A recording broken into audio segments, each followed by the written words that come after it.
was trapped for 30 years in another world, fighting alone like a lone wolf, until he finally defeated the king of monsters. His name was Cheolho Kang. After decades of fighting, he finally returned to Earth. But now, Earth had also been invaded by monsters. Kang still possessed all of his monstrous power. He had an incredible gaze that could see through everything. Now he prefers to hunt the most powerful monsters, to cook them, because to Kang, monsters aren't enemies, they're ingredients. In the middle of the ruined city, an emergency alert starts blaring loudly. The radio reports that rank 4 monsters are attacking, and a hunter has been dispatched to the scene. But before the message can finish, something smashes the device, and some strange creatures destroy the city. A hunter charges at the monsters. He realizes there are actually several of them, and they all start to puff up their chests together. Then, one of them lets out a piercing shriek that echoes throughout the destroyed area. The hunter says the noise from 10 of them will burst his eardrums. He then unleashes his purple energy, which shoots up into the sky with incredible force. This energy forms into a kind of whip,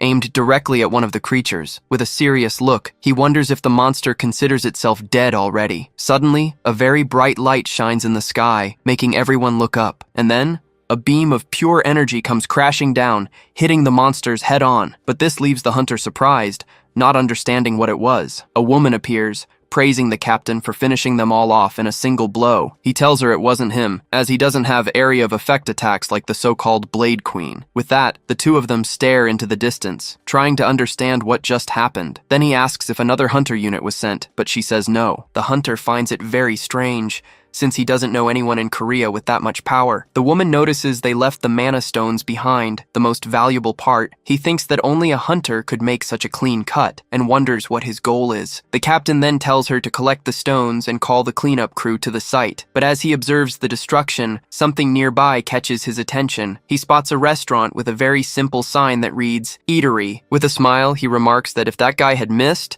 the bodies would have crushed the place. He sighs and says he's leaving, as he needs a drink after all this. Our protagonist appears on a building's balcony, smiling. He walks calmly, wiping his mouth with a napkin after eating. And then, he goes down the stairs and enters the very restaurant the hunter saw. Inside the kitchen, he presses a button, turning on one of his special machines. Next, the cook grabs a frying pan and places it on the stove to heat up. Using a crystal viewer, he analyzes a large piece of meat he just acquired. He then throws the meat onto the counter, getting ready to start his work. With his back turned, the man thinks about the best way to cook it. He wonders if he ended up grabbing much more velto meat than he needed. Pondering, he concludes that maybe he should turn some of it into jerky. But suddenly someone knocks on the door, calling for Mr. Cheolho Kang. At the door, a man introduces himself, saying he's from the National Hunter Association. The agent informs him that the area was attacked by monsters, but the situation is now under control. He explains they're doing a routine check, and our protagonist seems to understand. With a smile,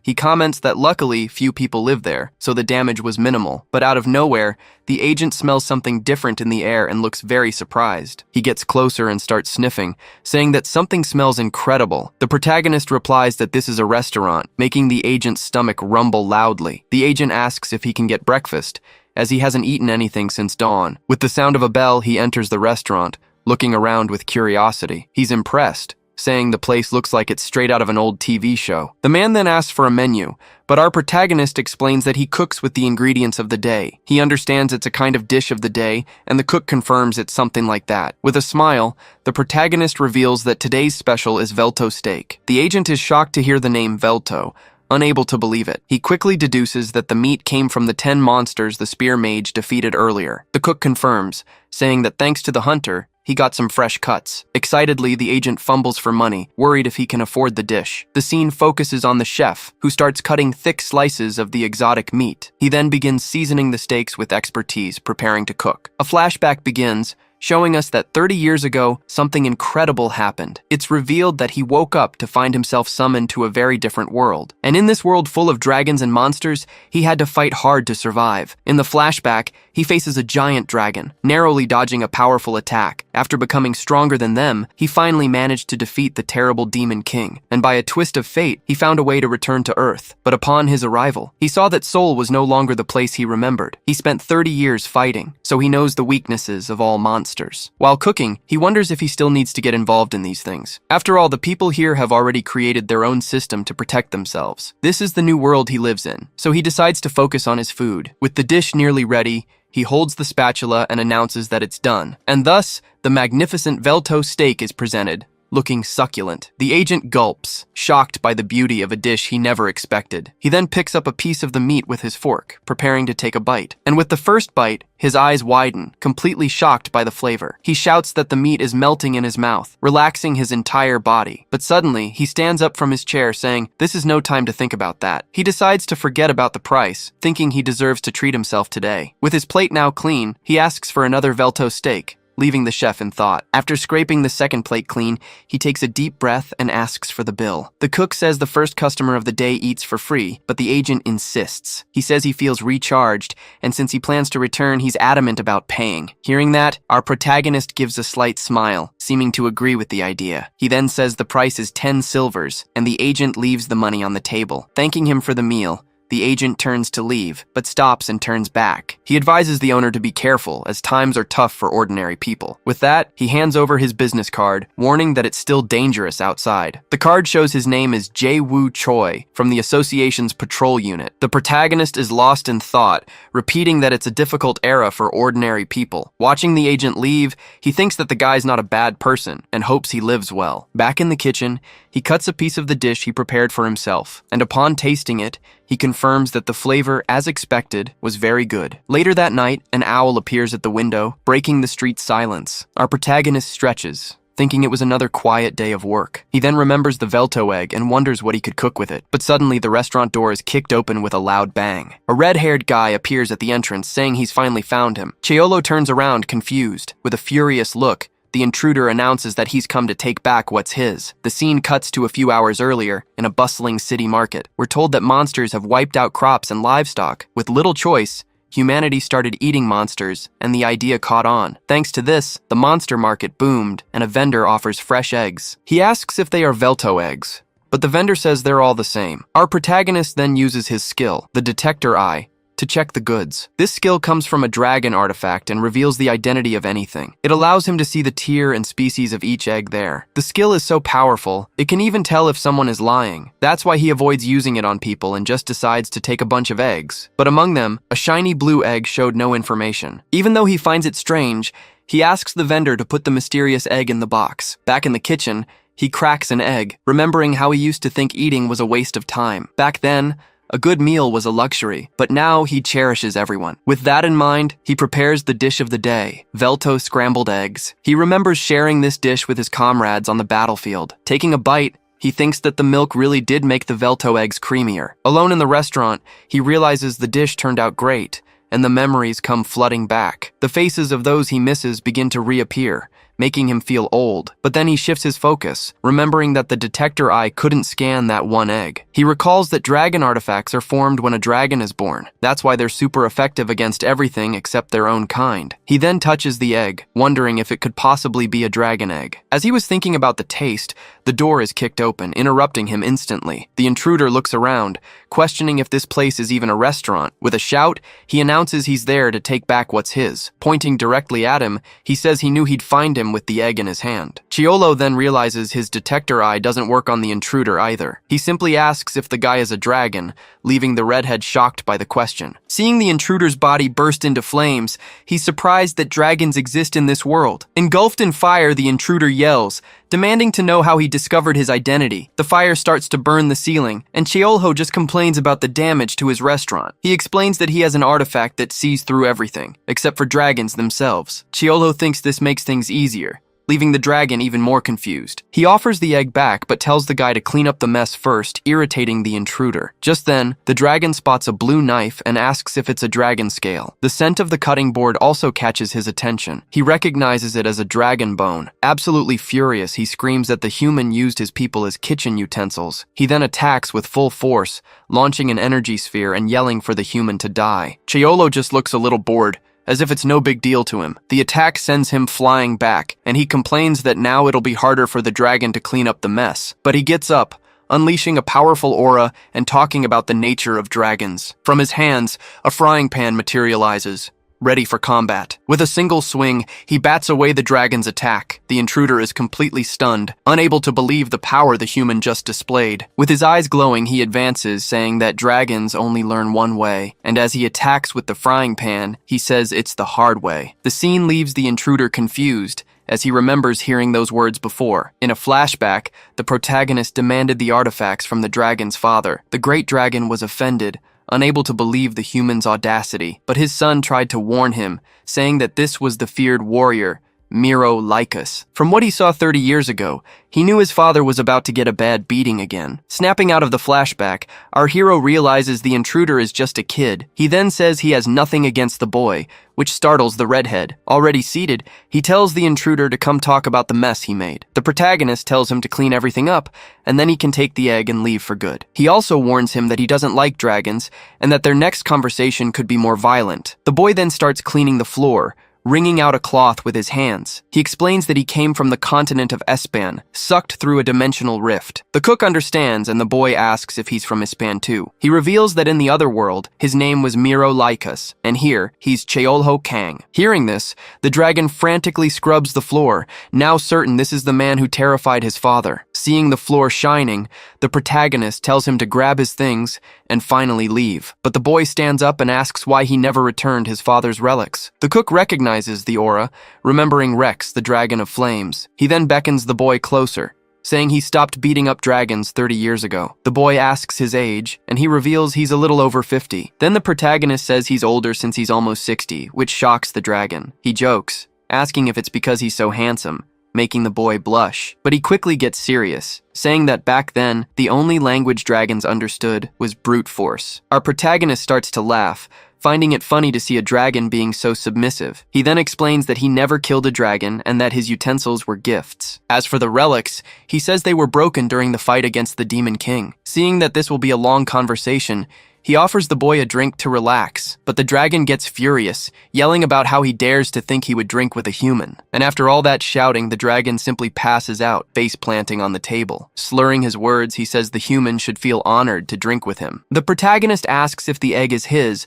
but the dragon yells that it's his little sister. He explains that a rift opened in their nest while their parents were away. So our hero asks how long he's been here, and he replies it's been about half a year. The cook notes that's around the same time he returned to Earth, leaving the dragon confused. He explains that he needed some time to sort things out over there before coming here. The boy then asks why he's hiding out in some random restaurant. He insists, saying a monster with so much power could easily dominate this world. But the dragon slams the table, yelling that humans are greedy and only want power. The hero replies that he has a point, but all of that is just noise to him now. He then tells the boy he doesn't trust humans and that he should take care of his family. With a goofy smile, the dragon hugs the egg, asking if his sister isn't adorable. But he suddenly loses his balance, and Cheolho is startled to see him almost fall. He then just sighs, looking very tired after all the commotion. Cheolho suddenly wakes up the next day. He notices a cute little dragon staring at him. Just then, the baby dragon reveals herself, and her brother shouts with joy that it's his sister. He celebrates that his sister has finally hatched, right there on the restaurant table. The protagonist then asks what they call a hatchling,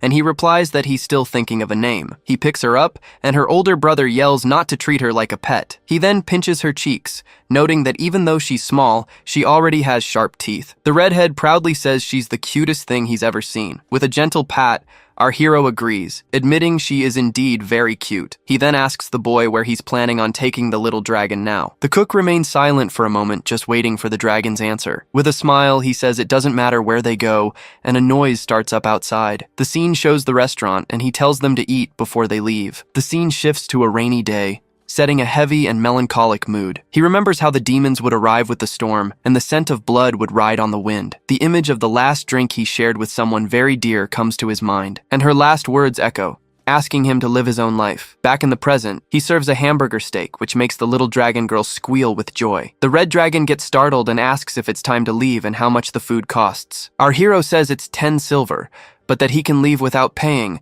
making the boy feel awkward. With a jump, the dragon asks if by any chance he rents out rooms at the restaurant. Hearing that he doesn't, he gets discouraged, thinking that dragons aren't always so proud. Then he gets an idea and places a giant mana stone on the table as a gift. He explains that it's a tier 4 stone, and that he knows it's worth something in this world. Seeing this, the hero can't hold it in, and starts laughing at the situation, covering his face. Suddenly, the little dragon girl's stomach rumbles, and he asks if she's still hungry. He understands that raising a child on Earth isn't easy, not even for a dragon. With that, he thinks that deep down, he also misses that other world a little. He thinks that even if he can never see her again, the longing is still there. With a smile, he tells them they can stay, and that he won't need the mana stone. But the boy feels embarrassed, saying he can't just stay there without paying. The hero then accepts the gift, and black smoke starts coming out of his finger. At that moment, an energy portal opens in the middle of the restaurant, leaving the dragon shocked, and from within it emerges Kasim, an immortal goblin who greets the king of the world. The protagonist explains that he manages his subspace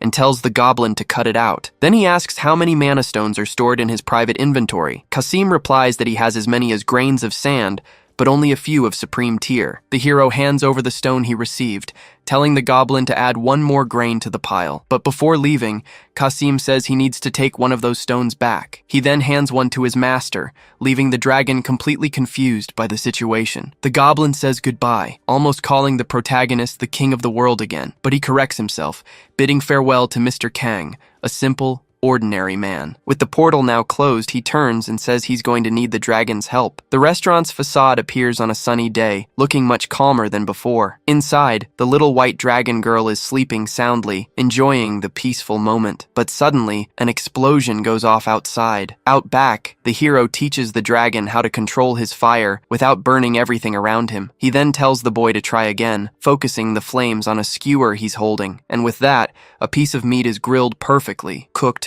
just right. The dragon gets curious, asking about the skewer he took from the subspace. It's shown to us that it was the greatest masterpiece ever created by a dwarven master blacksmith. The boy doesn't understand why he's wasting a treasure in the kitchen, but the hero retorts. He says it's better than letting it gather dust, and the dragon ends up agreeing. Suddenly the bell rings, and Jae-woo Choi enters the restaurant. With a smile, he says he was just passing by on his daily patrol. Meanwhile, the red dragon appears, washing dishes, covered in suds. Jae-woo Choi sits down to eat, commenting that the food is as good as ever. He then notices the boy working and says the owner must have hired a helper. Jae-woo Choi mentions that a new dungeon has opened in the city, and they're recruiting hunters. The protagonist becomes thoughtful, processing the news about this new dungeon. He knows that dungeons are like nests, a perfect place for monsters to reproduce. And he's sure they are portals because that's what happened to him and the dragon. The agent explains that the estimated difficulty of the place is tier 5, which is very dangerous. Because of that, they're sending the hunter Sang-hoo Kim and the Zenkak team there. And Ms. Cheon, the Ice Witch,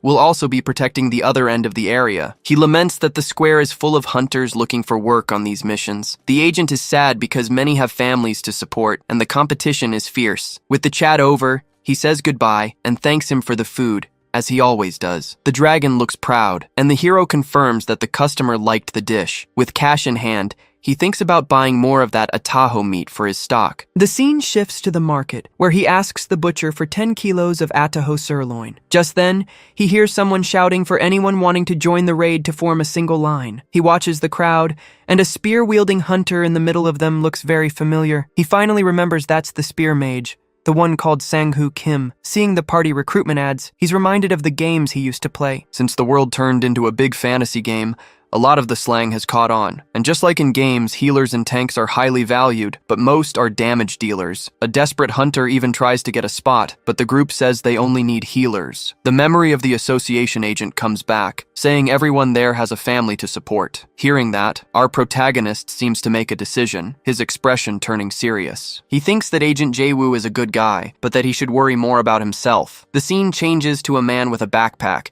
who seems to be looking for something in his pocket. He then takes out a wallet, but upon opening it, he sees that it's completely empty. With a weary sigh, he just keeps walking, with little hope in his eyes. But he stops for a moment, gripping his backpack strap a little tighter. Back at the restaurant, Cheolho calls for Khan and sees that the kitchen is spotless. Suddenly, the door's bell rings, and he turns to see who just arrived. It was the same guy from the street, who asks in a tired voice if the place is still open. Our hero then serves a glass of water, and the man thanks him with a weary tone. He asks if the restaurant serves instant ramen, and the owner says yes. He just needs a moment. The cook grabs a package, thinking that even after 30 years, instant ramen is still popular. At this, the man asks how much a bowl costs, and the owner replies that it's 2 silver. With a huge smile, he's surprised by the price and immediately orders 5 bowls. The owner doubts he can eat it all, but the customer guarantees that he can. Finding this all very strange, the hero activates his skill, Detector Eye. He discovers the guy is a food god, a class an old friend of his once had. This ability makes the user stronger depending on the quality and quantity of food. It's explained that they gain a lot of strength by eating high-rank monsters,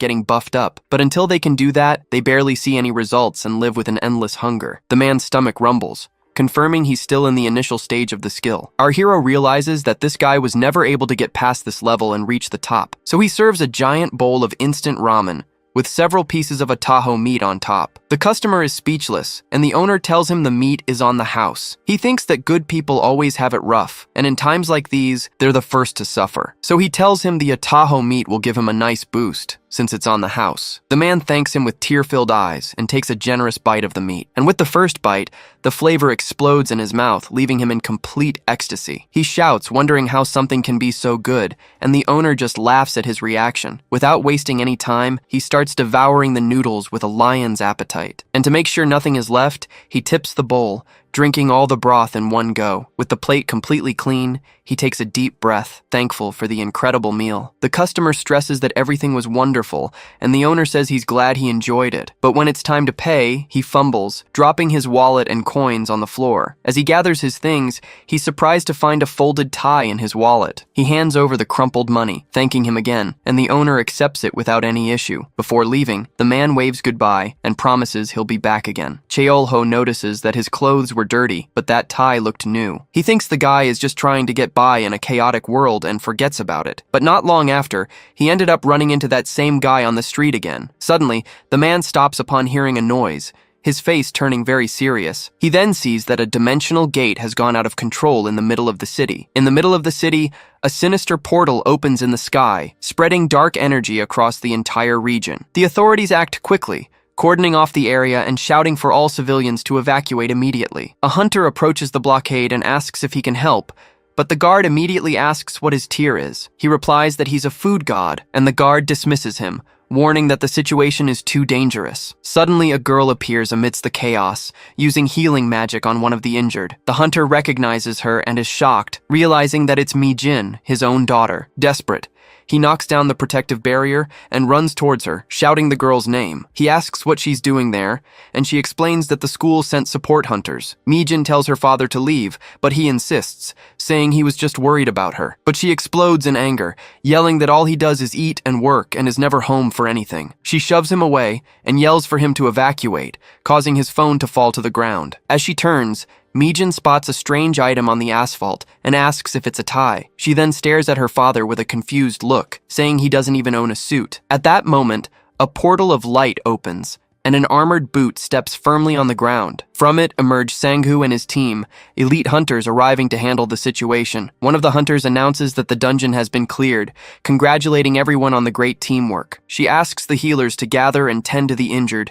and Mi-jin immediately runs to help. Her father is left behind, standing still, as the team celebrates their successful mission. The scene changes, and we're told about classes, the types of abilities hunters have. There are 5 levels to mastery, and young hunters train at the Cipher School to evolve. Once someone masters their first class, it's possible to unlock a second one with great effort. Those who achieve this feat are treated as the elite of the Hunters Association. But if a person awakens a low-level class, evolving becomes an impossible task. That's why it's better for them to just find a job that better suits their lives. The scene shifts back to Cheolho, who remembers awakening his 6th class during the final battle. He then gets annoyed in the kitchen, thinking this must be his limit, since he never found a 7th one. Just then, a red-haired girl bursts in, calling him Miro, before correcting herself to Cheolho. She says something incredible happened. Kyul shed his skin and just spoke. The girl then shows him the small creature and asks it to say the name Khan. But the little creature stares intently at Cheolho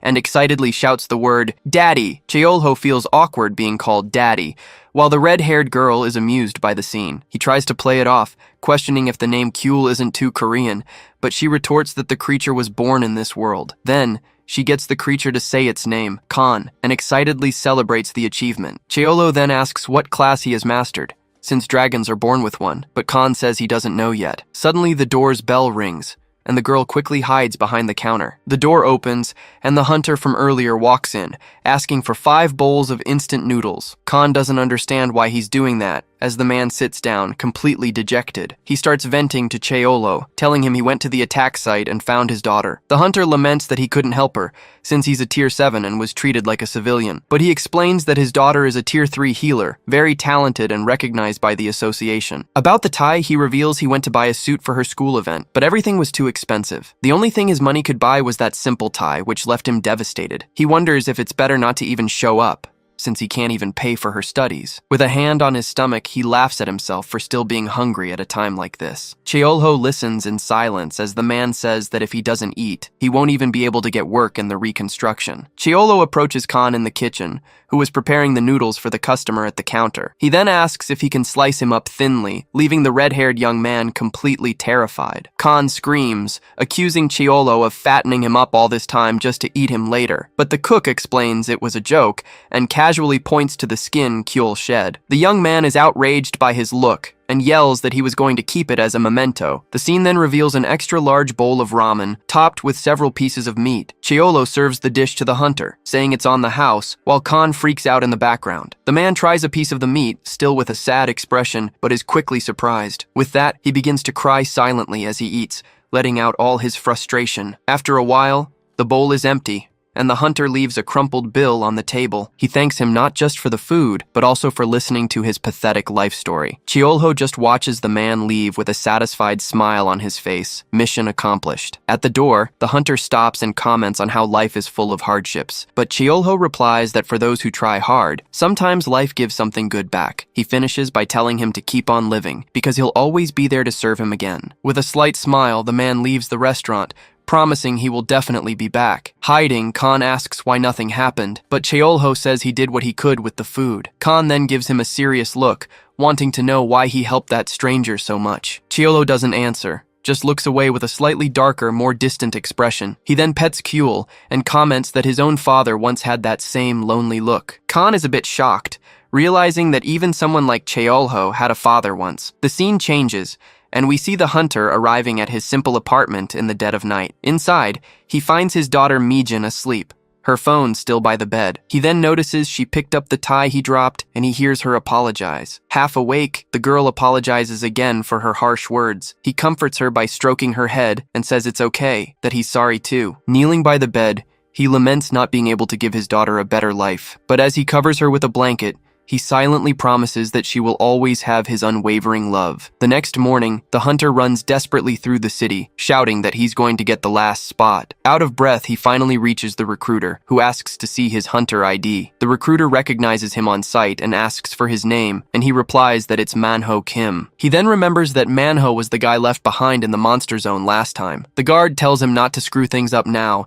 since the mission is easier without the boss. With the entire cleanup crew assembled, the leader gives the signal, and they enter the portal. Far away, Yahello yawns as he leaves his house, seemingly starting his day as usual. He goes down the stairs and walks down the street when a van flies past him. The Zenkok team's vehicle disappears over the horizon, leaving the cook with a bad feeling, and he's left thinking, as if he senses something isn't right. Back at the portal, a deafening alarm starts to blare, and the rift's energy becomes unstable. Sanghu runs out of a base as someone announces that the gate has been sealed. It's explained that a collection team with weak hunters went in, and Mijin calls out for her father. But the worst happens, as a hidden boss has appeared, trapping them all inside the portal. The team steps onto the dungeon's grass, a completely new and wild environment for them. Inside, the leader yells to hold the formation, while Manhwa is captivated by the scenery. But out of nowhere, a bizarre dinosaur leaps towards him, its mouth open to attack. On pure reflex, he raises his arm and blocks the monster,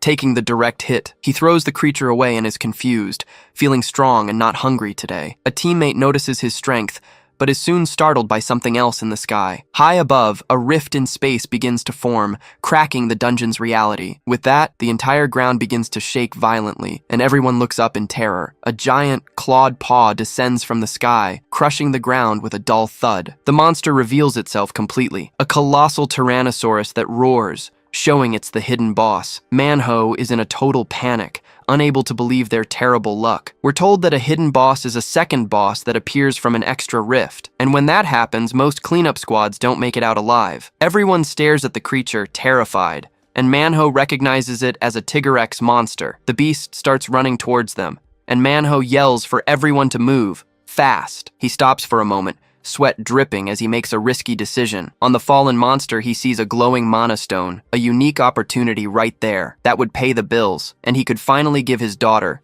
Mijin, a better life. Ignoring the screams, he runs toward the reward, not thinking about the fatal consequences. With his heart in his throat, he reaches out, thinking he just needed to grab that stone. But the Tigrex emerges from the shadows, opening its massive jaws to devour him in one go. With a violent swipe, the monster hurls him through the air as if he were nothing. On the ground, he remembers Mijin's harsh words, wondering if this is what she saw. He sees himself as a desperate man, a pathetic father who can't protect the one he loves. Various memories of his daughter flash through his mind, from her school ceremony to the present. He remembers her smile as a child, and her sadness at her mother's funeral. The image of her as a baby in his arms surfaces, and he can only apologize. But suddenly, a spark of pure determination lights up his eyes, changing everything. He struggles to his feet, yelling to himself that he can't die and leave her alone. With newfound strength, he faces the beast, which now stumbles, and shouts that he won't die here. The beast digs its claws hard into the ground, preparing for the final attack. With a roar, the beast charges at Manhwa,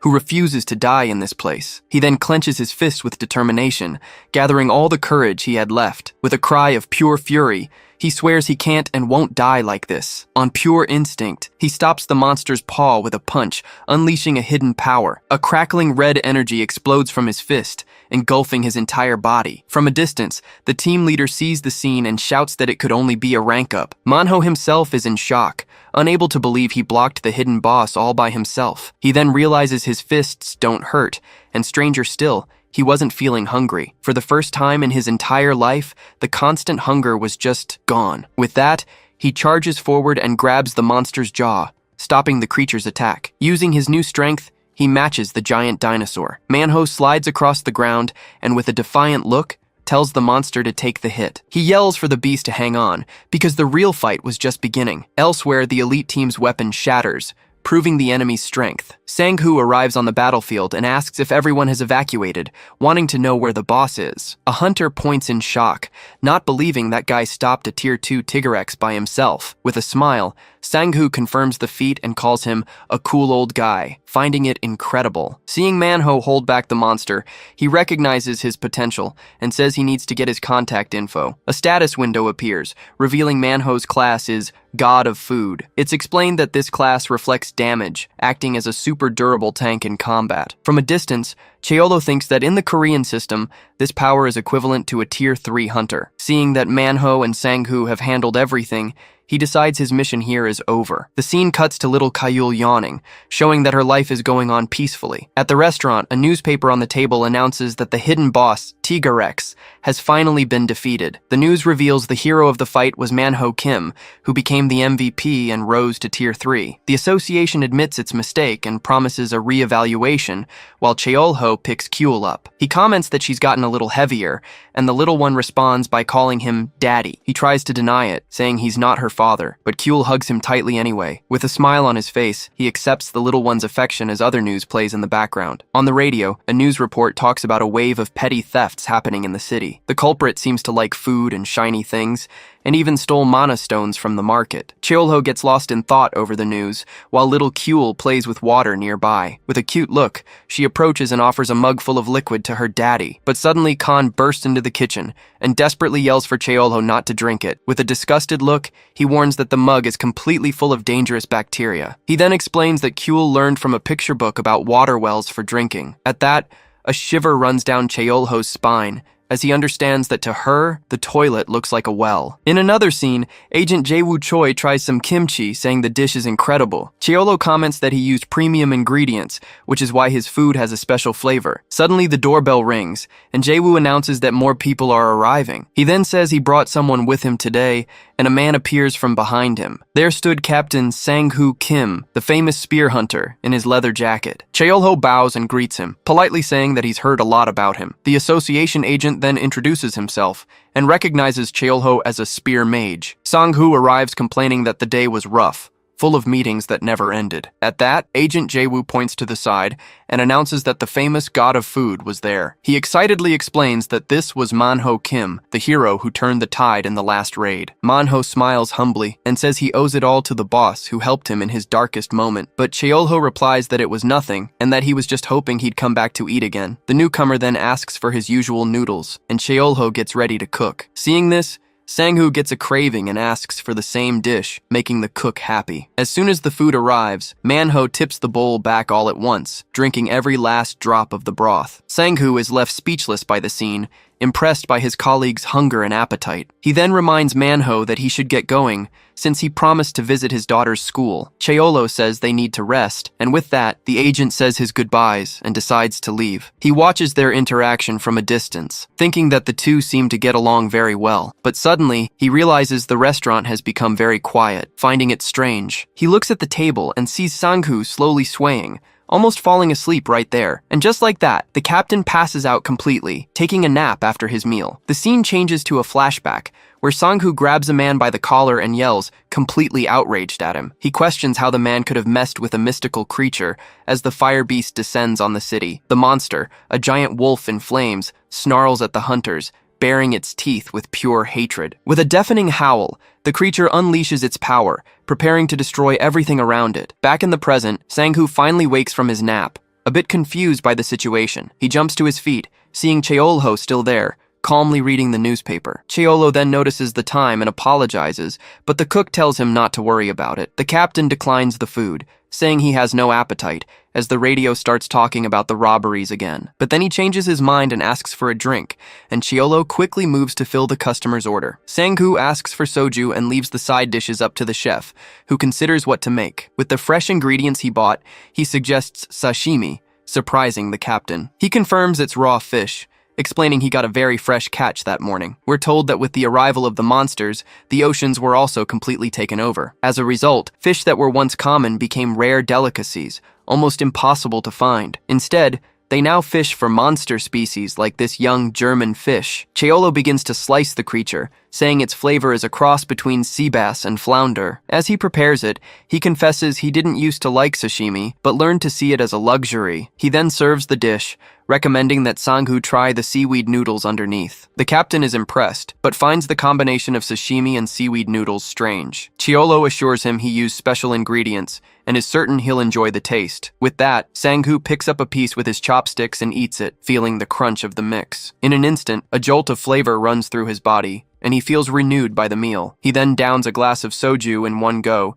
to cleanse his palate before the next bite. With a cry of satisfaction, he says that it really hit the spot. Sang-hoo finally relaxes, feeling like his grueling week of work is officially over. He mentions he got 2 days off, his first break in almost 2 years of service. The life of hunting monsters every single day had worn him down mentally, pushing him to the edge. Creatures poured out of the rifts non-stop, and he never had a single moment to breathe. Looking at his spear, he remembers it's made of adamantium, a very valuable material. He says that when he graduated, he thought he could save the world with that weapon in his hands. But in the real world, he quickly learned there's always someone stronger than you out there. Sang-hoo then stretches and complains that he's already tired, and Cheolho reveals he's been there too. He reflects that for everyone, there comes a day when it hits you that you're not so special. And the best solution for that, according to him, is to force a smile and have some good soju. Cheolho tries to cheer up the captain, saying he's still one of the 5 guardians of Korea, but Sang-hoo confesses that the weight of carrying so many lives on his shoulders is sometimes too much. Seeing the rain outside, Cheolho asks if something specific happened to make him feel this way. The captain then confirms that yes, something did, and that he remembers what happened very well. Cheolho then asks him if he's ever heard of a mythical creature called a gumiho. The scene shifts to a flashback, where hunters were running in the rain, furious with whoever provoked the beast. A subordinate explains that the culprit was the hunter, Gentleman, leaving Sang-hoo even more confused. As they prepare, the gumiho howls at the sky, showing all its fury. Back in the present, Cheolho explains that these creatures are mythical beasts with no defined rank. He says they live in isolation, and that in 30 years they've never attacked humans first, They're hard to find, but someone went and disturbed the peace of one of them. In the flashback, Sang-gu finally finds the man he was looking for in the rain, the so-called gentleman. Without hesitating, he grabs him and yells, demanding to know what he did to cause all this. The man in the hat just stares at him coldly, showing no concern about the threat. Sang-gu is shocked by the culprit's identity as his partner shouts his name. The gumiho lets out a cry of pure rage, its red flames illuminating the entire night. The beast then leaps toward a building, and someone yells for everyone to get into formation. Sang-gu leads the attack team, yelling that they're going all out against the monster. The creature then gathers energy in its tails, preparing for a devastating attack. A massive sphere of fire forms, pulsing with a power that makes the ground tremble. Suddenly, the gumiho unleashes the attack, and a rain of fire falls upon the entire city. The beast's eyes glow with a hypnotic light, paralyzing anyone who stares directly at them. As a result, several hunters lose consciousness and drop their weapons, falling into a deep trance. A subordinate yells not to look at the flames, warning that the beast's attack is coming. The fireball hits a hunter's shield, which shatters from the force of the impact. Sang-gu and his partner leap back at the last second, narrowly escaping the blast. The woman then activates a spell on her shield, creating a bluish circle of protection. With the spell, several magic shields appear and block the gumiho's fire projectiles. Seeing an opening, the captain readies his spear, which now glows with a purple aura of power. He then uses the shields as platforms and attacks the monster from multiple angles at once. The hunter dives with spear in hand,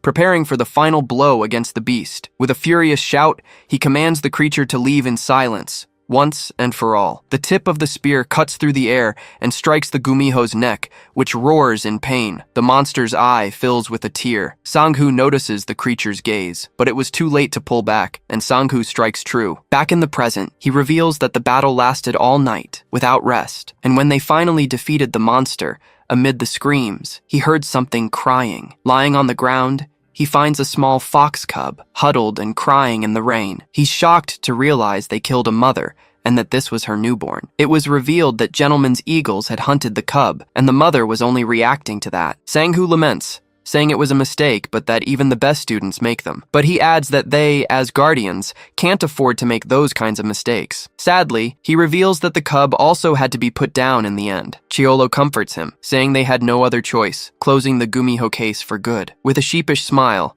Sang-gu seems to agree with his friend, feeling a little better. He then gets up to leave, commenting that he said too much because he felt so comfortable. But Yahello also stands and asks for another plate of that sashimi, but this time to go. He says he'll make it without a problem, as the starry night covers the city outside. The scene then cuts back to the past, with the hunter gentleman walking through the dark streets. Sang-gu walks as he remembers gentleman. We see Sang-gu confronting him, yelling about what he was thinking, messing with a newborn. He screams that an apology fixes nothing, as the lives of many were put at risk. At the end of the argument, the captain turns his back with an expression of pure defeat. He walks slowly through the destruction, carrying the weight of that night on his shoulders. Back in the present, Yahello remembers the gumihos he himself had encountered on his continent. It's explained that they never attacked humans, but he still killed 2 of them anyway. He regretted it both times, as those are memories a person can never forget. Far away, Sang-gu walks through the ruined city, carrying his sashimi to eat at home. He opens the sashimi package,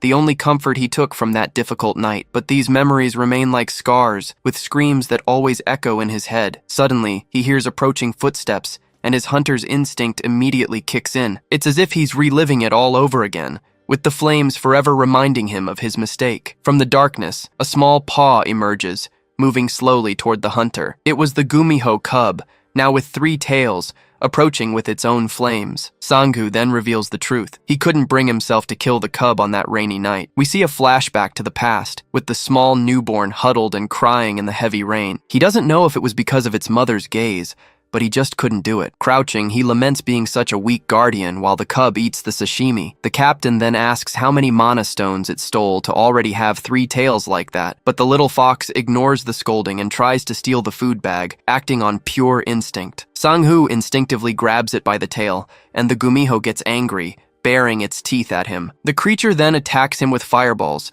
showing it was already quite strong. He narrowly dodges and tries to reason with the creature, asking for a minute to listen. He warns that the association is going to act, and he can no longer protect it in the city. Sang-gu then throws the tip of his spear to the ground and tells the gumiho to leave. With a heavy heart, he says goodbye as the fox cries, unwilling to leave. But in the end, He yells for the kid to get lost, and the gumiho leaves, running into the forest. Sang-hoo gives a melancholic smile, knowing he did the right thing by letting the cub go. He stands alone in the night, spear in hand, and yells one last time for the gumiho to leave. The fox then runs across the city's rooftops looking for a safe place to hide, but suddenly it stops, as if it caught a very familiar scent nearby. It's startled to see little Kayul waving from a window, as if calling to it. Curious, it gets closer and sees the little dragon calling it daddy again. The creature's fluffy fur glows, and the gumiho falls to the ground, completely charmed by her. It understands that because she's cute and harmless, little Kyul could only be a friend. The two then start jumping on the bookshelf, playing together,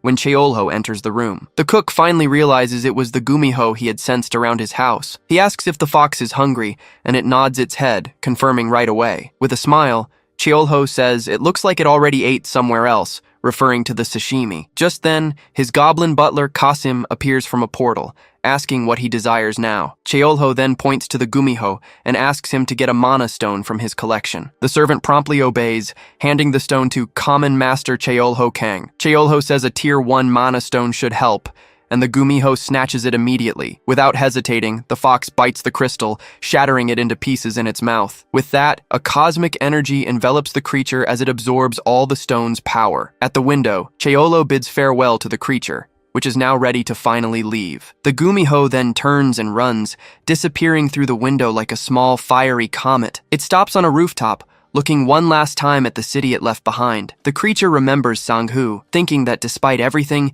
it knows the hunter is a good person. But with tears in its eyes, it laments, thinking it will never see him again. Far away, Sang-hoo lies on the grass, thinking that the gumiho's flame stands out too much there. With a sad look, he hopes the creature never returns to that place. And from a rooftop, the gumiho howls at the moon, a final goodbye before disappearing. The scene changes to show us the National Hunters Association, which oversees everything in the country. It's explained that they appointed 5 Tier 2 hunters as official guardians. Among them were the Ice Witch, Sang-hoo Kim, the Gentleman, and the Blade Queen. And besides them, the association also dispatches Tier 1 hunters for the most secret missions. At the top of the hierarchy, we're introduced to the association's president, Jin-soo Yu, the most powerful man in the country. In his office, he complains about the heat to Chae-yeon, the blue-haired mage who watches him in silence. The guardian, known as the Ice Witch, asks if he wants some ice to cool down, but he refuses, saying that's just how summer is, and quickly changes the subject to something more serious. He mentions hearing that the mandragoras have disappeared,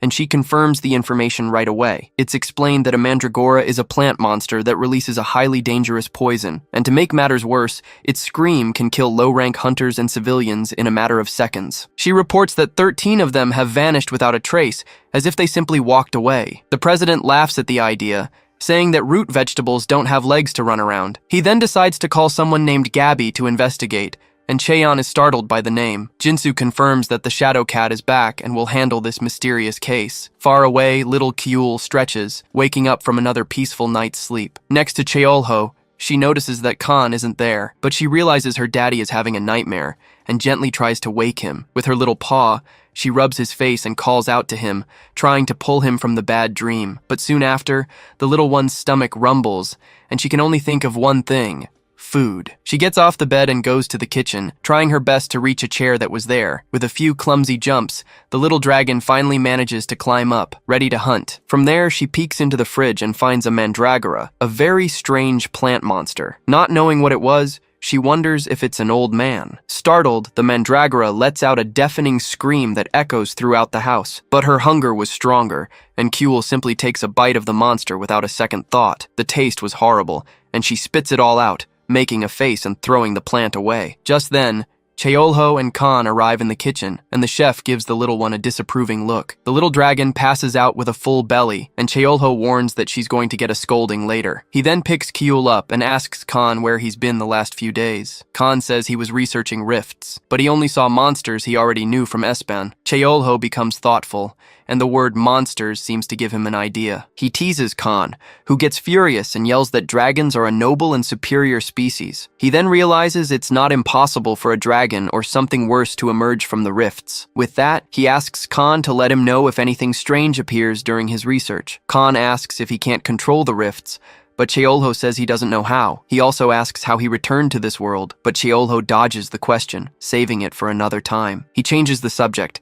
saying he needs to go grocery shopping to prepare dinner. After all, summer calls for a more special and refreshing meal. The scene shifts to the outskirts of Sinchon, where a magical barrier protects the entire city. There, the Ice Witch investigates the area but finds no trace of the monsters. She then looks at a building, confirming it was the place she was told about. But suddenly, a green energy surrounds her from all sides in a complete surprise attack. The mage prepares an ice spell to defend herself, but her arm is caught instantly. A clawed hand interrupts the magic, sliding across her face with a cold touch. Just then, a woman appears behind her, emanating the same greenish energy aura. With a confident smile, she says the other must be the famous Ice Witch of Sinchon. The woman introduces herself as Gabby Lee, the Shadow Cat, a Tier 1 hunter. Cheon gets flustered and introduces herself, but Gabby asks her to just use her first name. The Shadow Cat compliments the mage, but asks how many years she's been active. When she hears it's been 10 years, Cheon's jaw drops, thinking it's impossible. She can't believe the woman crossed a sealed barrier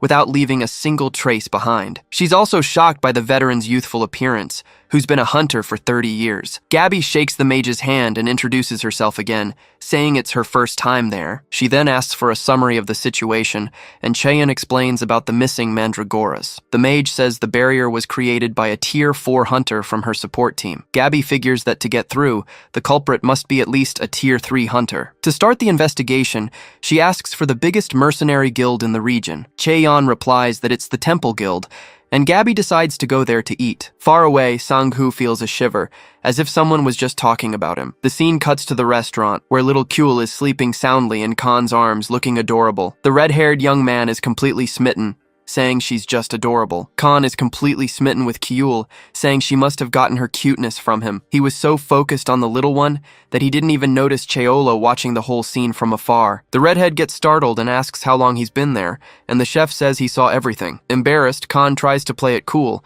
but Cheolho tells him there's no need to be ashamed. He then goes to the kitchen, grabs a watermelon, and asks the young man to fill a pot with water. Khan has never seen the fruit before, and even asks if the red part is meat, but Cheolho denies it. Then, the redhead picks up a chicken and asks what it is, since it doesn't look like a monster. Cheolho laughs and explains it's a chicken, remembering they also existed back in Espan. But the real shock comes when Khan holds a mandragora, not believing what he's seeing. The cook says he just found them lying around, but Khan warns that they're extremely dangerous.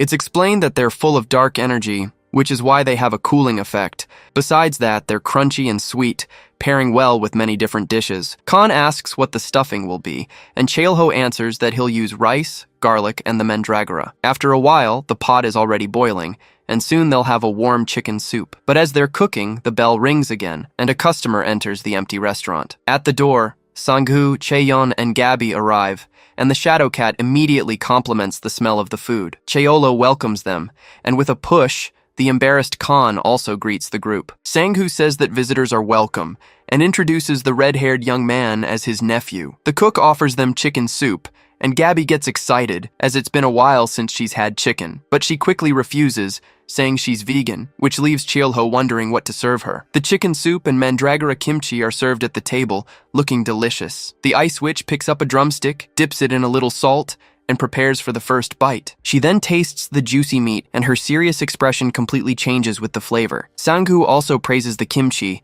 and both are impressed by the quality of the meal. Seeing their excitement, Cheolho turns to Gabby and asks if she's really vegan. He says he doesn't have many options, but offers her a watermelon, which catches her attention. With her eyes sparkling, the hunter accepts immediately, asking for a piece of the fruit. It's explained that there are many ways to enjoy watermelon, and today he'll try something new. With his knife, he scoops out all the red flesh and cuts it into small pieces on the cutting board. To finish, he adds strawberries and kiwis, creating the perfect summer dessert. He then puts the fruit inside the watermelon rind, preparing the base for the dessert. Next, the cook pours in a carbonated soda to make the mixture fizzy. With that, the watermelon punch, or hua chai, is ready, looking incredibly refreshing. Seeing this, the Ice Witch decides to help, and creates ice cubes with her magic. Cheolho explains to the Shadow Cat that the girl is the mage who protects the city, but Cheon complains, saying she hates the witch nickname they gave her. It's explained she got the name in school, when she got angry and froze everything during a battle. She laughs at the situation while Cheolho is surprised to have so many famous hunters in his restaurant. He then stares at the shadow cat, analyzing the powerful presence of the Tier 1 hunter. He thinks she's as strong as a guardian, and that he hasn't seen such beauty since Espan. With a smile, Gabby thanks him for the meal, leaving Cheolho even more impressed. After everyone finishes eating, the watermelon bowl is left completely empty on the table. Khan then comments to Cheolho that the woman who left was very beautiful, and he agrees. He says she was too beautiful to be human, with an almost unreal beauty. It's then revealed that Gabby is actually an elf, which explains her perfect appearance. Cheolho explains that he knew she wasn't human because his elf skill confirmed it. Khan then asks if she recognized them, but the chef assures him she doesn't have any sensory magic. With this, he's certain that it's not just monsters crossing through the dimensional rifts. In a grim tone, he thinks that these other species might be plotting something in secret. Suddenly, he calls out to Khan, who turns around, startled by the chef's call. Cheolho says he's going to make something unique for him, making the red-haired young man curious. Wearing an apron, he tells the young man to grab a spoon, as they are going to make a special watermelon soju. Far away, the trio of hunters arrives at the guild but finds no clues about the thief. Sang-hoo then teases Gabby, calling her grandma, and she retorts by calling him kid. The captain grumbles that there are no witnesses or victims, and that no one would even notice a theft. But Chaeyoung says her team was monitoring everything, and they would have seen anything. With a mocking smile, Sang-hoo jokes that maybe someone just ate all the plants. Gabby ends the discussion, but her expression shows that the case still makes her very suspicious. She says she has no proof, but her intuition tells her something strange is happening in the city. As they leave, Sang-hoo complains they went all that way just to get shocking news in the end. Sang-hoo becomes thoughtful, unable to believe that Taejung Cheon is retiring from the Temple Guild. The scene changes, and an older man stares at the starry sky, looking weary. He reflects on how the world has changed, with asphalt replacing the grass of the past. Even the smell of flowers has vanished, replaced by the stench of monster blood everywhere. Despite his exhaustion, he orders his team to go ahead and protect all the survivors. In the end, he gathers with the guild and informs everyone that the case has finally been resolved. The next day, Cheolho reads the newspaper and sees the news about the Temple Guild. Little Kyul wakes up and runs to hug her daddy's leg. All excited, he picks the little one up and compliments her look of the day, which was just a bow on her ear. Kyul then tries to imitate him, pretending to read the weather forecast in the newspaper too. But soon, hunger strikes, and the little dragon's belly starts to rumble loudly. She then starts asking for food, mixing cries of daddy with a cute growl. Cheolho wonders what to eat, because if they're going to eat, it should be something delicious. He thinks that life is short, and we only get 3 chances a day to eat well. The cook then pinches Kyul's cheeks, since a dragon's life is anything but short. He decides to make white rice, since whole grains don't make a difference for him anymore. With that, he asks little Kyul to go wake up her brother, who was still sleeping. The little dragon runs to Khan's room, where he was sleeping sprawled out on the bed, snoring. Without any mercy, she jumps right on top of his belly, and he wakes up with a start. From the kitchen, Cheolho hears the cry of pain and just gives a little smile. Mission accomplished. The scene cuts to breakfast, a delicious bibimbap with egg and wild vegetables. Khan is amazed by the smell of the food and immediately offers to mix everything in the bowl. With everything ready, the 3 of them start eating the bibimbap, enjoying their breakfast. The flavor explodes in their mouths, and the meal becomes a moment of pure happiness. After a while, the bowls are empty. Cheolho remarks that Kyul has been acting strange because she passes out every time she finishes eating. Khan explains that this is normal, and that she's eating and sleeping so she can grow. He gets excited because soon they'll find out what class the little dragon has awakened. But as they're talking, the doorbell chimes, and Cheolho goes to greet the new customer. A young man walks in, smelling the rice, wearing a stylish white jacket. Cheolho offers him a bowl, but the guy asks for instant noodles first, if possible. With a smile, the cook guesses that he prefers cold rice, and the young man confirms it. But suddenly, the customer sees the newspaper, and his expression changes when he sees the news about the guild. His jacket had the temple symbol, revealing he was a member of the guild. He leaves without a word, and Cheolho just watches, with the restaurant's facade in the background. The young man then eats the kimchi and praises it, saying the flavor was on another level. Suddenly, Agent Jae-woo and Manho Kim enter the restaurant, greeting Cheolho at the door. Manho declines the meal, saying he just stopped by to say hi, but the agent seems happy. Cheolho serves a glass of water, commenting that it must be tough with all this heat. Manho jokes that his stamina has improved, and the cook credits it to the mandragoras he ate. The agent then remarks that the spear mage must be pretty down about the news. He asks if the cook has heard about the Temple Guild and the captain's retirement, the young man is shocked by the news, and the agent says it's a shame, as he was well respected. Cheolho then asks what happened, and Jae-woo mentions the incident from 10 years ago. It was Sang-hoo's first year in the position, and the invasion took the lives of 4 of the 5 guardians. Taejung Cheon, a Tier 1 hunter with incalculable power, was the only one left. A natural-born leader, he saved everyone during the Great Invasion, becoming a respected hero. The association's president, Jin Soo-yu, had been expecting this day, but he still felt bad about it. Suddenly, there's a knock on the door, and he says to come in, already knowing who the visitor is. The door opens, and there stands Taejung, greeting the president after a long time. The two then sit down to talk, with the sunset illuminating the entire room. The president asks if he really has to retire, and Taejung confirms his serious decision. Jinsu then asks for the reason, and he simply replies that the time has finally come. Outraged, the president grabs him and shouts, reminding him that he built that guild from scratch. He says he's been by his side from the beginning, but Taejung's gaze remains firm. Calmly, the captain places his mug on the table and asks his old friend to listen. He explains that no one builds anything alone, as they all fought together to create the world they have today. Now he just feels tired and wants to finally let go of the burden he has carried for so many years. With that, he says his goodbyes and leaves, leaving the president alone with his thoughts. Jinsu then reflects, imagining that young Sang-hoo must be suffering a lot from the news. We learn that the successor has already been chosen, a promising Tier 3 hunter named Hyuk Kang. Outside, Taejung looks out at the night and thinks to himself that it was a great day, but he soon laughs at himself, wondering if he's gotten that old to be thinking such things. Just then, the young hunter from the Temple Guild was already waiting for him on the street, next to his motorcycle. The scene shifts back to the restaurant, where Cheolho was slicing more cubes of mandragora kimchi. Suddenly, Sang-hoo walks in with Taejung. Sang-hoo remarks that he didn't even know this place existed,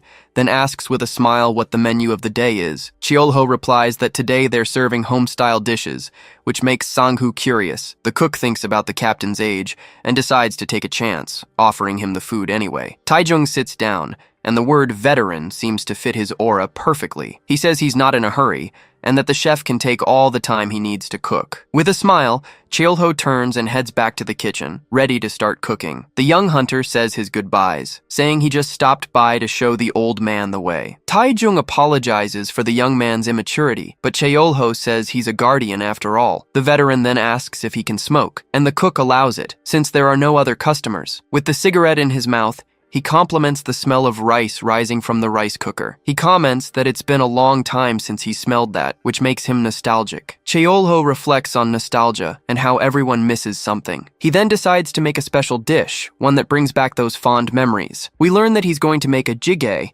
and that everyone has their own special recipe for it. The cook then mixes the soybean paste and vegetables, cooking everything slowly. To complete the feast, he fries some Velto eggs and a delicious piece of German fish. The home-cooked meal is ready, with rice, fish, soup, and the special mandragora kimchi. The veteran stares at the steaming plate, an aroma awakening an old memory within him. He then tastes the broth, and the flavor surprises him, as if it were something very familiar. Next, he takes a spoonful of the white rice, which looked perfectly cooked. With a smile, he says it tastes just like the food he used to have at home. But he remembers it's been 30 years since he moved to Seoul, and the memory is faint. Time passed in the blink of an eye, and he didn't even notice life flying by like that. He says that back then, everyone wanted to go to the capital, as it was the only way to survive. The image of a road at night comes to his mind, a past he will never forget. The memory of the Great Evacuation 30 years ago, and of the last Great Invasion 10 years ago. Cheolho confirms with the veteran who recalls the era of the Great Evacuation. We are told that 30 years ago, monsters emerged and destroyed nations across the globe. Entire cities were wiped off the map, and countless lives were lost in the chaos. Back then, Taejung awakened as a hunter and picked up a sword to fight for the first time. With his new powers, he led the survivors from his hometown to the capital, Seoul. Their union gave birth to the Temple Guild, a safe haven for all hunters. With the city rebuilt, the world began to move forward again, and the Guardians emerged. But what was once Korea was now reduced to just the central area of Seoul, and just when things seemed to be improving, a new and terrible threat appeared 10 years ago. That was the day boss-class monsters descended from the skies, bringing destruction. The Great Invasion began, and Sang-hoo was caught off guard by an attack. His spear clashes with the monster's mouth. Sang-hoo is thrown back by the force of a dragon, unable to defend himself. The creature then lets out a deafening roar that echoes across the battlefield. Sang-hoo, still a rookie, despairs in the midst of the chaos and screams that he doesn't want to die. Taejong appears at the last second and blocks the attack, protecting one of the fallen hunters. He then extends a hand to the young Sang-hoo and tells him to get up and keep fighting. The boy trembles in fear, his face covered in blood, completely paralyzed by terror. The veteran understands his dread, as the only desire was to simply run away, but he encourages him, saying that what's important is to take a step forward even when afraid. He then asks for the young man's name, who replies that he is Sang-hoo Kim, his voice still trembling. Taejong recognizes him as the new guardian, but Sang-hoo warns him about the approaching monster. The captain then turns and tells the rookie to watch closely what he's about to do. With a swift movement, he wields his sword and prepares for the giant dragon's attack. With a single slash, he unleashes a golden energy that rushes toward the monster. The strike cuts through the sky and hits its mark, splitting the creature and several other enemies in half. Sang-hoo is left speechless, seeing the veteran standing amidst the destruction, covered in blood. Taejong then turns with a smile and says that this is the path they must walk. Young Sang-hoo stares at the captain, and the image of that hero is seared into his memory. Back in the present,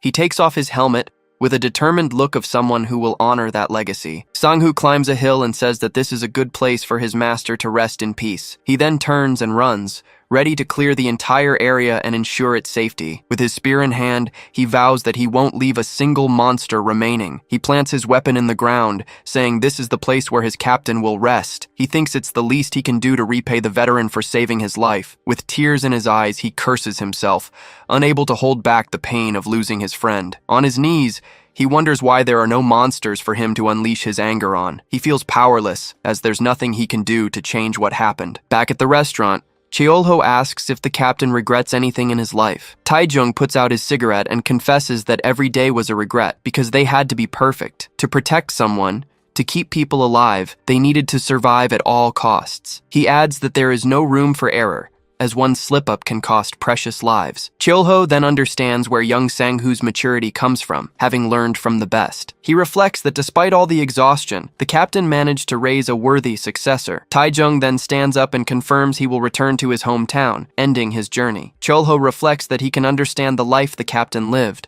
as he too has lived for others. Taejong tries to pay the bill, but the cook says that the meal is on the house. He explains that he always covers the bill for those who are returning home as a sign of respect. Cheolho just smiles, finding the place strange, but in a good and welcoming way. As he leaves, Taejong thanks him for the food and asks the chef to look after the reckless kid. But Cheolho replies that there's no need, as he's already a great guardian on his own. With a smile, the veteran agrees, acknowledging the great hunter Sang-hoo has become. He almost calls him son, but holds back, and just tells Cheolho not to worry. With a final goodbye, he says it was a good visit, and the cook bids the customer farewell. The captain walks alone down the street, the bright moon illuminating his steps in the darkness. From the restaurant's doorway, Cheolho thinks that veterans don't die, they just fade away. The scene cuts to Taejong speeding down the highway on his motorcycle, disappearing into the sunrise. He finally reaches his destination and takes off his helmet, with an air of relief and peace. Looking at his hometown, he smiles and says, his voice full of emotion, "I'm back." Far away, Sang-hoo climbs a mountain,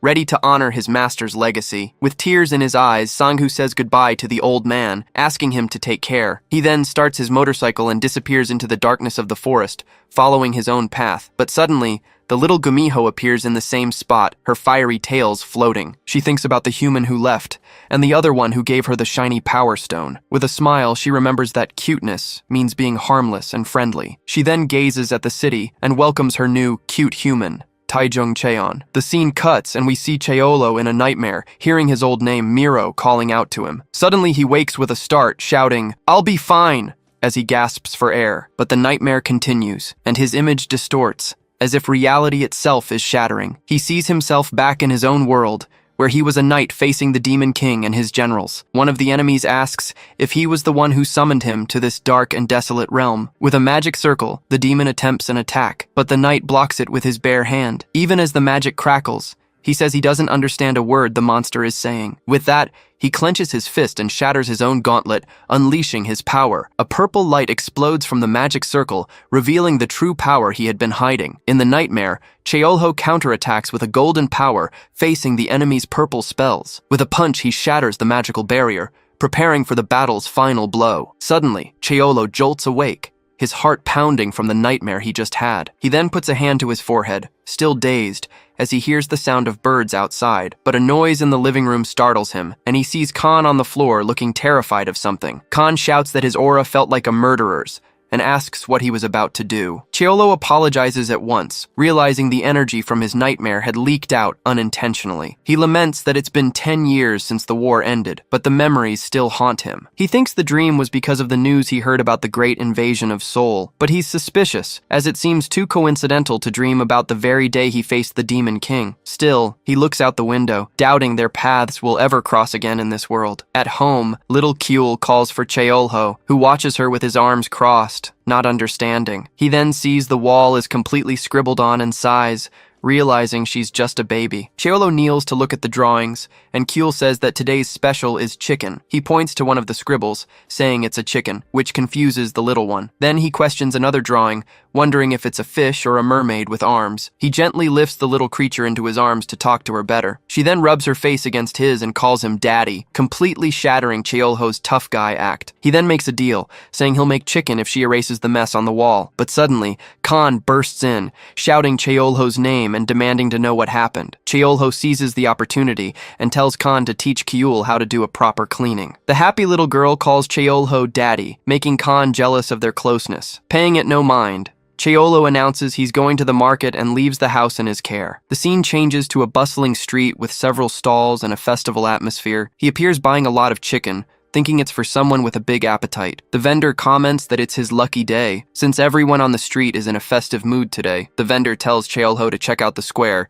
as a special event is happening over there. Suddenly, a metallic sound echoes through the street as a giant machine is activated. And then, a huge golem emerges in the middle of the crowd, which screams with excitement at the novelty. In the middle of the people, Cheolo observes everything, until Gabby greets him from a distance. She approaches and says she's there to see the test of the new model, the Ogre. She explains that it's a pilotable, mana-powered golem, and Cheolho remembers having seen them before. He reflects that these machines are strong against giant monsters, but have very clear limitations. The biggest problem is that they're too slow to hit any small, fast enemy. Curious, he asks if pilotable means someone is inside controlling everything. Cheolo then realizes the pilot is Gearwork, one of only 3 rank 1 hunters. We are told that to pilot it, one must be able to withstand the mana energy, a rare ability. Just then, the pilot appears on the big screen, Golem Master Hun Kim, who waves happily to the crowd. Cheolo thinks the technology is good, but too expensive to provide a real return on investment. With nothing more to see, he says goodbye to the woman, who asks if his restaurant is open. With a smile, she says she's happy to hear that, and promises she'll stop by sometime. The day ends in the city, and as the sun sets, our hero finally returns home. But when he opens the door, he finds a puddle of water and a strange figure in the middle of the living room. It was a water spirit, an undine, standing there with little Kyul. Khan appears, laughing, and asks whose spirit just appeared out of nowhere. With a grand flourish, he announces that Kyul's class has been confirmed as an elementalist. The redhead explains that her mother was a blue dragon, which is why she summoned a water spirit. At that, Kyul hugs the Undine, calling her mommy, and leaving Cheolho confused. Awkwardly, Khan asks if it's a high-rank spirit, and Cheolho confirms it immediately. He thinks that it's been a long time since he's seen a spirit in a non-combat form, and that they're surreal. We are told that spirits come from another dimension and are divided into 4 types. With that, 4-dimensional portals appear, showing the complexity of this universe. They were the realms of demons, spirits, Espan, and Earth, which were all connected. Cheolho just stands there trying to process the amount of new information in his head. He then changes the subject and asks if Khan has taught the little one how to clean up her mess. The Undine then uses her powers, and together with Kyul,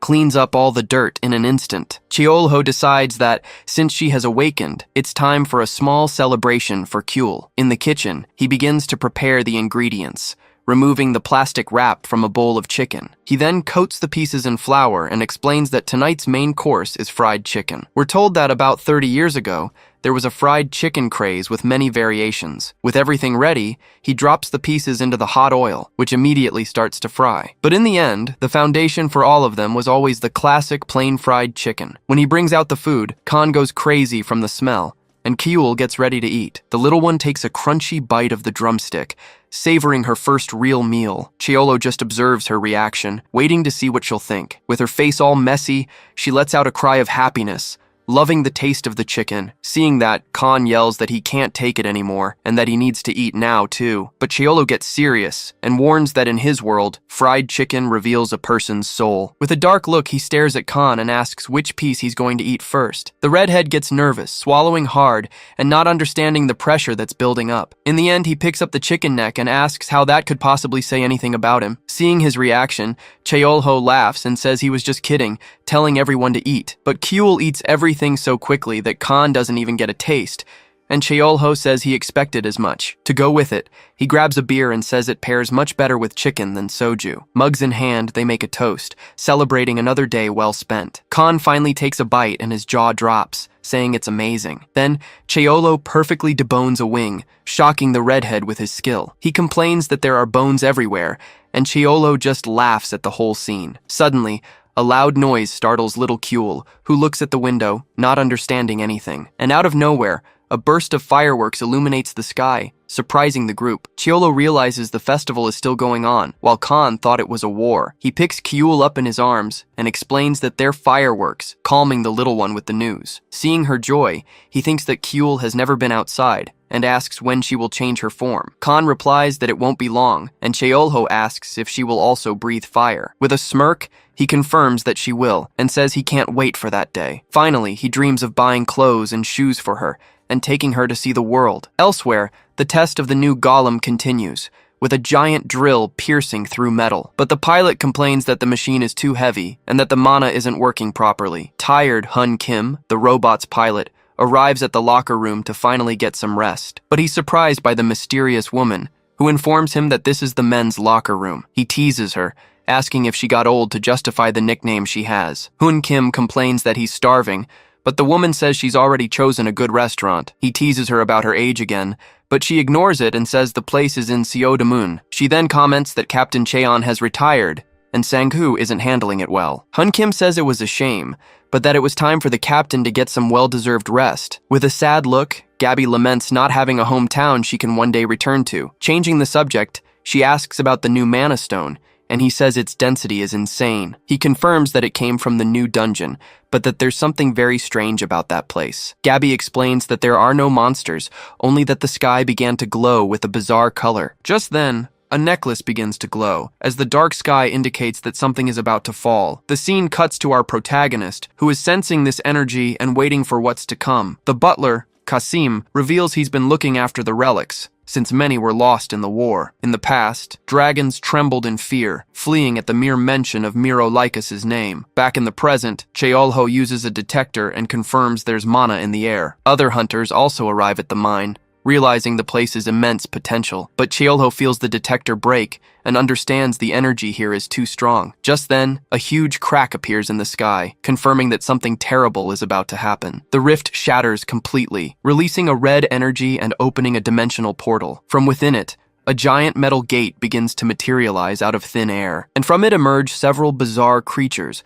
looking like giant, furious boars. Down below, the hunters panic, and their leader shouts for them to hold a defensive formation. He orders the workers to be evacuated, warning that these are evolved combat monsters. The team creates several magical barriers, preparing for the impact of the monster stampede, but one of the captains is caught off guard, taking a direct hit from one of the beasts. Seeing his captain in danger, Sang-hoo Kim charges full force at the monster. Sang-hoo Kim is in shock, unable to believe the scene unfolding right before his eyes. With brute force, the monsters slam the ground, sending the hunters flying. In the midst of the chaos, all he feels is pure panic as the sounds of battle echo around him. He then spots the horde's leader and shouts for his team to focus on rescuing the wounded. From the sky, the leader's power core pulses with a sinister energy, crackling with lightning. Down below, one of the hunters is completely surrounded, with no escape route. With a roar, the monster attacks the front line's shield, shattering the team's defense. Another hunter is caught off guard and screams in pain as he's attacked from behind. Desperate, the leader realizes he has to make a difficult decision right now. He considers retreating to save the workers, sacrificing his men on the front line. But the image of his fallen comrades weighs on his conscience, and he hesitates. Then, he remembers what an old man always used to say, about living every day with regret. He wonders how many times the old man felt fear and had to make a choice like this. The urge to run and flee the fight is overwhelming, but he knows he can't do it. The memory fades, and he understands that taking a step forward, even in fear, is what matters. Filled with determination, he vows to show his worth to the old captain. He then yells that his comrades are waiting and that he'll take the front line. Spear in hand, he fearlessly charges toward the horde of giant monsters. His attack is a spectacle, slicing through several enemies at once with his electric spear. Without retreating a single step, he continues to carve a path through the mess. But the fight is long, and he realizes his mana has finally run out mid-battle. Even so, the horde's boss keeps advancing, giving him no time to breathe. One of his men shouts a warning, and he fires an energy blast at the monster. Alone, he faces the beast, and says his team is right behind him, trusting in him. With all his remaining strength, he grips his spear, ready to keep on fighting. Though wounded, he shouts with confidence, saying he'll clear a path for everyone. Then he leaps with all his might, diving with his spear aimed right at the giant boar's head. The blow lands true, causing a blast of purple energy that consumes the monster. The force of the attack is so great it carves a tunnel of energy through the field. In the end, covered in blood, he stares at the horizon, his eyes glowing with power. He feels his power overflowing, with purple lightning arcing from his body. The captain orders everyone to regroup, but his soldier tries to warn him of a new danger. But it's too late, as another boss is emerging from the portal with a sinister gaze. He can't believe what he's seeing, completely stunned by the situation. He then yells for everyone to fall back, announcing he'll hold the front line alone. The creature lets out a roar, confirming there are now 2 bosses to face. Badly wounded, he thinks that reinforcements will arrive, but he needs to hold on. Doubt hits him hard, and he wonders how long he can last. But suddenly, a flash of light blinds everyone, and a figure appears out of nowhere. The leader looks back, completely shocked by the mysterious man's arrival. His soldier is also frozen, not understanding who the newcomer is. Just then, the monsters begin to turn to dust, dissolving into a bluish light. The energy is so powerful that even the horde's boss starts to disappear. In the blink of an eye, the battlefield is empty, leaving everyone confused. All the monsters have vanished, and now only black feathers are falling from the sky. The leader runs to help his fallen soldier, asking if he can move. The young man gets up and says he's fine, just a few scratches despite the scare. With the danger gone, the leader grabs his arm and says they need to retreat for now. He then helps his comrade walk, yelling that they need to get out of the dungeon while they can. But as he looks at the empty battlefield, he can't understand what just happened. From above, our protagonist watched the whole scene, reflecting on what had happened. He sighs, remembering a request to look after that reckless kid in battle. He then sits on the cliff's edge, thinking that he saved lives, but it will create a mystery. Elsewhere, the hunter notices that his leader, who was rank 2, has gotten stronger. With a smile, Yahello concludes that this fight has made the young man Korea's 4th rank 1 hunter. But suddenly his stomach rumbles loudly, reminding him that he's hungry. Watching the sun set, he decides the first thing to do is get something to eat. The scene changes, and he appears lighting a small grill to make dinner. Alongside Khan, he complains that the fire is too weak and tells him to wait. Just then, Yahello shows up with a pile of firewood, leaving Khan shocked at the sight. Khan stares at Yahello, thinking it took him 50 years to master his own techniques. But suddenly little Kuel gets close to the fire, making Khan frantic with worry. With a curious look, she just tilts her head and asks if that's the so-called fire. Then, she summons Undine again, creating a magic circle right in front of everyone. The water spirit makes a gesture with its hand, preparing its magic to extinguish the flames. Then, it throws a ton of water everywhere, putting out the grill and soaking everyone. With the fire out, Yahello sighs and says he'll get more firewood to start over. And tonight's barbecue is special, made with the belly of the boss boar he defeated. Khan is about to grab a piece, but Yahello stops him, telling him to wait a bit. He then shows him the right way to eat, preparing a lettuce wrap with the meat. The redhead tries it and is amazed, saying the food tastes incredible. While cooking, Yahello asks if Khan is still researching the dungeons around. He then tells him he found a horde of combat boars in the mana mine today, but he explains they were overly aggressive, and their tusks weren't like those from his spawn. And to make matters worse, the portal's energy wasn't from his spawn, leaving Khan speechless. Yahello confirms with a grim look, saying that Earth might be connected to another dimension. We are shown that something much bigger is going on, with multiple portals connecting across the universe. The scene shifts to the headquarters of the National Hunters Association after all the chaos. Inside, they're reviewing an unbelievable report about the attack on the Incheon dungeon. Sang-Hoo Kim explains that after a flash of light, all the monsters just vanished. His superior says the other team reported the same thing, wondering what happened. But he changes the subject, congratulating the hunter on reaching the master level. Happy with the news, the new rank 1 gets straight to the point and asks if he's getting a raise. But he quickly complains that he won't even have time to spend it, and his boss offers him some time off. Thinking of his team, he turns down the break and asks them to give the whole squad a bonus instead. The chief then asks what his next class will be, and he answers Iron Heart. We're told that this class grants a second life and boosts defense to an absurd degree. He clenches his fist, thinking that once he masters this technique, he'll be harder than steel. He recalls the battle and reflects that with this power, he could have bought more time for his team. The chief agrees with his choice and dismisses him, saying the investigation will continue. On his way out, he calls the chief Gramps, who complains about the young man's lack of manners. Alone in the elevator, he thinks that the mysterious light didn't seem evil, but rather inviting. He reflects on the flash, wondering if it was some strange force or actual help. The hunter realizes that what connects the two incidents is an overwhelming, unprecedented power. In the end, all they can do is hope this force never becomes an enemy. The scene returns to the barbecue, with meat on the plate and a bottle of soju on the table. To start the evening, one of them fills a small glass with the drink, getting everything ready. Khan then takes a sip and calls Cheolho over to start a more serious conversation. He asks if the demon king that Cheolho fought was really that strong. Cheolho says he was surreal, but boasts that, of course, he was stronger. Then Khan asks if he despises his old enemy, and the barbecue's fire flares up. In a flashback, he explains that the people who helped him were killed by the villain's army. Because he had so much power, he decided to fight and use his strength to stop the Demon King's army. But the war was long and bloody, and in the end, he found himself alone, with no friends left. With a furious look, he confirms that he despised the Demon King with all his soul. We're shown that he used an incredible magic, becoming the king of that world. In the end, he finally finds him, asking if he is the so-called Demon King. In the past, he asks who summoned him to that completely desolate realm. Back in the present, he reveals that the Demon King had also been summoned there. Khan is a bit confused by the story, but Cheolho confirms that's exactly what happened. He explains it was the same situation, and Khan doubts anyone could summon a demon lord. Curious,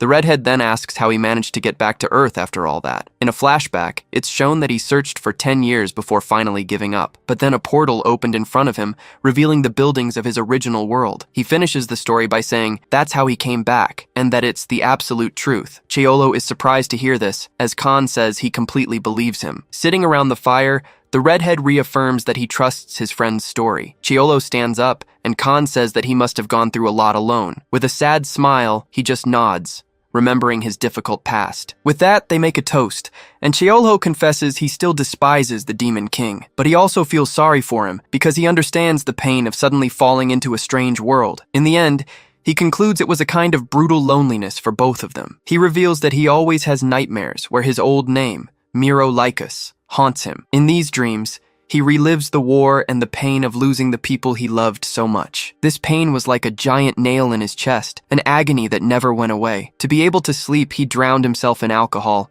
trying to escape his harsh reality. He thinks that if he wasn't strong, he would have already gone mad from all that suffering. But then he wakes up with a start, wondering if maybe he has already gone mad. He sighs in relief when he sees it was a nightmare, and notices Kuel snoring on his lap. The little one was all curled up, sleeping peacefully and comfortably under the blanket. Seeing the cute scene, he calms down, watching the little creature sleep peacefully. Carefully, he places her on the bed, wondering how she ended up there with him. Then he looks at Khan, who is once again sleeping crookedly in a bizarre position. Chuckling, he thinks that this was just another ordinary, peaceful morning. Then he heads down the restaurant stairs, ready to start another day of work. But an old man calls him young man, and he looks back, not understanding why. Seeing the man down below, he asks if he was really being called. An old woman approaches and asks him how to get to the Arirang train. He wonders if a train with that name even exists, as she complains about the youth. The old woman walks away, grumbling about life, leaving Cheolho standing there confused. He thinks that he's never seen her around and decides to ask about the train later, but he puts the mystery aside, as he needs to get ready to open the restaurant. He then starts his cleaning routine, scrubbing the counter and polishing his kitchen knives. With a cloth, he dries the countertop, leaving everything sparkling for the start of business hours. Just then, the door opens and his first customer of the day arrives. Wishing him a good morning, Jae-woo Choi sits at the counter and excitedly asks what the special of the day is. Cheolho tells him he's still setting up, but he can whip up some fried rice for him. Suddenly it starts to rain, and the customer comments that the rainy season has finally arrived. Ignoring the small talk, he cooks, thinking the customer must know about the mine incident. He serves the food, and the customer mentions that Granny Arirang is wandering the neighborhood. The man explains she's an old lady who collects recyclables, and it seems Cheolho didn't know. Cheolho then confirms he saw her earlier, wearing a scarf despite the heat. Cheolho mentions she asked about the train, and the customer says nobody knows what it is. With his plate empty, he explains that her generation lost a lot of people and never got over it. Then Jae-woo Choi says goodbye in the rain, and says it might be best to just leave her be. Watching the rain fall, Cheolho thinks that time passes, but a lived truth never changes. He reflects that this world still bears the scars of a very painful past. In the end, he understands that his customers and the old lady still carry their pain to this day. The scene shifts to Cheolho, who starts his day casually brushing his teeth in the bathroom. Suddenly, he remembers something and hurriedly spits his toothpaste into the sink. Rushing into the living room, he finds Khan encouraging Kyul, who is glowing as she attempts to transform. The little one's blue energy eventually dissipates, and the transformation finally seems to come to an end. However, she simply reverts to her cute original form, and Khan declares it a failure. Cheolho asks if there's some kind of trick to it, but Khan warns that the beginning is always the hardest part. An idea strikes Cheolho. Maybe he should try putting clothes on the small creature. He grabs a random outfit and puts it on Kyul to see what happens. The clothes are massive on her, and he imagines she'll look like a 5-year-old. Suddenly, Kyul starts to glow again,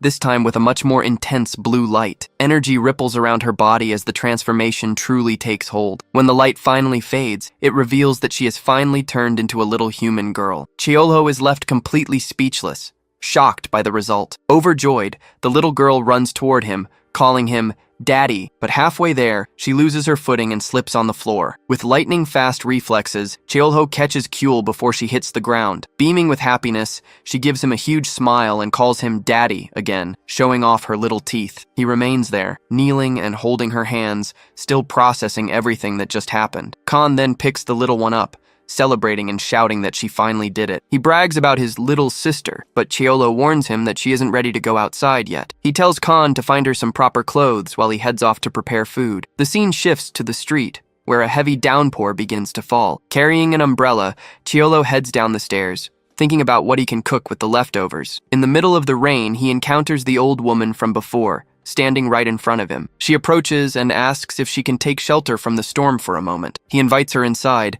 but she declines the tea, saying she needs to hurry through the rain. He finds her response intriguing and notices that her accent has suddenly vanished. The old woman turns to leave, ready to face the heavy rain again. However, Cheolho stops her and hands over his umbrella so she won't get soaked. As she leaves, she asks if he happens to serve black bean noodles there. He says he's not sure if he has the ingredients, but will go inside to check. Cheolho turns and opens the door, preparing to head back into the kitchen. When he looks back outside, the old woman is already disappearing into the rain with her cart. He stands at the restaurant door, thinking about how strange that encounter was. As the rain continues to pour, a TV alert warns of the danger of aquatic monsters. It's explained that a common monster, the Kelpie, becomes much stronger in the rain. Suddenly, Hoon Kim slams his mug on the table, crying out for Cheolho. Drunk and desperate, he asks how he can possibly impress a girl. Hoon Kim then shares a secret, revealing he only dated once before going to the other world. He remembers how, years ago, a mysterious woman saved his life in a dungeon. Cheolho remarks that strong women are attractive,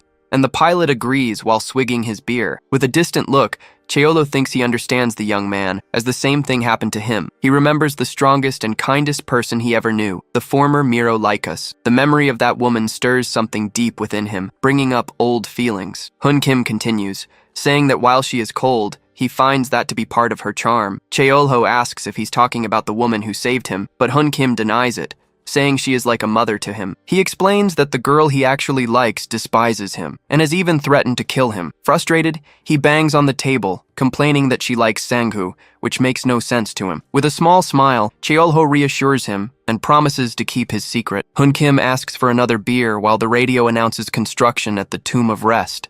Hearing the news, Cheolho falls silent, lost in thought. The pilot asks what that tomb is, and it's explained as the place where past victims were buried. Because so many died, the bodies were cremated and their names engraved on a tomb. Cheolho seems to understand the situation, but suddenly, there's a knock at the restaurant door. A blonde hunter enters, introducing herself as the Queen of Blades, Yuna Lee. Before she even speaks, Hoon Kim turns around, already knowing who she's looking for. Without wasting a second, she grabs him by the collar with full force, catching him off guard. With a furious glare, she asks if he's drinking again, leaving the pilot speechless. She tells him to stop fooling around, but the pilot, slumped on the floor, finds her anger attractive. With an intense glow in her eyes, it's clear her fury is just beginning. As he's dragged away, the pilot thanks Cheolho for the meal, and Yuna offers her thanks as well. Out on the street, he complains that she's getting wet and tells her to get closer to the umbrella. Irritated, she tells him to shut up as several blades manifest and dissolve in the air. Watching the scene, Cheolho reflects on her being the queen of blades and realizes he needs to clean up the mess. He then remembers why she's there and that kelpies have been getting very aggressive. He grows pensive, having a bad feeling about the whole monster situation. As the rain continues to fall heavily, he knows something terrible is about to happen. Back in the kitchen, he finds little Kyul trying to steal ingredients from the fridge. He picks her up, jokingly asking if she's trying to be a little thief. The girl hugs him and calls him daddy, but he notices her tail is still there. He thinks about how she will eventually have to return to Espan and wonders about the tail. Kyul repeats his words, showing she's slowly learning to speak. With a smile, he hugs her and says he'll take good care of her until that day comes. Suddenly, the restaurant door opens, and an unexpected visitor appears. He sets Kyul down and tells her to be quiet, surprised by a customer arriving so early. The old woman from before has returned, saying she's glad the restaurant is open. She orders a bowl of black bean noodles and asks how long it will take. Suspicious, he notices her accent has returned and she seems quite different. To be sure, he uses his skill and activates Detector Eye to analyze her. The status window shows she hasn't awakened. She's a completely ordinary person. However, in the observations, he discovers that the old woman actually suffers from dementia. He reflects on the fact that even healing magic cannot fix the scars of the mind. He thinks to himself that if it were possible, he would have stopped having nightmares a long time ago. He decides that the only thing he can do is offer her a good meal. Suddenly, little Kyul pops up, spying on the new customer over the counter. The little girl stands there, staring at the woman with a very curious look. The old woman is also surprised, staring back at the unusual child. Then, Kyul walks up to her and starts wagging her tail, making Cheolho tense up. He breaks into a sweat, having no idea what the little creature is up to now. An old woman wonders what kind of creature that is. Cheolho gets a little tense as the old lady asks what a little puppy is doing there. The woman then picks the little one up, saying she's as cute as her old dog. The little girl replies that her name is Kyul, which impresses the customer, who is surprised she can talk. Just then, Khan comes running, wondering why Kyul is there with a human. Cheolho just watches for a second, assessing if the interaction is truly safe. He says it's okay and asks Khan to watch the store in case more people show up. With that settled, he turns around and decides to make her some black bean noodles. It's explained that this dish used to be easy to find, but not anymore. Ingredients like the pastes are very hard to make from scratch, which complicates the recipe. Since the woman was in a hurry, he decides to use instant noodles to speed things up. So he starts by frying the chunjang in the pan until the paste gets a charcoal-like flavor. While the noodles boil, he mixes the paste with meat and onions, letting it cook. And so the dish, Big Pig's black bean noodles, is finally ready to serve. He brings the food to the table, while the old woman has fun playing with little Kyul. Suddenly, the woman remembers she has to go, as her grandson is waiting for her at home. At that, Cheolho turns and quickly starts getting some things from behind the counter. He then hands her the bowl, packed to go, warning her to be careful not to break it. She thanks him profusely and presses a wad of cash into his hand as payment. Cheolho is surprised to see they are old bills, the kind he hasn't seen in a long time. He says goodbye to the woman, while little Kyul gives him a cute wave. We're told that after that day, Grandma Arirang started visiting the place. Each day, she would take the noodles to someone different. One day for her husband, another for her grandson. But the bowls he lent her never came back, though he knew it wasn't on purpose. So, he simply went to a store and bought several new bowls without complaining. The scene changes, and we see Cheolho walking down the street with a thoughtful expression. He keeps walking and arrives in front of a place called Resting Grave. Upon entering, he glances at a couple crying at one of the graves. He sighs, thinking it can't be his parents' grave since they aren't there. Soon after, he finds the old woman and asks her to stop, telling her it's a cemetery. He points out she can't bring food as it attracts bugs, nor can she sleep there in the cold. Just then, a guard arrives and warns her that if she doesn't clean everything up, he'll throw it all away. Cheolho then glances to the side, with a look of someone who's noticed something strange. He sees a makeshift tent and wonders if the old woman has been living there. Inside, he can see a picture frame with a very old, faded photo. The woman then enters her tent, a sad smile on her face as she settles in. Carefully, she picks up the picture frame that was resting on top of a chest. Then she starts to gently clean the glass, reminiscing about a past moment. Seeing this, Cheolho reflects that people don't just smile when they're happy. He understands they also smile to hide the pain, something he did often himself. With that thought, he turns and slowly walks away from the grave. The scene changes completely, and now a heavy rain begins to pour from the sky. Back at the restaurant, little Kyul jumps for joy at the window as she watches the rain. Khan mentions they need clothes for her, but the market is closed due to the rain. But Kyul starts licking the window, and Cheolho notices she loves rain, just like a blue dragon. Suddenly, a radio alert warns of kelpies appearing because of the heavy rain. The message repeats several times, confirming the monster warning is in effect. Cheolho then asks Khan to look after the house, already preparing to leave. With a leap, he jumps over the railing, feeling that something is very wrong. A purple energy then shoots out from him, streaking across the sky at high speed towards the city. Engulfed in his dark aura, he starts flying through the rain, going as fast as he can. His expression was grim, as he knew this bad feeling was a terrible sign. The scene shifts to the old woman who appears sitting at a train station, completely confused. She stands up and looks around, wondering where she is and how she got there. Just then, she sees a sign and realizes she has finally found the Arirang train station. And right on cue, a train begins to approach the platform, making a loud noise. The train stops right in front of her, and the doors hiss open. From inside the car, the silhouette of a mysterious man appears against the bright light. The man then extends his hand to her, a gesture that leaves her very confused. The mysterious man then calls for her to go with him, inviting her to board the train. She laughs and jokes that he looks fancy, but still smells like manure. Just then, a little boy appears calling out to her, and she recognizes him as her dear grandson, Yunho. But as she looks at him, she realizes there's something very strange about the boy's face. Her vision blurs, and she panics, unable to remember his appearance any longer. It's explained that her memories have vanished, leaving everything blurred like an old photograph. The illusion then shatters, and the old woman finds herself alone again, soaked by the rain. Like a black and white photo, she realizes that once again, she can't remember. Suddenly,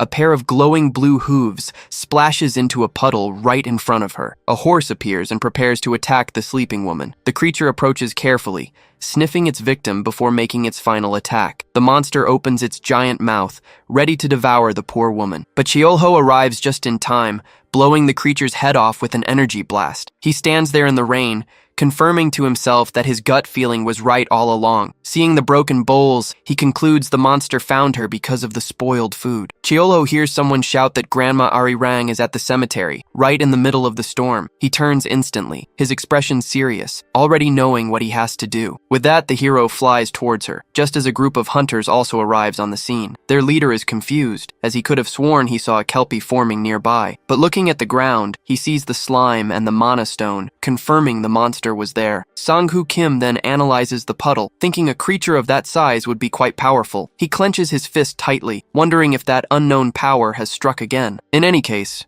the group decides to take the old woman to a safer place. As she's being carried, she starts having a nightmare and calls out for her grandson, Yunho. Even in her sleep, tears stream down her face, showing the pain she still felt. The scene focuses on the fallen picture frame, where a ghostly voice calls for the woman to leave. With its glass shattered, the photo reveals the image of her husband. Time passes, and the silence of the night settles over the city, hushing everything. At the restaurant, Cheolho hears a sound and turns to welcome a customer, but to his surprise, it's the old woman from the cemetery, standing suddenly in the doorway. She explains that the bowls broke and apologizes for the trouble as she hands him new ones. He then notices she's wearing different clothes, a new and rather lovely outfit. Curious about her attire, he asks if she happens to be going somewhere. With a serene smile, she simply confirms that yes, she was leaving. Cheolho is silent for a moment, looking down at the bag she handed him. But before she can leave, he insists, inviting her to sit and eat one last time. Without waiting for an answer, he starts washing dishes,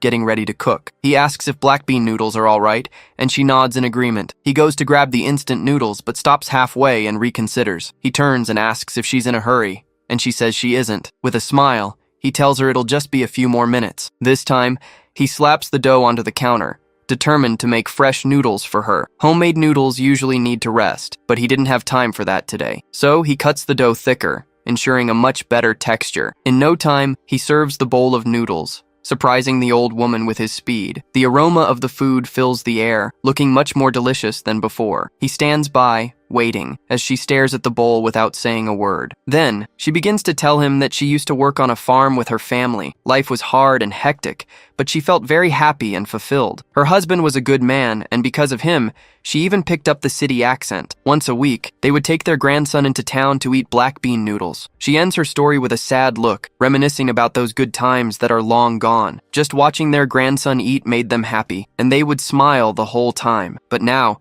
she can't remember her husband's face, or even her grandson's. She says she doesn't want to forget, but it keeps happening more and more, and it scares her. Suddenly, a child's small voice shouts, "Daddy!" catching everyone's attention. Right after, a tiny figure runs across the room wearing cute cat slippers. Little Kuel runs up and hugs the old woman, calling her grandma in an adorable way. Seeing this, the old woman asks if she can give some of her noodles to the little one. Chaeollo smiles and says he'll prepare a brand new bowl just for her. He serves the bowl to Kuel, and the grandmother thinks the girl is just precious, watching her so happy. The little girl then takes her bowl and excitedly insists that her grandma eat too. Encouraged, the old woman picks up her chopsticks, finally ready to eat her meal. But before taking the first bite, she pauses for a moment, a lost look in her eyes. Kuel notices her hesitation and asks if grandma isn't going to eat her noodles. Without waiting for an answer, the little girl happily digs in, saying her daddy's food is delicious. The sight sparks a reaction in the old woman, as if she's remembered something important. She agrees with the little girl and, looking out into the night, says the noodles are very good. After they've finished eating, both bowls are empty and she asks to pay the bill. Seeing her stand up, Chaeollo asks if she's leaving already, and the woman confirms. She glances at the window one more time and says her train is about to leave. Chaeollo understands, and with a sad smile, he brings up the payment. He tells her it's on the house, leaving the old woman confused. He explains that he always gives special treatment to customers who are about to set off on a journey. With a sad smile, she finally understands the gesture and accepts his gift. She thanks him profusely and says goodbye, telling him to take care of himself. People follow many different paths in their lives, like the path of a father, working tirelessly for his daughter's future, or that of a war veteran, who chooses retirement after long years of fighting, and even that of a man in love who devotes himself completely to his one true love. But today, it is her path. Little Kuel says goodbye, waving to her grandma. The sky glitters with shooting stars, and Chaeollo bids her farewell one last time. The scene shifts back to the station, where the train begins to pull away without her, its horn blaring. Desperate, she runs along the platform, shouting for the train to wait just a little longer. She runs so hard her shoe falls off, and she wonders why she's even doing this. Breathless, she keeps running and pleads, begging it to wait just a little longer. Suddenly, a familiar voice cries out, "Mom!" leaving the old woman completely stunned. From inside the train, several people are waving at her, desperately calling out, "Mom!" Then, she recognizes her eldest daughter, her second son, and her youngest child. And right there, she sees her beloved grandson, calling her grandma with a huge smile. And just like that, her memories come flooding back, becoming clearer and sharper in her mind. The train stops again, and the door slides open, revealing her husband. He calls her "my dear" in a calm voice, telling her how much he missed her. He says he knows things have been very difficult and that she's endured so much. Then he holds out his hand to her, asking her to come and finally be with them. With a smile of pure bliss on her face, she accepts his invitation without a second thought. But the scene cuts back to the cemetery, where the guard runs to her body,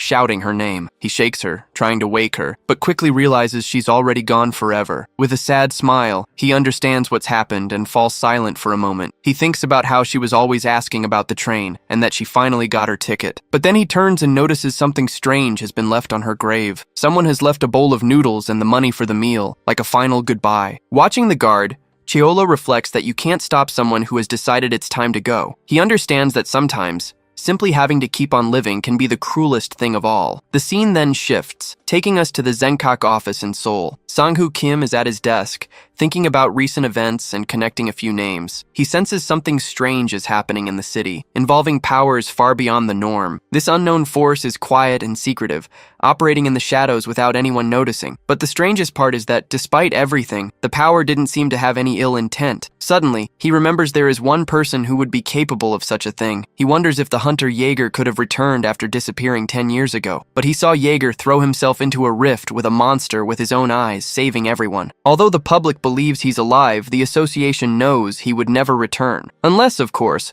the association was hiding a rank 0 hunter. Frustrated with the situation, Sang-hoo Kim throws his papers in the air, unsure of what to do next. Strong monsters have been emerging from dungeons ever since the incident at the mine. It all feels like the prelude to a new, massive invasion, and it has him worried. He decides to focus on the most pressing matter and picks up the file on his biggest problem right now. And the classified file reveals Shin Ryu, the younger brother of the legendary hunter, Jaeger. The scene shifts to the National Hunter Association, an imposing building in the heart of the city. Inside, an assistant hands over the new graduate reports for her boss to review. He looks through the files, seeing the profiles of the 3 most promising rookies in the class. The first is Mi-jin Kim, a rank 3 healer who excelled in school. At just 17, she is the daughter of the god of food, who is currently on Sang-hoo's team. However, the boss notes they already have a healer there and decides to assign her to a different squad. Next is Ju-myung Lee, a 20-year-old fire mage with massive damage potential. The boss arranges the mage's transfer, but quickly grows concerned about the last rookie on the list. The troublemaker is Shin Ryu, a rank 2 fighter with the lycanthropy skill. Because of his power, he earned the nickname Warwolf and possesses immense potential. First, he is the younger brother of the hunter Jaeger. Second, the location he requested to be stationed in was Seodamun. The boss sighs in exhaustion. The kid was already picking fights with several captains. The assistant explains that he defeated multiple leaders before heading straight for his destination. Outraged, the boss curses the brat, wondering who still tries to settle things that way. On another normal day, the city was bustling with people moving in every direction. Cheolho was thinking about making stir-fried pork, but realized he was out of the meat he needed. At the butcher shop, he sees several options, but finds the large amount of great pork meat strange. He remembers those creatures were in the mine and worries about them appearing in the city. With this in mind, he decides he'll need to look into the situation later. On his way back, he glances at a clothing store and a dress catches his eye. He goes inside and asks the clerk if the outfit would fit a 5-year-old. With a smile, he confirms the gift is for a little girl, thinking of Kyul. Suddenly, a loud shout echoes through the street, calling for the captain of the Temple Guild. It was Shin Ryu, screaming for someone named Hyuk Kang to show up and fight him right then and there. Cheolho hears the name and remembers he's the new captain who replaced the retiree. He wonders who the blonde kid is, but he's suddenly shoved aside by the rookie. Shin Ryu introduces himself to everyone, announcing that he rejected the association to join a guild. Cheolho can't believe the scene, thinking about how loud young people are these days. A guild member appears at the window and tells the rookie the captain ordered him to get lost. Ignoring the warning, Shin Ryu stays put with a mocking smirk. He starts laughing loudly, claiming the Temple Guild is scared of a rookie like him. Suddenly, the sound of an impact echoes, showing that someone has finally appeared. It's Captain Hyuk Kang, asking who the hell is making all that noise. Cheolho observes that he is quite strong. The captain dismisses it as just a kid shouting. He turns away, stating he doesn't waste time with trash, and tells the boy to go home. The rookie taunts him, saying a tiger left only for a fox to take the throne, which irritates the captain. Seeing his back turned, Shin Ryu lunges, asking if the captain is trying to run away. With a swift move, the captain puts his sword to Shin Ryu's face. Now angry, he warns that he'll cut that loud mouth right off the rookie's face. Shin Ryu smiles, saying the fight is finally getting good, as his body begins to shift. He leaps forward, claws and fangs out, ready to attack with everything he has. In his werewolf form, he charges with a roar, aiming straight for the captain's neck. But out of nowhere, purple energy cuts through the air, taking the captain completely by surprise. It was Sang-hoo Kim, who simply sighs, thinking he never gets a day of peace in this city. Sang-hoo's spear slams into the ground, breaking up the fight and surprising everyone. He yells for them to stop, while Cheolho just watches, thinking about the passion of youth. Like sprouts after the rain, the new generation of hunters is finally starting to move. A while later, the 3 of them show up together at the restaurant door. Much to Cheolho's surprise, he welcomes the group, bracing himself for whatever comes next with them. Looking at their bruises, he asks if they fought, but Sang-hoo says they settled it with their fists. The captain bows, admitting that experience beat raw strength, which piques Cheolho's curiosity. Without ceremony, the group sits down and orders a bottle of soju and some food. Cheolho announces that the dish of the day is stir-fried pork, and Sang-hoo agrees instantly. It's explained that the secret to the dish is frying thick slices of pork in oil. Good stir-fried pork should be meat-heavy, not the kind that's mostly vegetables. He prepares 5 portions for the 3 of them, using a garlic and chili sauce. The great stir-fried pork is served. leaving the rookie impressed by the size. But the peaceful atmosphere is short-lived. Shinryu sighs and puts on headphones. Sang-hoo announces he'll pay the bill and tells the captain to handle the rest of the mess. Yahello says goodbye but is annoyed that he made 5 portions only for Sang-hoo to just walk out. With his head down, the rookie admits he lost and says he'll join the guild, but the captain fills his glass and says he doesn't want him, leaving the boy shocked. He warns the rookie not to be delusional, thinking his little world is all there is. With a serious look, the captain tells him he needs to learn that he isn't that special. After giving the lecture, he simply turns and leaves them both behind. Yahello stands at the counter, impressed by the attitude he just witnessed, but the rookie's eyes start to sparkle, thinking that was the coolest thing in the world. He takes off running after the captain, desperately screaming for him to wait. Watching the whole scene, Yahello gives a little smile, already imagining the future of that generation. As the two walk away, the rookie begs for a chance on the new team. Yahello knows that as they get stronger, their enemies will too. He looks at a newspaper lying on the floor. The news confirms that portals are appearing much more frequently than usual. In the end, he looks at the untouched food and laments making 5 portions for nothing. At dawn, little Kyul wakes up and stretches, ready for a new day. She sees that everyone in the house is still asleep, completely knocked out in their beds. She remembers that Khan told her to wash up whenever she woke up in the morning. A water elemental appears, and the little girl calls it over to play for a bit. The spirit splashes a bunch of water on her, giving her a quick and magical bath. The water completely envelops her body, washing away all the dust and sleep from her face. With a huge smile, she celebrates being all clean and ready for the day. The elemental claps for her, praising the little one for being a good girl. After her bath, she goes to Yahello and tries to wake him, but he stays fast asleep. She pats his face, praising him for being a good boy too. Seeing her new dress, she giggles, excited to wear the clothes she was given. Once dressed, she heads downstairs thinking about food, very hungry to start her day. Suddenly, a strange red portal begins to open right in front of her. The energy glows brightly, and she wonders what this thing appearing out of nowhere is. Curious, she reaches out and touches the surface of the portal without any fear. But as she does, she ends up being pulled inside. Right after she passes through, the portal closes, vanishing completely from the room. The scene shifts to a dark, gloomy place where footsteps echo down a stone corridor. Kyul and her elemental appear out of nowhere, and she immediately shouts that it's playtime. Fearlessly, she starts walking through the area, stepping near skulls and bones on the ground. Suddenly, a loud noise catches her attention, and she turns to see what it was. In front of her, a giant minotaur and its soldiers appear, looking anything but friendly. But the little girl just tilts her head and mimics their sound, not scared in the least. Annoyed, the chief points and orders one of his lackeys to attack the little girl now. The monster then rushes towards her,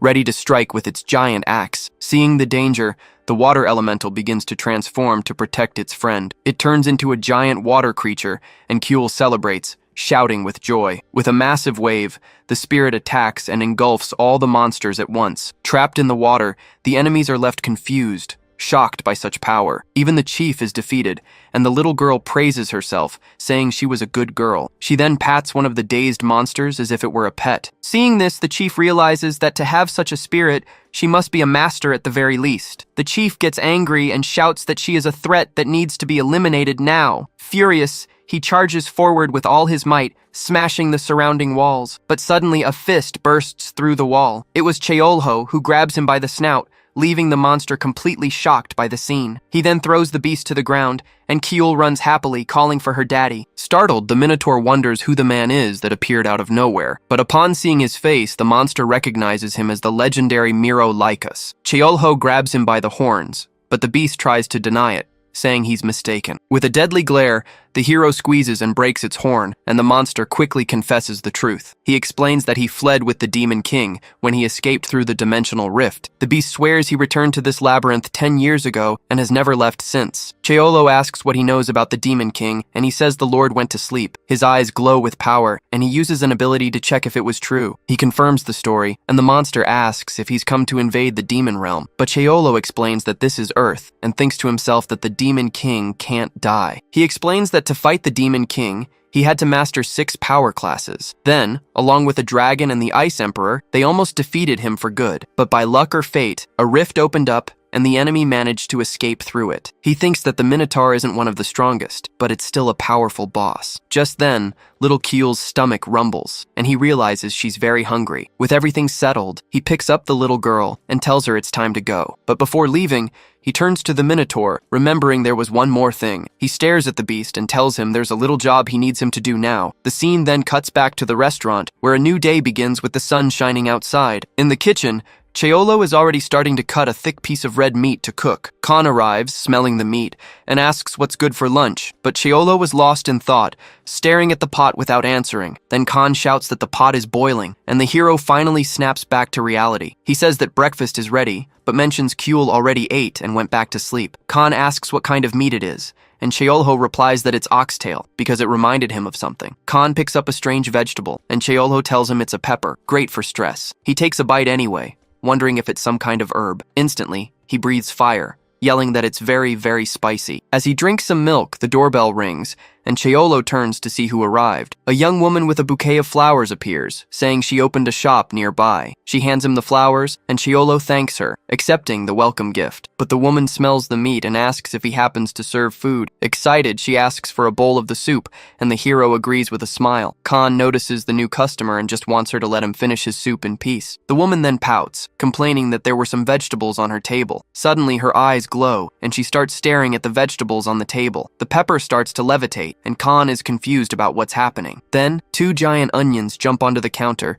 and Yahello just watches the bizarre scene. The vegetables come to life and start hopping around, and the woman shouts that they're getting away. Yahello activates his detector eye and sees that the vegetables are actually mandrakes. He realizes the girl is a plant regeneration hunter, a very rare class. It's explained that this ability is strong enough to stop an army of demons. Even so, he scolds her, and she apologizes, saying she feels sick around vegetables. Yahello picks up one of the mandrakes, finding the whole situation very strange and unusual. Just then, Gabby enters the restaurant and asks for a salad in a very confident voice. Gabby recognizes the flower girl, calling her by the nickname Blossom. She confirms it's her and asks what she's doing here, so far from her base. Deeply embarrassed, the flower girl shouts that she was fired for a huge screw-up. She explains she couldn't kill the plant monsters, and her partner got hurt. Gabby says she needs to own up to her mistake, and Yahello realizes she's quite wise. The hunter asks if she ran away to open a flower shop, but she says this is her home now. Still, the woman warns her that running away won't solve anything, leaving the girl thoughtful. Her face red, she agrees, and says she at least needs to apologize for her mistake. She then gets up to pay, but Yahello has a better idea to settle the bill. He asks if she has any cultivation seeds and offers her a very different kind of deal. Excited by the deal, the young woman says she'll bring the best seeds she has. Just then, the door chime rings, and a man in a suit and hat enters the restaurant. The girl recognizes him as Captain Gentleman, and he greets the other hunter present. The woman gets the nickname and immediately yells at the captain to stop calling her that. He then tells the florist they have no time to waste, as a new dungeon has appeared. The captain says he approves of her dismissal if it's official, and she calls herself useless. But he consoles her, saying that everyone makes mistakes, and the important thing is to admit it and grow. Without ceremony, he calls her Blossom and lifts her up, getting ready to leave. He carries her like a sack, saying they're out of time, while she tells him to stop. The captain then notices Yahello and asks if he's the owner of the establishment. He says Sanghu spoke highly of the place and promises to come back another time to eat. Before leaving, he announces that Gabby will pay the bill,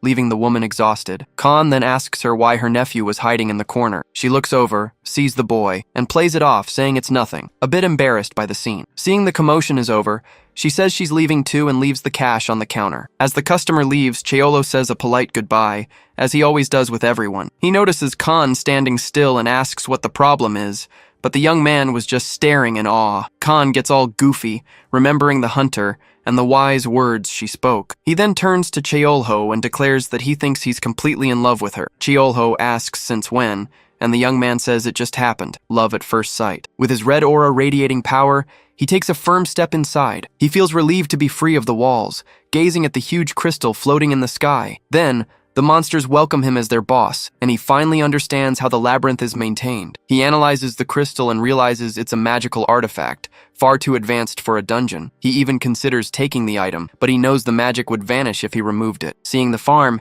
he asks if the Minotaurs eat people and uncovers a dark past. Their leader approaches and fearfully says they only grow grass to eat. Finding the answer ridiculous, He flicks the monster's nose, leaving it confused, but Cheolho grabs his face tightly, demanding to know what else they grow there. We're told the fruits are excellent, like small apples and soft-skinned pineapples. He then tosses a bag of seeds to the Minotaur and orders him to plant those too. Our hero tells him they're vegetables and that he'll teach them the right way to cultivate everything. His attention turns to a warehouse, and he asks what's stored inside. The Minotaur is afraid he'll steal the food, but Cheolho makes a worse offer. With little choice, the monster leads him to the storeroom, showing him all the supplies. He examines the treasures, realizing they're spoils from the old invasion of Espan. Suddenly, something shines brightly, catching his attention among all the items. Using his ability, he discovers it's the Tear of the Sea, a jewel of the sea people. A flashback begins, explaining that the jewel could create anything its owner desired. Its first owner was a farmer who wished for infinite rice for his family, but greed took over, and a merchant ended up stealing the magic jewel from him. The man then fled across the ocean and asked for salt, which was worth a fortune at the time. With that, the jewel began to produce salt endlessly,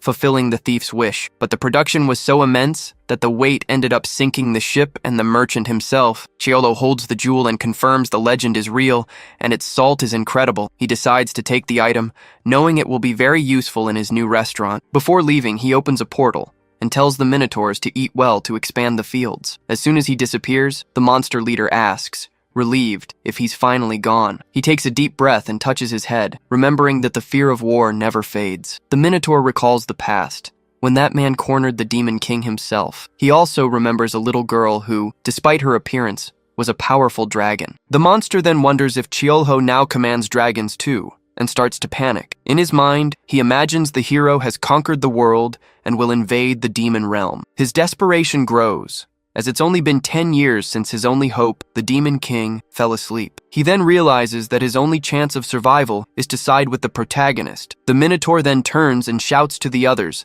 announcing that the first order is to get stronger. The scene shifts to the city, and someone lands. Then, a huge purple portal opens, and Gabby arrives with her elite team. One of the soldiers calls her Shadow Cat and warns that this is the biggest gate they've ever seen. She assesses the situation and says they need to go in and call for reinforcements immediately. The hunter reflects that larger gates usually lead to dungeons with much stronger monsters, but upon entering, she's startled. The place is completely empty and in ruins. The dungeon's sky was trembling strangely, but absolutely nothing was happening. She feels an overwhelming pressure, like a predator's, and orders an immediate retreat from the mission. Outside, her team is in shock as they watch the portal close so suddenly. Sang-hoo asks her what was in there, and the hunter replies that there was nothing. He gets irritated, questioning if the place is unstable and if a watch team is already in place. One of the agents confirms, adding that the sky's distortion is worsening by the minute. Just then, another hunter reports that the president has issued a level 3 alert for everyone. Suddenly, Hun Kim arrives, cheerfully greeting Sang-hoo and Aunt Gabby. He then remarks that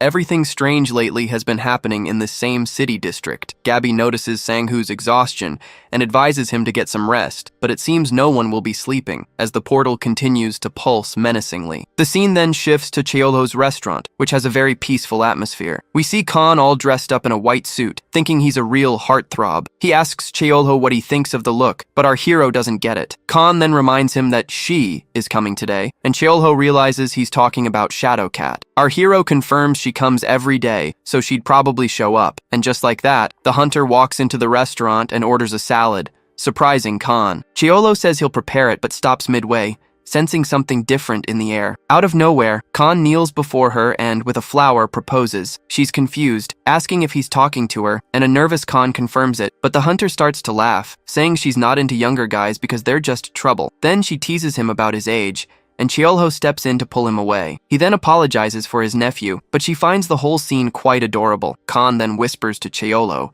asking if his move was too weird. After the response, the poor guy is crushed, and Cheolho decides to fix the mess. To do this, he takes out the Tear of the Sea, thinking he'll use the item sooner than expected. He uses the jewel to sprinkle salt on a watermelon, a trick to make the fruit sweeter. With everything ready, he serves the salad and watermelon to the waiting hunter. She takes a bite of the fruit, and her expression immediately shows that the taste is incredible. The hunter then praises the food, saying she feels all her fatigue melting away. She confesses she hasn't had much of an appetite, but his food always keeps her going. Then Shadow Cat warns him to be careful, as a level 3 alert is about to be issued. She explains that even though it's the lowest level, it means a rank 1 boss has appeared. The hunter continues, explaining that level 2 is for 2 bosses, and level 1 only happened during the Great Invasion. She warns that an unpredictable dungeon has appeared, so even the strongest hunters are on standby. Just then, her communicator buzzes, and she grumbles that the city is always so busy. Before leaving,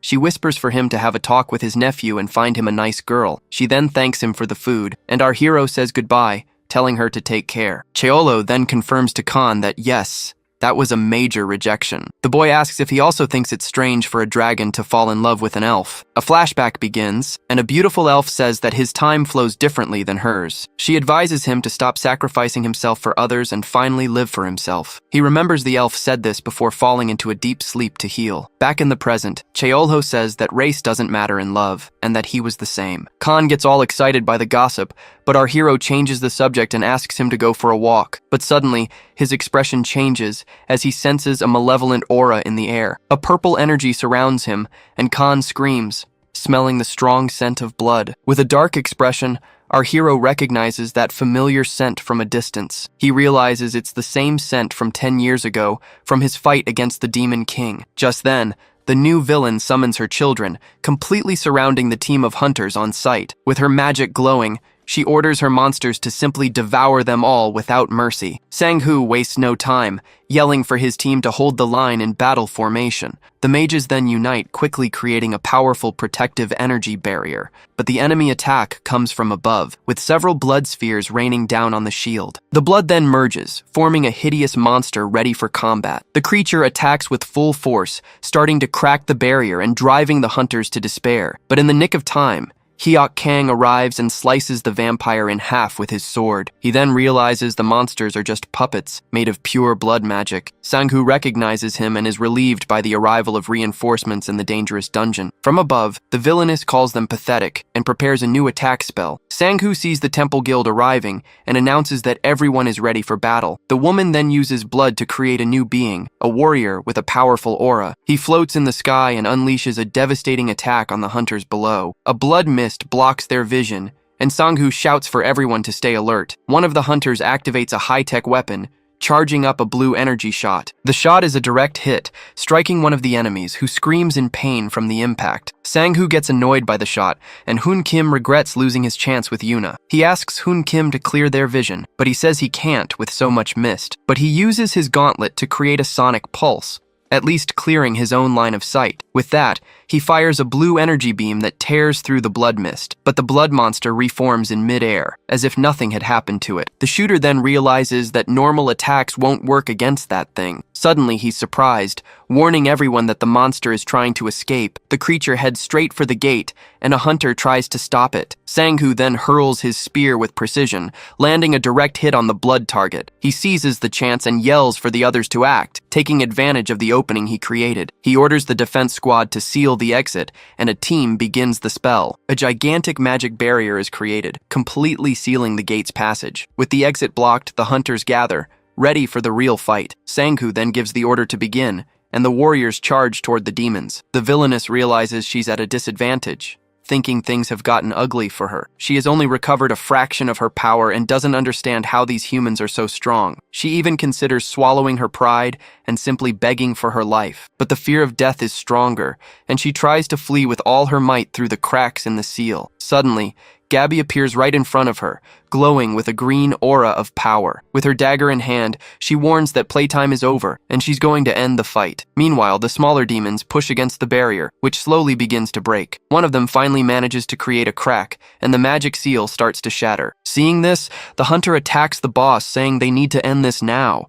Even after being hit, the demoness simply starts to laugh menacingly. Her body turns back into blood, and the hunter retreats, not understanding her strategy. The blood then surges forward, passing through the barrier that was already about to break completely. With a triumphant smile on her face, the villainess celebrates that she has finally escaped. She then screams that she is free, but Yahello is standing right at the portal's exit. Without a second thought, our hero knocks her out. With that, he catches her mid-air, completely unconscious. Just then, the goblin Kasim appears from a portal, commenting on how Mr. Yahello is just a regular guy. He then confirms to the unconscious villainess that yes, it was really him standing before her. Yahello then reveals that she is Sofrine, the vampire lord, and one of the rulers of the underworld. He gives Kasim a direct order, telling him to simply make her disappear. Our protagonist turns away, lost in thought, and praises the work of the Hunters Association. He recalls how they moved with incredible precision throughout the battle, and they finished it all with no casualties, with formidable firepower and decision-making. With this, he realizes this world is full of elite people he can trust. With a small smile, he decides that the world will be safe in the hands of the hunters. But he warns that this time, he'll want a share of all the spoils from the fight. He then asks his servant, Kasim, to bring him a rank 1 mana stone. With the stone in hand, he examines it and says that it will be enough. Then, he steps into his portal and announces that now, it's time for a reunion. The scene shifts to the demon realm, a place where survival of the fittest is the only law. It is explained that the Demon King commands 4 lords, his trusted generals. Each of them possesses absurd power and follows his orders without question. But it seems things have changed as we see the vampire lord relaxing in a bathtub. Her legion of vampires had cleared many battlefields until the day the tide turned. Enraged, she smashes the table and screams that she doesn't understand how one man defeated her army. She barely escaped with her life, and now she needs blood to regain her power. She consoles herself that the other lords also got wrecked in the Great War. With hatred in her eyes, she swears she will kill Lycus as soon as she recovers. But suddenly she feels something strange and doesn't understand what's happening. A portal appears and starts sucking everything in, including her bathtub. She is pulled right into the portal without even having time to react. The scene cuts and she wakes up tied, letting out a scream of pain and despair. Yahello then informs her that she's awake, and she only has 2 options to choose from. She recognizes him and screams his name, but he only wants to know if the Demon King is still sleeping. She's in shock, unable to understand how our hero still has the same youthful appearance. The vampire then reveals she waited 60 years, thinking he would be old and dead by now. Seeing her loyalty, Yahello threatens her, but she begs him, saying she'll tell him everything. With that, she confirms that the Lord is still asleep and will take another 90 years to recover. He then asks how much of her power she has regained, and the vampire replies that it was 2/5. The protagonist calculates her strength, remembering that kings devour dozens of rank 1 monsters. He asks if she came to Earth on purpose, but the Lord denies it, claiming it was bad luck. But her lie is exposed, and he threatens her again, making her confess the plan. He then realizes that the monsters are getting stronger, and her arrival was no coincidence. He figures out that someone is opening these portals on purpose, but he doesn't know who. She explains that the demon realm has fallen into chaos, with an endless war because of him. The Lord confesses that the others are recovering at the same rate, and she is the 3rd strongest. He approaches her, and she asks fearfully if he will really spare her life. He grabs her by the horns and says he keeps his word, leaving the vampire relieved. But since a promise is a promise, he throws her into a portal straight to the Minotaur's labyrinth. He steps through the portal and shouts Mino's name. Yahello then announces that Sofrine is the new worker, and the Minotaur recognizes the Lord. Our hero says goodbye to them both, leaving the rest of the task in the Minotaur's hands. He then tells her that Lycus now commands dragons and has a whole legion of them. She deduces that he has mastered several classes, which must be how he gained immortality, but she gets annoyed with all the talk and threatens the Minotaur right there if he doesn't shut up. Scared, he explains the rules of the place, warning that those who don't work don't eat. Sofrine swallows hard, waiting to hear the most important rule of all. He then reveals the last secret, to eat a lot and recover all her strength. The Lord is confused by the reason, and the Minotaur also seems puzzled by the order. Just then, a system window appears, confirming the new employee for the restaurant. With his red aura glowing, our hero returns to the Minotaur labyrinth. He arrives and finds it odd. All the monsters are completely exhausted on the ground. Suddenly, he finds the vampire and asks what she's up to. She immediately defends herself, swearing she worked hard and ate a lot without complaining. The vampire lord then explains she was just following the rules, so she sucked their blood. But he tells her she's an exception, and as a new rule, he orders her to wear clothes. She then gets dressed and shows off her new look, wanting to know if he approved of the style. The vampire says she used blood as fertilizer, and the vegetables turned out much better. It's explained that her power filters blood, turning it into both a cure and a poison. He then inspects the vegetables and likes the result, saying he'll use them in the restaurant. The scene changes, and we're back at the restaurant, with the door's bell ringing softly. Yahello finds Khan looking rough and calls him over to help prepare the new vegetables. The dragon grumbles that he's exhausted, since he hasn't even finished chopping the carrots yet. Our hero understands his fatigue, as he knows Khan has been working twice as hard lately. At this, Khan suggests they take a vacation, and the idea excites everyone. The little dragon approaches and shows a newspaper to Yahello, calling him Daddy. With her eyes shining, she begs him to take her to the beach she saw in the ad. Seeing she knows how to hide her horns, he agrees, and the little girl is overjoyed. To thank him, she gives an exaggerated bow, making our hero a bit awkward. He then turns to Khan, laughing, and asks if he was the one who taught her that. Yahello tells him that's not how you do it, and tells the dragon to go get ready. With everything decided, they close the restaurant and put a closed sign on the door. Out on the street, everyone is ready and excited, with their beach clothes and floaties. Our hero then gets ready, and with a touch, he starts to make everyone float. Suddenly, they start to fly, and Khan shouts in surprise at his boss's ability. Yahello explains that he learned most of his classes to kill enemies quickly. He then tells everyone to hold on, and picks up the little dragon to fly. Then they shoot across the sky at high speed like a purple comet. Khan is amazed and shouts that the feeling of flying as a human is very different. And so, with the little girl in his arms, they continue their journey, enjoying the flight together. He flies through the sky with a serious look, preparing everyone for what's to come. Through the trees, a bright light shines, revealing their final destination. With that, they finally arrive at their destination, the beautiful, immense sea of this world. He explains that the beach used to be busy, but now it's a lawless land because of the portals.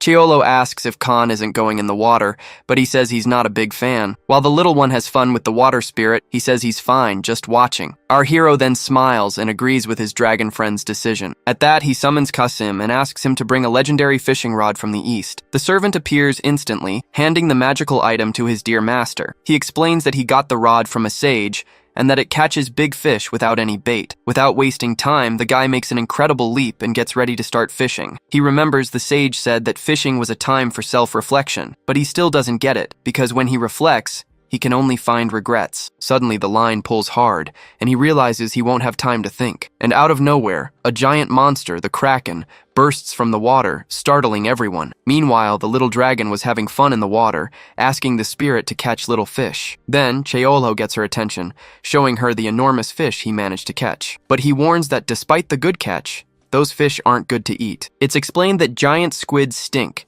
because their bodies fill with ammonia to stay afloat. But with his eyes gleaming, he gets ready to cut the beast, because krakens are different. With his magic blade, he slices the monster, explaining that the meat is fresh and good to eat. He recalls that seafood stew was his old army's favorite dish. With that, he prepares an incredible dish with both raw and grilled kraken tentacles. The little dragon's mouth waters, and she quickly asks her daddy for a piece of the food. He then gives her the skewer, and she eats it all with a smile of pure happiness. She hugs him and says he's the best, making our hero very proud. Later, they stay there on the beach, just enjoying the beautiful orange sunset. Suddenly, the sky fills with lights, and Khan is mesmerized by the magical scene. Our hero explains that they are glowing insects that also came from the other world. At that moment, he remembers the salt and figures out the real reason those creatures are there. A flashback begins, and he remembers his father was from Busan, but moved to Seoul. On nights when he came home late, the two of them would eat sliced squid, and it made him think. In high school, he thought college was the finish line for everything, but when he returned from the army, the world was in a job crisis, and it hit him hard. Graduating from college then seemed like the beginning of hell, as his dreams faded away. Nothing seemed to work out, and society called him a failure, constantly criticizing him. He then wondered if it was so wrong to just want a job that paid well. At 30,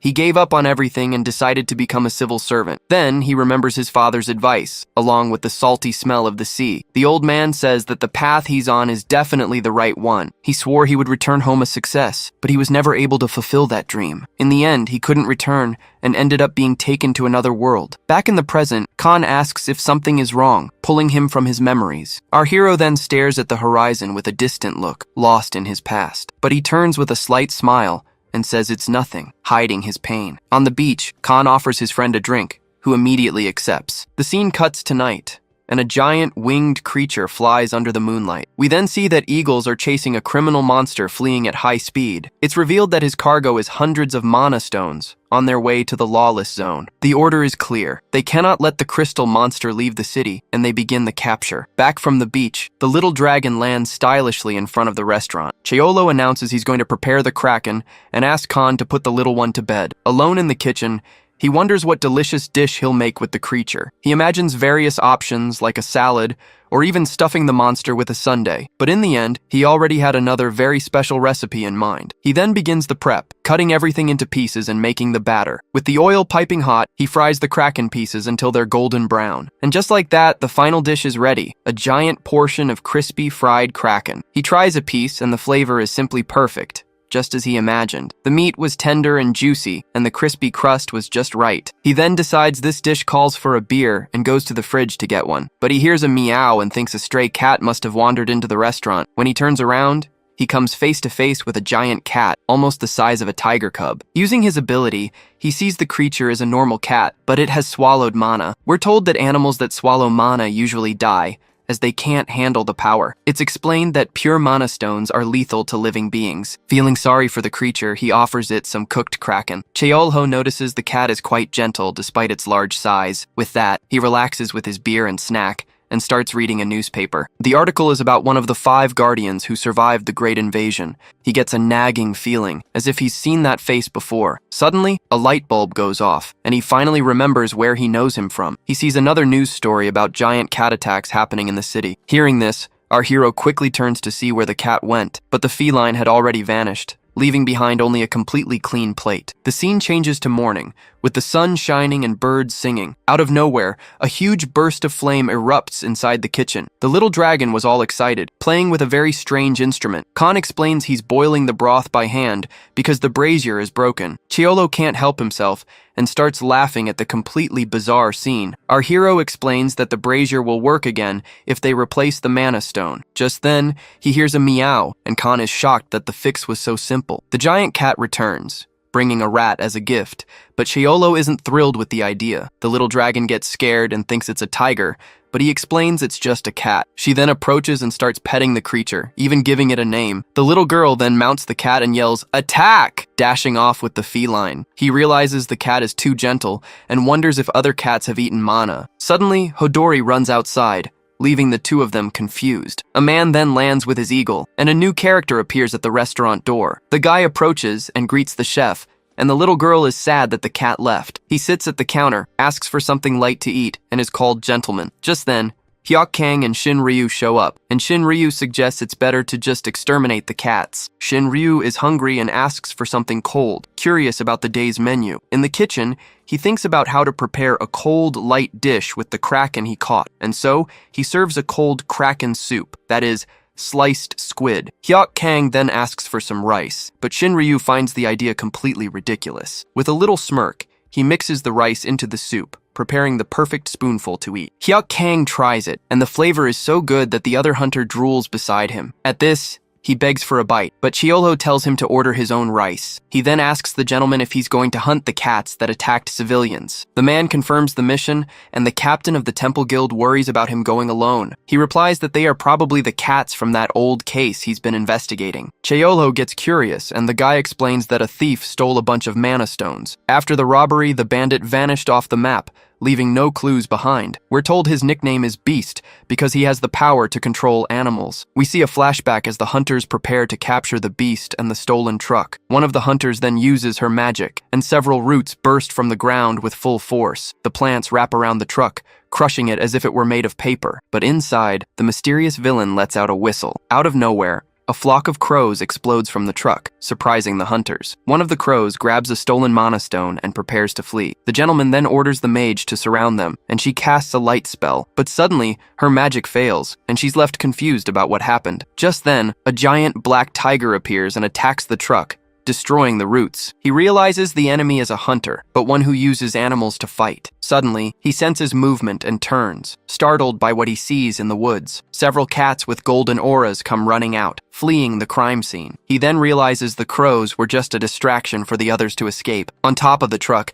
an even larger tiger roars, protecting its master's escape. With a smirk, the beast hides in the shadows, pleased with his plan. And so, he flies away on his eagle, leaving the hunters behind. The gentleman is furious with the situation, unable to believe he let the villain escape. He then announces that the priority is to recover the stones, since the beast has already fled. Back at the restaurant, he explains that the villain fed the stones to 30 cats. Cheolho then comments that few beasts can withstand the power, gaining strength only for a short time. The hunter confirms his mission is to take care of the 4 cats that survived. Cheolho asks about the thief's motive, and he says the guy must be creating something. He also reveals that most hunters in the lawless zone are foreigners. The gentleman then stands up, saying he needs to go before people start hating cats even more. He says his goodbyes and leaves, and the other hunters also decide to leave the restaurant. Alone, the man walks through a forest as the sun sets on the horizon. Suddenly he stops, sensing that something or someone is there, watching from the shadows. He then finds one of the cats, but the poor thing couldn't handle the power and died. Just then, a meow catches his attention, and his eagle lands on his shoulder, startled. It was Hodori, who had survived the mana stone and was now there, growling at him. He's shocked at how this is possible, as the cat seems to be in excellent condition. The creature threatens him with its claws, and he realizes the cat is just protecting something. Despite feeling pity, he thinks he just needs one strike to close the case. He tries to convince himself he can't feel pity, because business is business. The cat's reflection shines in his glasses, and he says that this is the right thing to do. In the kitchen, Cheolho washes dishes, thinking about the hunters from the ungoverned zone. The scene shifts to a chaotic world, with open portals and monsters dominating everything. He continues his task, reflecting that any hunter from there must be very strong. Just then, the door chime rings, and a voice calls him Chief, grabbing his attention. Gentleman walks in, and Cheolho asks if business went well. Back at the counter, he offers a strong drink he has, called Huangju. Gentleman accepts, and so he won't drink on an empty stomach. Cheolho decides to fry some meat. Since he didn't have any pork, Cheolho grabs the beef he bought earlier. With a precise cut, he quickly starts slicing the meat to prepare the dish. The meat sizzles in the hot oil, then he takes it out to fry it a second time. Gentleman then asks, a bit curious, if he eats the fried meat with any sauce. Jae-woo says it's on the house, but the man insists on paying for the dish. He then asks for just salt, and Cheolho smiles, as that's the best way to appreciate the meat's flavor. With everything ready, Cheolho hands the bottle of liquor to the customer, who thanks him. Gentleman picks up a piece of fried meat and dips it lightly in salt before eating. He takes a crunchy bite of the meat, clearly enjoying the flavor. Next, the man downs a glass of the drink, feeling the strong alcohol go down. With an expression of relief and satisfaction, he lets out a sigh, relaxing at the counter. Then, the customer calls Cheolho again, who turns to hear what he has to say. He asks what to do when your head says one thing, but your heart says another. Cheolho replies that on the battlefield,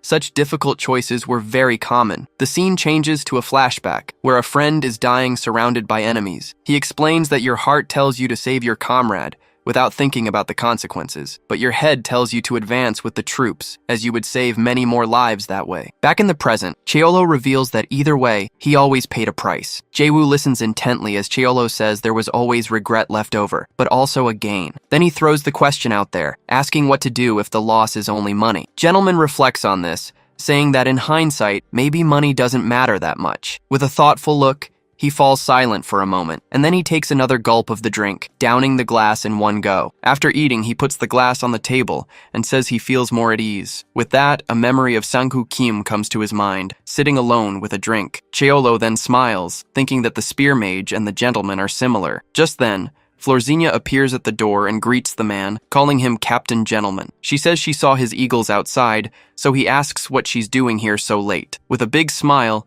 Florzinia replies that she lives nearby, right in that alley. Seeing the food, she asks for some meat, but Jae-woo dismisses her right away. He then thanks him for the meal, leaving behind the now empty plate and bottles. The girl helps him leave, as he's drunk and staggering through the door. But as they leave, they're startled by Hidori, who appears out of nowhere. She's shocked by the creature's size, while the captain can barely even see it. Hidori then drops 3 rats on the ground, prompting the girl to ask what it said. With an unfriendly look, Hidori just stares at the 2 of them and meows. Jae-woo waves off the rats, saying he's eaten enough and Hidori can have them. The scene pulls away as she helps the captain walk straight down the lit street. Hidori simply observes the city under the moonlight with a superior air. The scene then shifts to a forest, where a meow echoes over warriors' graves. Back in the present, morning arrives and birds are singing outside the restaurant. Inside, Cheolho is carefully brushing the teeth of a small white creature, but Khan panics, yelling at the little creature not to swallow the toothpaste. Cheolho then sits at the table and realizes it was his first night without nightmares. He sees a newspaper story about recovered mana stones,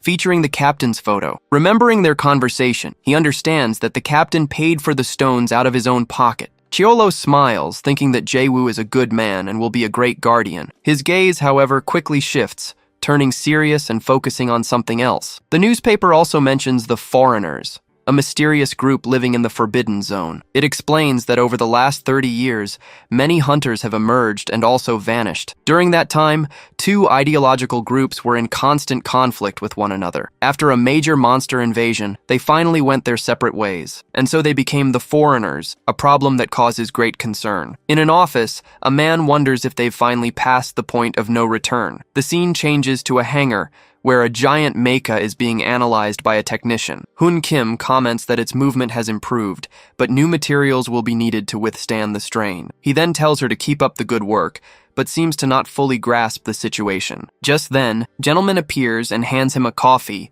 explaining that the beast won't leave the zone. Hoon Kim takes the opportunity to mention that the Undertaker, one of the Foreigners, is returning to the city. He explains that there is an unofficial Tier 1 hunter, besides the known ones. This hunter was brought in secretly so that Jaeger's disappearance wouldn't cause a panic. Jae-woo grows thoughtful, since Shadowcat and Undertaker are returning from missions abroad. A premonition arises, suggesting that perhaps something very big is about to happen. The scene cuts to the forest, where Gabby is being chased and accused of being from the association. Suddenly, a bat bites her leg. Gabby then darts through the forest, using her agility to escape her pursuers. The scene shifts to Khan, who is carefully studying a map, planning his next move. He decides to head for the northwest gates, since he hasn't investigated that area yet. Khan rides his new motorcycle, happy to finally have some time to himself on the road. But when he reaches a checkpoint, a guard raises the gate and stops him. He gets off his bike, and the guard informs him that an inspection is required. Khan asks about all the checkpoints, and the guard explains that the area has become dangerous. Upon seeing his ID, the guard recognizes him. Khan confirms he's heading out on another trip. He remembers Cheolho's advice as the guard checks for mana stones. Then, he signs a waiver, taking full responsibility for anything that happens inside. The guard wishes him a safe return, and Khan thanks him before speeding off. With a loud roar, the bike accelerates hard, entering the Forbidden Zone for good. He stops in the middle of the forest, thinking he's far enough to get started. With a determined look, he gets ready. The real investigation is about to begin. Using his ability, he flies through the sky, leaping toward the open portals. He checks several portals, but only finds one with plants and another with slimes. He runs out of one, pinching his nose and complaining about the stench of the monsters. Suddenly, his stomach growls loudly and he realizes he's starving. He finds it strange that there are no monsters around, but he senses a dragon's aura that has scared them away. Suddenly, he hears something and spins around, sensing that people are nearby. Just then, several silhouettes appear in the forest, and he counts more than 10 enemies. With a shocked expression, Khan realizes those people are actually hunters. He then sees Gabby cornered, and wonders if she's the elf he's heard about. The scene focuses on the surrounded woman, standing at the edge of a cliff with no escape route. One of the hunters mocks her, saying she's fallen into their trap, making her tense up. She starts to sweat, feeling the vampire bat's venom spreading quickly through her body. She reflects that she spent years hunting the outsiders and has never been cornered like this. The hunters advance, but a voice orders them not to kill her under any circumstances. The leader reveals himself, saying they spent 5 years planning to capture her alive. Then, a man with a giant tiger appears, and the leader orders him to take her alive. He tells the tiger to play with her until she's nearly dead on the ground. Seeing the situation, she thinks jumping off the cliff is her only way out now, but suddenly the ground shakes. shakes, and the hunters are startled, not understanding what's happening. A bright light appears out of nowhere, leaving the warrior confused about what's going on. Just then, a giant sphere of energy explodes, surprising all the hunters with its power. The attack tears through the forest, heading straight for the group of enemies. They are hit head-on by the blast of power, screaming in pain from the impact. Even the leader and his tiger flee in terror, not understanding the reason for the retreat. He's furious, wondering how the association managed to train such a strong hunter. Seeing the surreal power, he orders a retreat and warns that they'll have to redo all their plans. The hunter says she got lucky, then leaves her alone in the burning forest, but she begins to tremble uncontrollably, and the reason isn't the fire around her. It's a much deeper, more primal fear that leaves her dizzy and completely powerless. Before she can fall to the ground, Khan suddenly appears and catches her in his arms. He realizes she's passed out, then notices the bite mark of a vampire bat. With the elf in his arms, he looks at the chaos in the forest and wonders what to do now. The scene changes to a dark, damp cave where he has taken her for shelter. Beside her, he scratches his head and repeats the question, unsure of the next step. He knows that to treat the bite, he needs to cool the wound to drain the poison. Since he has no healing powers, he gulps, knowing he'll have to clean the area himself. Khan is conflicted. He can't bring himself to do it, but he knows the wound will get worse. He then musters his courage and decides to tear just a small piece of the fabric, very slowly. But as he gets closer, the elf suddenly wakes up. Startled, he throws himself back and yells that he can explain as she gets up. She then asks what he's doing there, and he stammers that he found her by chance. The warrior finds it strange for him to be traveling here, and he explains they're in a cave. She notices the pain is fading, and understands he was just trying to help her. The elf thanks him, leaving Khan blushing and flustered, not knowing what to say. He finally manages to say it was nothing, and an awkward silence fills the air. To break the tension, Khan stands up and walks a bit, distancing himself for a moment. He asks if she can stand, but she tries and says she can't walk yet. He then offers to help, but she warns it's dangerous, since he's not a hunter. He says it's fine, and as he calls out for Aunt Gabby, a robot appears. Khan watches with a very suspicious look, trying to understand what's happening. Just then, a giant robot approaches him, and the pilot recognizes him from the restaurant. The elf then explains that he was just traveling, which confuses the pilot. Jae-woo appears, confirming the story, as he saw his name in the North Gate's log. She realizes they all came for her, and Jae-woo calls her the association's treasure. Khan, completely embarrassed, asks if she's okay, and if she needs new clothes. Jae-woo bows and thanks him for taking care of her, promising a reward. But he suggests that Khan should head back soon, making the boy feel awkward. The scene cuts to the restaurant, where a pressure cooker whistles, letting out a lot of steam. Back there, Cheolo finds a dirty Khan, who confirms he really did breathe fire. The little creature sways happily on his shoulder, as Cheolo congratulates Khan on a job well done. Just then, the creature turns into a little girl who celebrates their success, leaving Cheolo worried. Khan asks if it's not tiring to play with the girl like that all day long. Cheolo admits that it's mentally exhausting, while she asks to play just one more time. Then he explains that he needs to tire the girl out, as it's the only way she can sleep well. Outside, Khan starts to laugh, so Cheolho tells him to go help too. The scene changes to the association, where an agent confirms Khan is a civilian with no mana. Jae-woo comments that he has traveled through other zones before, and the elf calls him brave. An officer then hands over his documents, showing the mana scan that was performed. He looks at the records and sees that neither Khan's nor Cheolho's scan detected any mana. With this, Jae-woo confirms that he's really just a civilian, with no special powers. Gabby is lost in thought, wondering who could have used that devastating fire attack. She remembers the fear she felt, and how her instincts screamed at her to run away. It was a primal fear, which makes her question why she felt that aura coming from the owner's nephew. The sound of dragging chains breaks the silence, starting a new dark flashback. The scene reveals Cheolho in his past, looking tired and chained. He narrates that he wandered for 10 long years, always dragging the weight of his chains. On this journey, he crossed deserts, distant kingdoms, and even the vast oceans. But not even the greatest sages or scholars of those lands could give him an answer. Exhausted, he finally collapses to the ground, believing he could never go home again. With trembling hands, he begs the entity that summoned him to finally listen. A light then appears,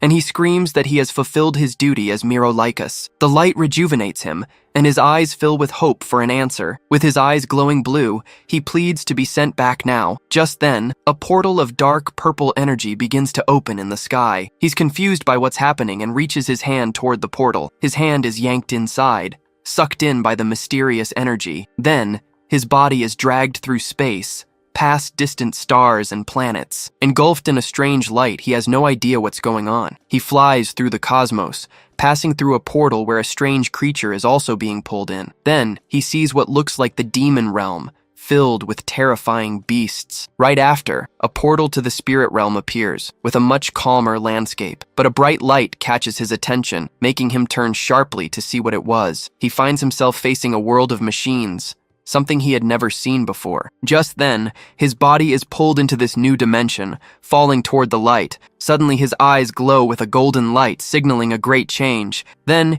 he squeezes his eyes shut, trying to understand what was happening to him. With a jolt, Yahello wakes up sweating, realizing it was all just a dream. On the bed, the radio starts playing while he and Khan are fast asleep. He gets up with Kyul in his arms, thinking he had that same nightmare again. Sitting on the bed, he hears the news that Sang-Hoo Kim has been promoted to Tier 1. The radio reports there are now 4 Tier 1 hunters, and Yahello thinks the announcement was too fast. He reflects that a hunter of this level is a security for the people and a warning to their enemies. Yahello then wonders if this promotion has anything to do with the foreigners problem. Meanwhile, in the association's conference room, an important meeting was underway. Sang-Hoo Kim turns at the sound of a creaking chair, waiting for the person to reveal themselves. Just then, the unofficial hunter Undertaker announces he's back. After a 3-year investigation, Sang-Hoo thinks that this is the first time he's seen him and that his identity is a mystery. It's explained that his ability is so secret, his voice doesn't even sound human. The sound of the creaking chair echoes through the room,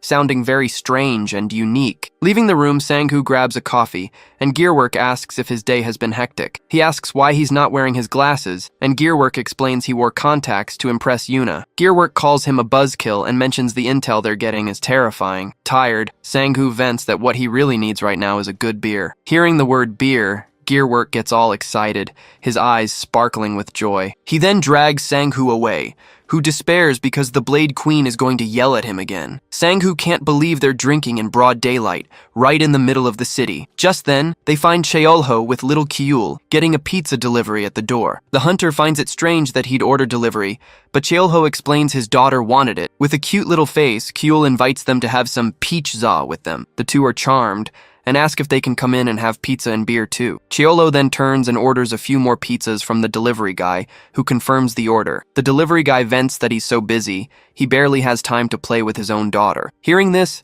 Yahello invites him to bring his daughter over to eat and play with Kyul. He comments that his daughter and Kyul should get along well since they're the same size. The man thanks him and leaves, while little Kyul waves goodbye. With the boxes in hand, Yahello turns and announces it's time to set the table. The scene shows a pork pizza with a cheese-stuffed crust, making Kyul excited. She grabs a slice and takes a bite, the cheese stretching out deliciously. Sang-Hoo and Gearwork watch her, finding the little girl absolutely adorable as she eats. Yahello then serves the beer and asks if it's okay to drink at this hour, but Sang-Hoo says it's perfectly fine. Sang-Hoo Kim explains they use rings that drain the alcohol, but Yahello doesn't really care. He then gets excited and says he'll show them how to make a somaik cocktail. First, he stacks 2 soju glasses and fills the bottom one to the brim. Then, he drops the shot into a glass of beer and tops it off with the yellow beverage. To finish, he taps it with his chopsticks, making the mixture fizz up instantly. The cocktail is ready, but Sang-Hoo thinks it could use a little more beer. They then make a special toast to the association's newest Tier 1 hunter. They all down their glasses at once,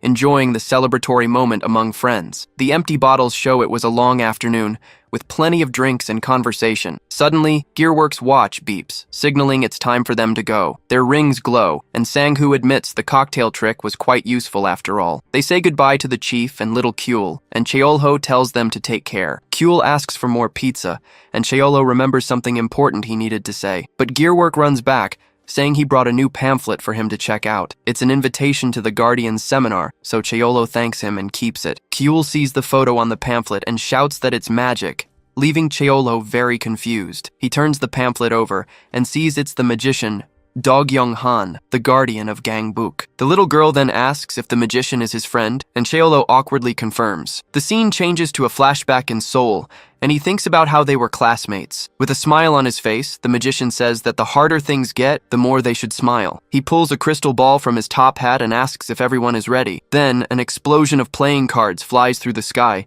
impressing the entire crowd. With a card held to his face, he announces that tonight they will light up all of Gangbuk, promising it will be with dazzling colors. Back at the restaurant, Cheolho confirms to Little Kuel that the man on the flyer is an old friend. He reflects that time has changed his friend's face and aura, but his eyes are still the same. With a smile, he remembers that his friend achieved his dream of becoming a great magician. Then, he grows pensive, having thought about the passage of time before. He lived 30 years in the other world, and 30 in this one, forming bonds and connections in both. Over time, his feelings faded. He never imagined he would meet an old friend again. His memories are fading, but the emotions from that time are still alive. The memory of the warmth, gratitude, and sadness of those days still stays with him. Even so, he looks at the flyer again and thinks about how much his friend has truly changed. The scene cuts back to the show, with the crowd applauding and cheering for the performance. Backstage, the magician pulls back a curtain, preparing for the night's next act. The show's crew congratulates him,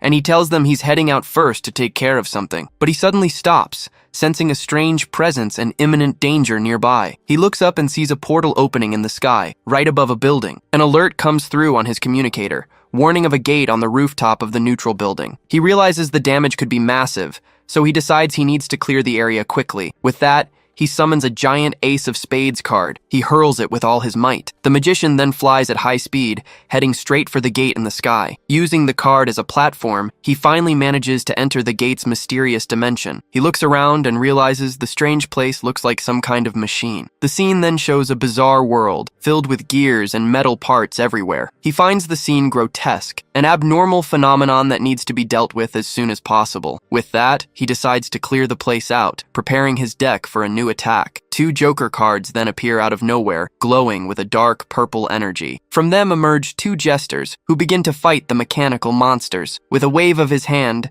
the magician prepares to use another of his abilities. The head of one of the monsters begins to swell, about to explode from his power. With a snap of his fingers, he activates the spell, detonating the bizarre creature for good. Several explosions of purple energy destroy the monsters, clearing the path ahead of him. His helpers arrive to fight, but he knows the monsters are weak and this isn't the end. He knows every dungeon has a boss, so he prepares for what's to come. A giant creature begins to form from the wreckage, and he tells everyone to stay alert. With a serious look, the magician says they now have something new to worry about. The scene changes and Hun Kim appears, impressed, looking at the monster's wreckage. He asks if it's a new type of monster, so the magician explains about the gate. Hun Kim analyzes the structure, finding the system too simple and connected like clockwork. He sees that the power source is a mana stone, but the technology is quite primitive. So he wonders how such a basic structure can handle so much pure mana. Hun Kim asks if there wasn't a boss, since the wreckage came from the new dungeon. The magician explains the boss was huge, so the association will send a transport. With the report in hand, he thanks him for his help and rushes off to analyze the parts. He remembers the Undertaker's report, which mentioned other worlds connected to the gates. With a bead of sweat, he thinks the gate could lead to a very advanced world. He bursts into the lab and asks them to analyze the new material's mana reaction. The Ogre project was stalled because they couldn't find a material that could withstand the energy. With the object in his hand, he thinks this gate might be the missing key for the project. He then runs to the magician and asks if he's eaten yet after all that work. With a big smile, Gearwork offers to pay for a meal as a thank you. The scene cuts to dawn with the sun rising and birds singing in the sky. Outside the restaurant, Cheolho smokes a cigarette, enjoying the morning calm. He thinks about his friend Do-gyong and wonders what he would say if they met again now. Looking at the flyer, memories of his past begin to surface. A flashback begins, showing the first-grade teacher making an announcement to the class. She announces the family cooking day, something Cheolho hated doing at school. At that time, his family was falling apart and his parents were always busy. To avoid asking for help, he decided to look for a recipe in an old cookbook. But the book only had expensive dishes, with ingredients he barely recognized. Until he finally finds a recipe he recognizes, getting very excited. It was tteokbokki. He was happy thinking he could do it all by himself. He then gathers the rice cakes and sauces, since he had all the ingredients. With everything in hand, He gets ready in the kitchen, prepared to start the recipe from scratch. But when he checks his pocket, he sees his few coins won't be enough for everything. He then runs to the street market, hoping to buy what he was missing. When he gets there, he asks for fish cakes, but the owner tells him he doesn't have enough money. The man then becomes thoughtful, while little Yahello waits with a heavy heart. Then, the owner has an idea and offers the boy a cabbage to help with his recipe. He puts the cabbage in a black bag and hands it to the boy, who thanks him for the gesture. Yahello then heads home, happy as can be, whistling because he got some help. Back at school, the mothers help each other, but one warns to be careful not to spill. He, however, remains alone and mutters that he can do it all without anyone's help. But suddenly the pot boils over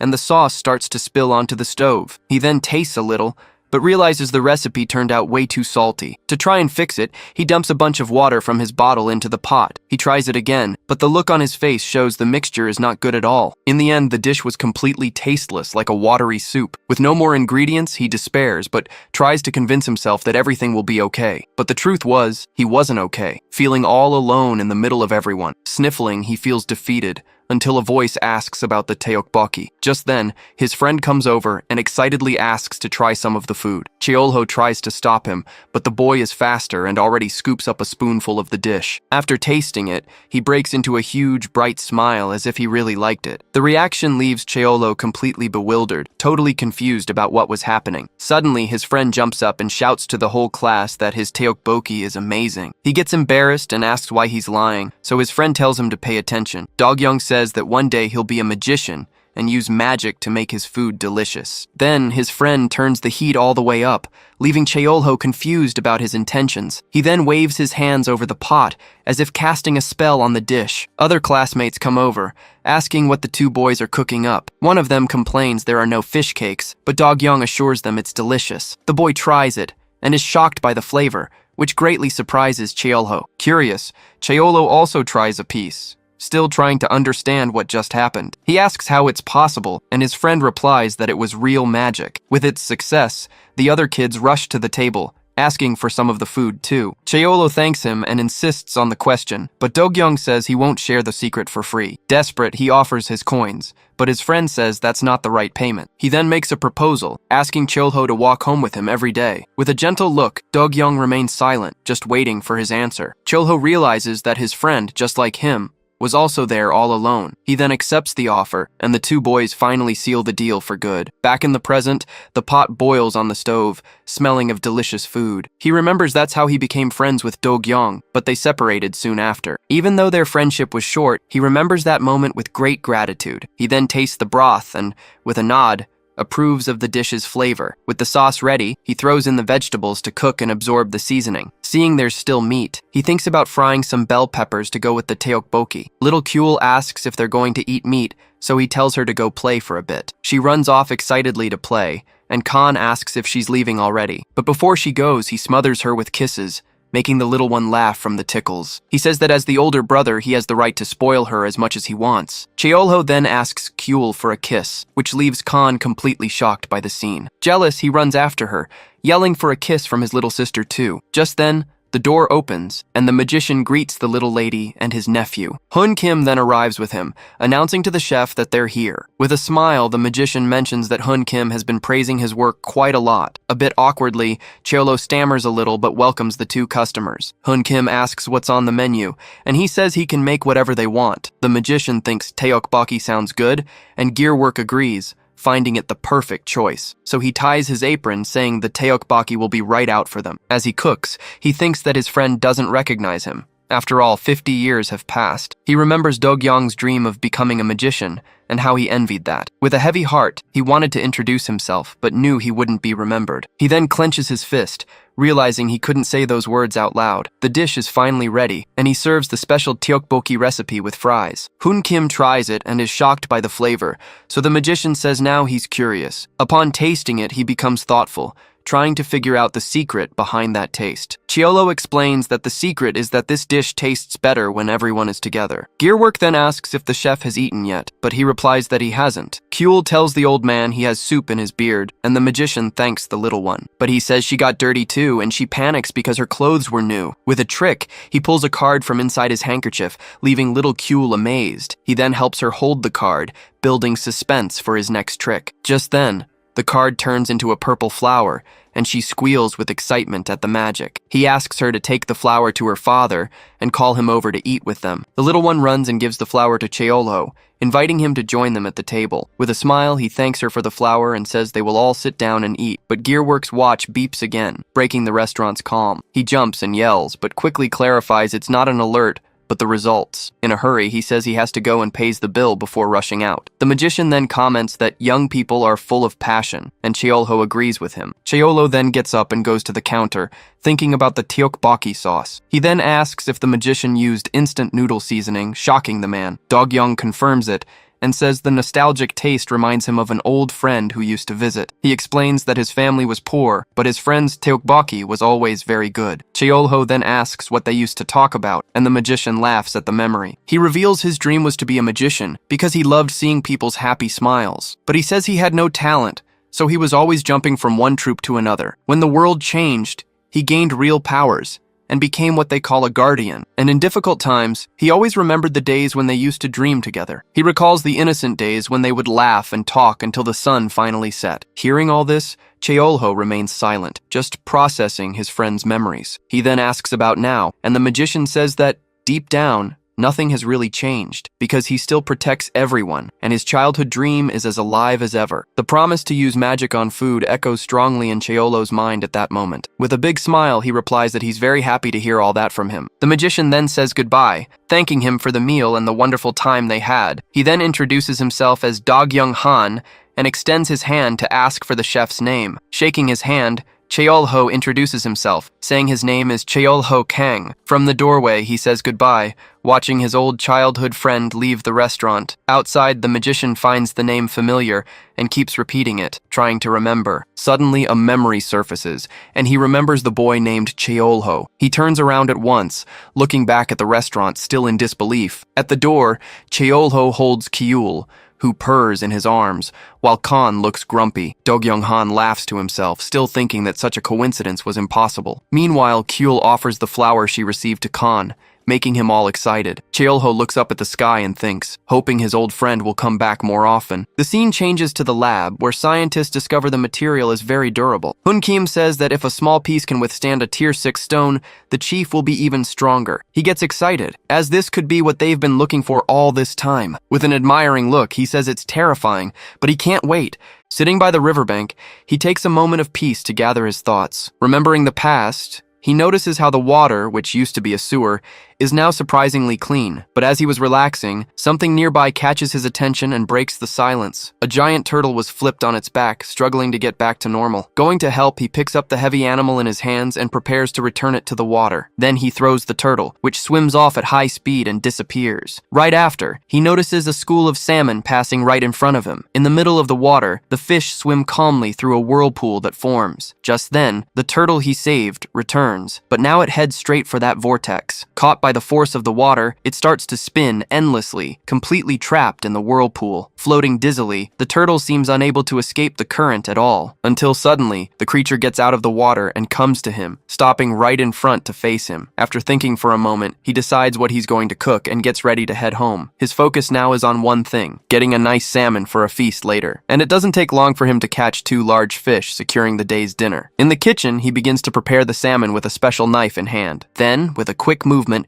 he cuts the fish into a precise fillet around the spine. Carefully removing each bone, he cleans the fillet to make the meat perfect. In the end, the piece of salmon is perfectly clean and ready to be used. With the fish ready, he decides to use the leftovers for a broth and starts to separate the cuts. But before he starts cooking, he takes a piece to taste the quality of the meat. Savoring each piece, he notices how tender the meat is and how it melts in his mouth. Meanwhile, upstairs, the rest of the family starts to wake up in a flurry of activity. Suddenly, the door chime rings, indicating a customer has just arrived at the restaurant. Looking at the entrance, he sees a little boy standing there, who timidly asks if he can have something to eat. At that moment, he sizes up the boy and realizes he seems to be one of the beggars from the market. Seeing the look of someone who's been turned away before, he decides not to send him away and invites him in. Going to the counter, he serves the boy a generous bowl of rice topped with fresh salmon. Without wasting time, the boy begins to eat eagerly, enjoying every bite of the meal. In the middle of the meal, the boy asks for more water, and he promptly hands him a bottle. Taking the bottle, the boy drinks all the water in one go,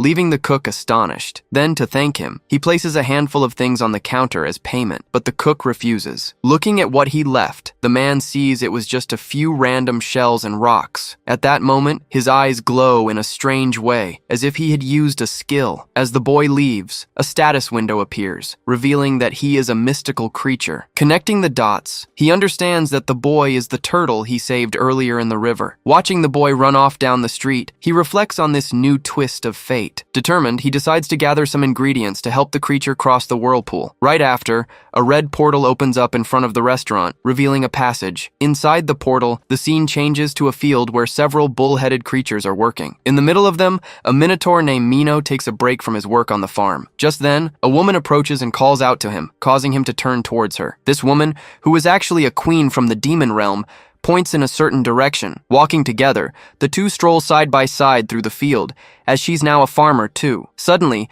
an onion with legs runs past them, leaving the minotaur very confused. Picking up the creature, the minotaur shows the queen that the onion is alive and moving. The queen then pokes the onion and asks if he can cultivate it, and he confirms he can manage it. Excited by the idea, she suggests giving the onion a super long and fancy name, but he finds it too complicated. Thinking the name is bad, he decides to call the creature Shuffle, but the queen doesn't like the idea. Even so, the two decide to go ahead with the plan and walk off to find a place to plant it. Arriving at the spot, Mino looks out at a golden field he had just prepared. At that moment, he gets Queen Sofern's attention to talk about something important. Looking at the field, he says that this farmer's life isn't as bad as he thought, after all. Hearing this, she becomes pensive, reflecting on this new feeling of peace she had never felt before. Flashing back, the scene shows the demon realm, a chaotic place where war never ends. But now, she finally admits with a smile that working hard and eating together feels really good. With that in mind, the Minotaur suggests they start making fertilizer for the new field with the creature's help. But just as he turns to go, a door swings open and hits the little onion square on. Falling to the ground, the creature lies motionless as the two watch, disbelieving what just happened. And at that moment, the expression on their faces changes completely, showing a silent fury. Devastated by the scene, the Minotaur kneels on the ground and screams the creature's name. Appearing suddenly, the cook arrives and calmly asks what's going on. Coming closer,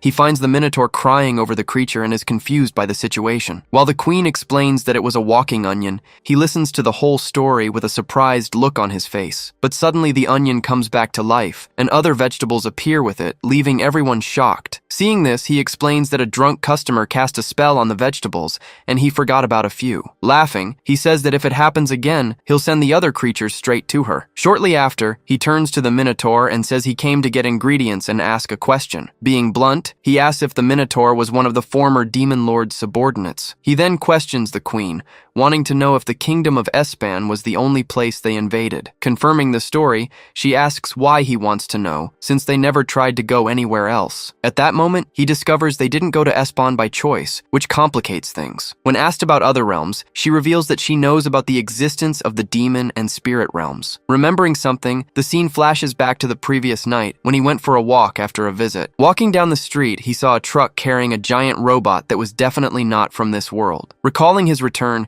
he realizes that a dimensional rift may have connected this world to another one full of machines. Returning to his conversation with the queen, he begins to follow a new line of reasoning on the matter. He then throws out the possibility that the Demon Lord knew much more about the other realms than she does. Hearing this, she gets all flustered and changes the subject, saying it would be impossible to meet him anyway. But he remains focused, thinking about how the dimensional rift continues to expand little by little. Whether it's to test their growth or to devour the world for good, he knows it's still too early to say anything. The scene returns to the restaurant, where the little boy eats the last spoonful of his meal. As he eats, a friend of the cook whispers, asking if the child is a mystical beast. Finishing his meal, the boy thanks him for the food, and again leaves his shells as payment. Right after he leaves, the cook decides to follow him to see what he'll do next. Arriving at the river, they find the boy getting ready to enter the water near the bridge. He then steps into the river and walks until the water covers most of his body. At that moment, an energy surrounds the boy, and his physical form begins to transform. Before their eyes, the boy turns back into the giant turtle they saw earlier. Seeing the transformation, his friend is completely shocked by the boy's true identity. Suddenly,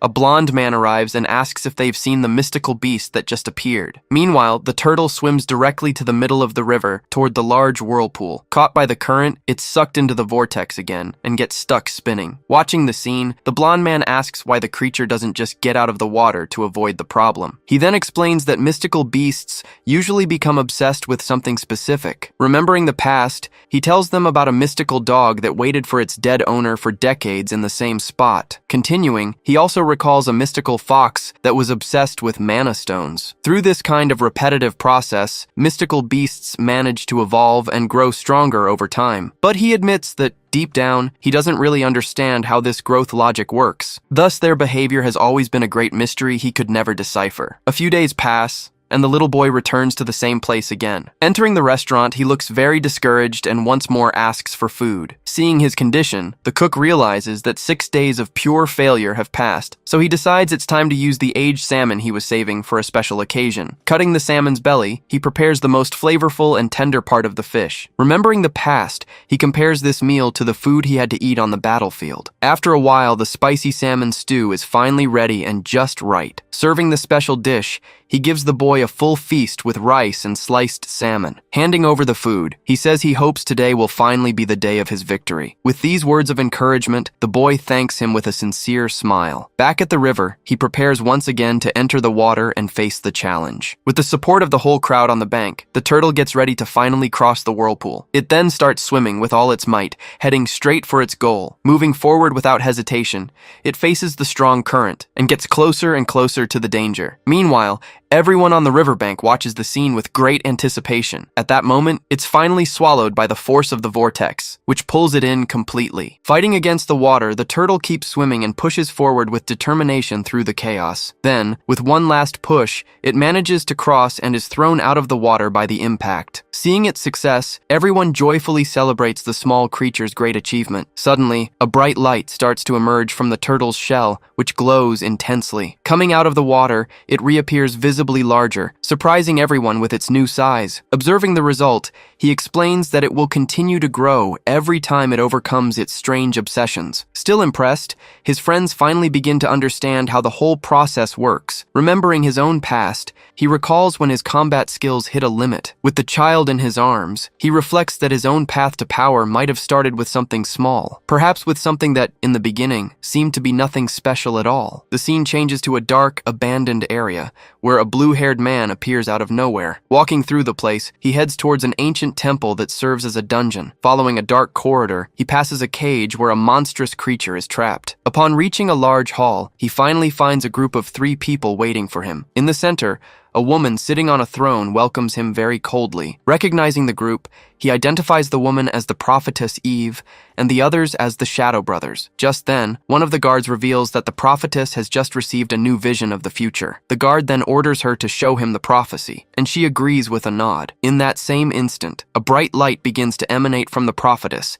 enveloping the entire place. Struck by the light, he is transported into the vision she is projecting. In the vision, he sees an abandoned area where a rift begins to form in the sky. Soon after, the rift grows absurdly, as if it were splitting the entire world in half. Suddenly, an intense beam of light shoots out from within the crack, tearing reality apart. Opening up in the sky, a massive dark portal releases a strange energy into the air. Seeing everything covered by a purple mist, he reacts in fear to what the prophecy reveals. Coming out of the vision, he is startled to see a sphere of dark energy appearing right in front of him. At the same moment, the prophetess faints from the effort of holding the vision for so long. As one of the guards rushes to help, she starts to cough and becomes visibly weak. Catching her breath, she reveals that something terrible is about to happen to their world. With difficulty, she explains that a powerful entity is coming, and she couldn't see anything else. Furthermore, she says that in the heart of the city, something terrible lies dormant, and no one can find it. Hearing her account, one of the guards confirms that her prophecies have never been wrong before. Analyzing the situation, the blue-haired man prepares to act on the new information. Receiving his mission, he learns that he needs to infiltrate the association's headquarters to investigate. Aware of the danger, he argues that he can't handle a mission of this level alone. So they reveal that they will assign an elite hunter to help with his infiltration. Turning towards the stairs, he then decides to ask for help from a new recruit of the Blade Queen. But upon hearing the name, He's shocked to learn that such power could come from a mere tier 3. Determined, he decides he will start by investigating the Blade Queen's team up close. Before leaving, he asks how Eve's treatment is going, but the answer is not good at all. Hearing that the mana-suppressing drug is difficult to create, he becomes furious and questions the delay. But even while bleeding, the prophetess smiles and insists she's fine, trying to calm him down. Seeing her condition, he hesitates for a moment, clearly worried about the situation. Soon after, he grits his teeth, making a firm decision about what he needs to do. Changing scenery to a forest, a mysterious assassin steps out of a portal and finds a giant tiger. With a serious face, he puts on a mask and prepares to move forward with the mission. Fully focused, he shows he's ready to do whatever is necessary to succeed. Looking towards the city, he reveals that his only motivation is to do whatever it takes to save Eve. The scene cuts to a bustling night in Hongdae, a famous neighborhood in Seoul. Flying over the city, a crow lands on a power line, watching everything from above. Looking at a flock of them, a huntress remarks that she has a bad feeling about this, but her partner quickly replies that maybe it's just because the team's rookie decided to skip work. Thinking about the kid, she remembers his potential as a rare flame user who had just joined them. Still, she wonders if she wasn't too hard on him the day before. Suddenly, her expression changes completely, as if she sensed something approaching. Releasing her energy, she warns her partner that a threat is coming their way. Immediately after, the teeth of a giant creature appear, revealing a ferocious snarl. Riding a massive tiger, a masked man emerges from the shadows, ready to attack. Recognizing the threat, she gets into a combat stance, preparing for the fight. Still on top of the beast, the assassin stares down the two of them, the tension thick in the air. Then, with a quick gesture, he invokes a skill, unleashing a power from his hand. In the same instant, a horde of rats made of pure energy charges toward the city. Ordering him to protect the civilians, she rushes the creatures, hitting them all with a series of strikes. Meanwhile, her partner tries to guide people to safety amidst the chaos. But right after, the assassin leaps off the tiger and lunges at her with a swift strike. In the middle of the street, the two clash in an intense fight, trading powerful blows. Taking a direct hit, she staggers back from the force of the impact, feeling her opponent's power. Suddenly, the assassin jumps and runs in the opposite direction, leaving the fight behind. Confused, she wonders where he's going in such a hurry, not understanding his strategy. Until, looking toward the horizon, she realizes his true target is the association's building. Inside, an emergency alarm starts to blare,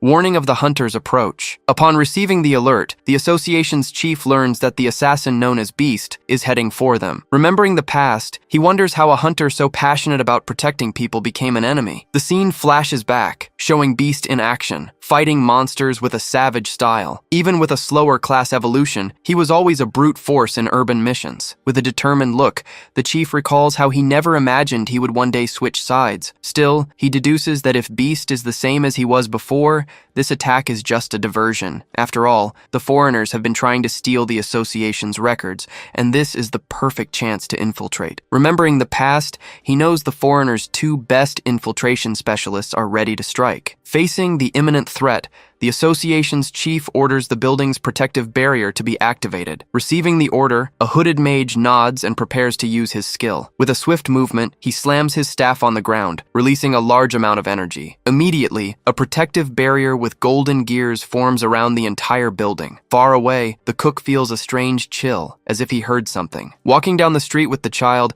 he stops for a moment, trying to understand what that was. Seeing her excitement about the food, he promises to make a delicious meal and starts walking again. But suddenly his expression changes and he goes on high alert, sensing a strange presence. Spinning around instantly, he tries to find whatever caught his attention. As he picks up the child, he realizes something just zipped past him at high speed. Knowing the stealth level is extremely high, he decides to take the girl home immediately. As he carries her, he thinks about what just happened and how he should act. Then he imagines himself back in action, flying over the city in his old combat suit. Back at the association building, the invader finally arrives and touches the energy barrier with his hand. Trying to break in, he attacks the wall but is thrown back by the energy barrier. Seeing he can't get through, he realizes the barrier must be the work of a class master. With a smirk on his face, he recalls that the association had no one with this power 10 years ago. Meanwhile, in another part of the city, a woman's eyes glow with a different energy. Just then, she lunges at a hooded invader and strikes him right in the middle. Climbing up the side of the building, the two exchange a series of high-speed blows. After an exchange of blows, he lands on the ground, and she comments that he hasn't changed at all. Revealing his face, he replies with a smile that she's still the same as ever too. Crouching on the ground, she says this isn't the reunion she expected, and that he won't be able to stop her alone. But suddenly, a figure in purple armor lands with a thud, and she warns that there are more people to fight. Next, the new warrior prepares to summon his weapon, which begins to materialize in his hand. Taking its full form, the weapon reveals itself as a giant, detailed spear. Holding the spear, an older man appears and faces the invader, ready for combat. Upon seeing the newcomer, the invader remarks that he doesn't seem to have aged a bit. The scene then cuts to the late afternoon sky, leaving a moment of silence before the battle. Confronting the huntress, the man on the giant tiger orders her to stop immediately. With the chaos created on purpose, she understands that fighting there would be a complete disadvantage. Just then, a new warrior appears and starts using a skill to isolate the city area. Creating a giant ice barrier, she traps the three of them inside a dome so they can fight. Right after, she lands next to her partner and announces she's here to provide some serious backup. Her face filled with rage, she glares at the enemy, ready to start the fight at once, but the masked man recognizes her, calling her by a name that surprises her. Facing them both, he comments on their reunion and says he never liked the nickname they gave her. Without wasting any more time, he gets straight to the point and asks where Eve is now. Faced with the question, she simply says she's under no obligation to tell him. Turning aside, he questions why they took her and decides to abort the mission. Suddenly, he looks up as if he sensed someone's presence approaching. Just then, the other invader appears from the shadows and warns that they have a skilled barrier user. Receiving the information, he orders his partner to retreat with him immediately. Before vanishing, he says his goodbyes and warns that they will definitely meet again. Engulfed in black smoke, the two invaders quickly disappear from the scene. Seeing them retreat so suddenly, the two huntresses stand there, not understanding their actions. With a serious expression, she becomes thoughtful, reflecting on what just happened. As one of them disappears into the sky, the ice barrier remains standing, covering the city. Observing from afar, the cook notices there were no deaths or injuries in the attack. He then notes that despite having the chance, the invader didn't finish off the Blade Queen. Realizing this, he concludes there's much more to this whole story. But for now, he puts that aside, because someone special is waiting for dinner. A moment later, the little child appears at the window,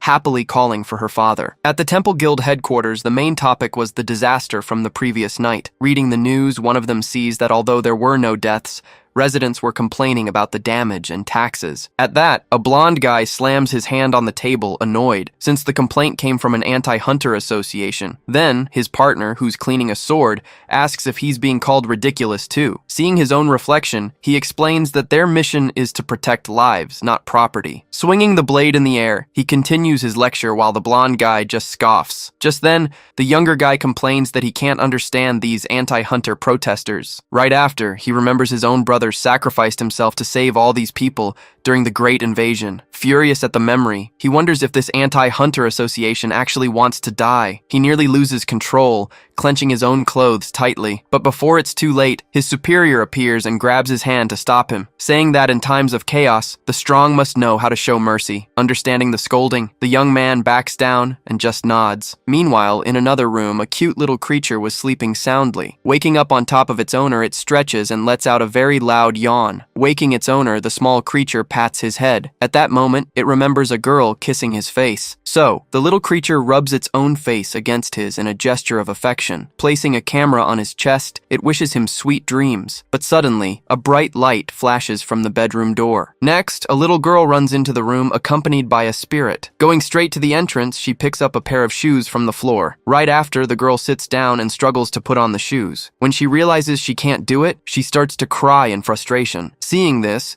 the spirit uses its power to slide the shoes onto her feet. Now ready, she claps her hands with a huge smile on her face. Just then, the little girl opens a door leading outside. Looking down, she finds a cat on the street and calls it over. Then, she climbs onto the animal's back and gets ready to leave. Setting off on their journey, the two follow a path through the forest. Arriving in a clearing, the girl gets off the cat and points to some strange bushes. Tilting her head, she notices something shining in the middle of them. So, she holds out her hand, and a floating object flies toward her. Instantly, several other crystals appear floating around her. Holding one of the items, she remembers she needs to repay any favor she receives. Right after, she offers one of the crystals to her cat, which sniffs it curiously. Accepting the gift, the animal bites down on the crystal with all its might. As it does, the cat's body begins to glow and grow in size. Then, it affectionately rubs against her, and she's surprised by the transformation. Taking another crystal from her hand, it tosses it up and swallows it whole. Back in town, the pair pair decides it's time to leave. So, mounted on her giant companion, she rides through the streets. Passing a sign, they come across a giant ramen challenge. Inside, a strong man was drinking the rest of the broth from a huge bowl. Finishing it all, he slams the empty bowl on the table as people cheer. Impressed by the scene, the little girl's jaw drops and her eyes sparkle. So, she decides she wants to take on the giant ramen challenge too. Back home, the young man listens to her request while wearing cleaning gloves. Suggesting it would be too heavy for the morning, he offers the tonkatsu they bought the day before. But first, he notices she's all dirty and tells her she needs to wash up. Looking at the giant cat, he asks where she got the stone and why the animal grew so much. As long as they're both okay, he tells her to go wash up, and she raises her arm in agreement. With everything settled, he stands up and stretches, ready to start cooking. Remembering the various versions of the dish, he decides on the classic version he used to eat. Right after, he takes out a thick piece of meat he bought especially for the recipe. Thinking about the meat's origin, he wonders if the portal to the demon realm is getting stronger. Just then, the door's bell chimes, and he turns to see who's arrived. Smiling, a customer enters and asks if the place is open yet. Making small talk, the visitor comments that he hasn't seen the guardians around town lately. Hearing this, he remembers seeing a powerful barrier being cast the night before. Changing the subject, he turns and asks the customer to wait a moment. Placing the meat in the hot oil, it starts to brown immediately. While the meat fries, he gets ready to prepare the sauce he bought from an artisan shop. Opening the bottle, he considers using a skill to figure out the ingredients, but decides against it out of principle. Preferring to serve the sauce on the side, he pours it into a small dipping bowl. Just then, the same guy from the ramen challenge walks into the restaurant. Hearing that the special of the day is tonkatsu, the new customer decides to order a serving right away. A short while later, the dish is served, looking juicy and delicious. Picking up the first piece with his fork, the customer is impressed by the thickness of the meat. He then dips the slice generously into the sauce that was served on the side. Taking a bite, he finally tastes the freshly prepared dish. Completely shocked by the flavor, he asks how much a meal like that costs. Hearing it's only 10 silvers, he says the dish would be worth double anywhere else. Liking the price, he stabs his fork into the rest of the food with a smile. Without wasting a second,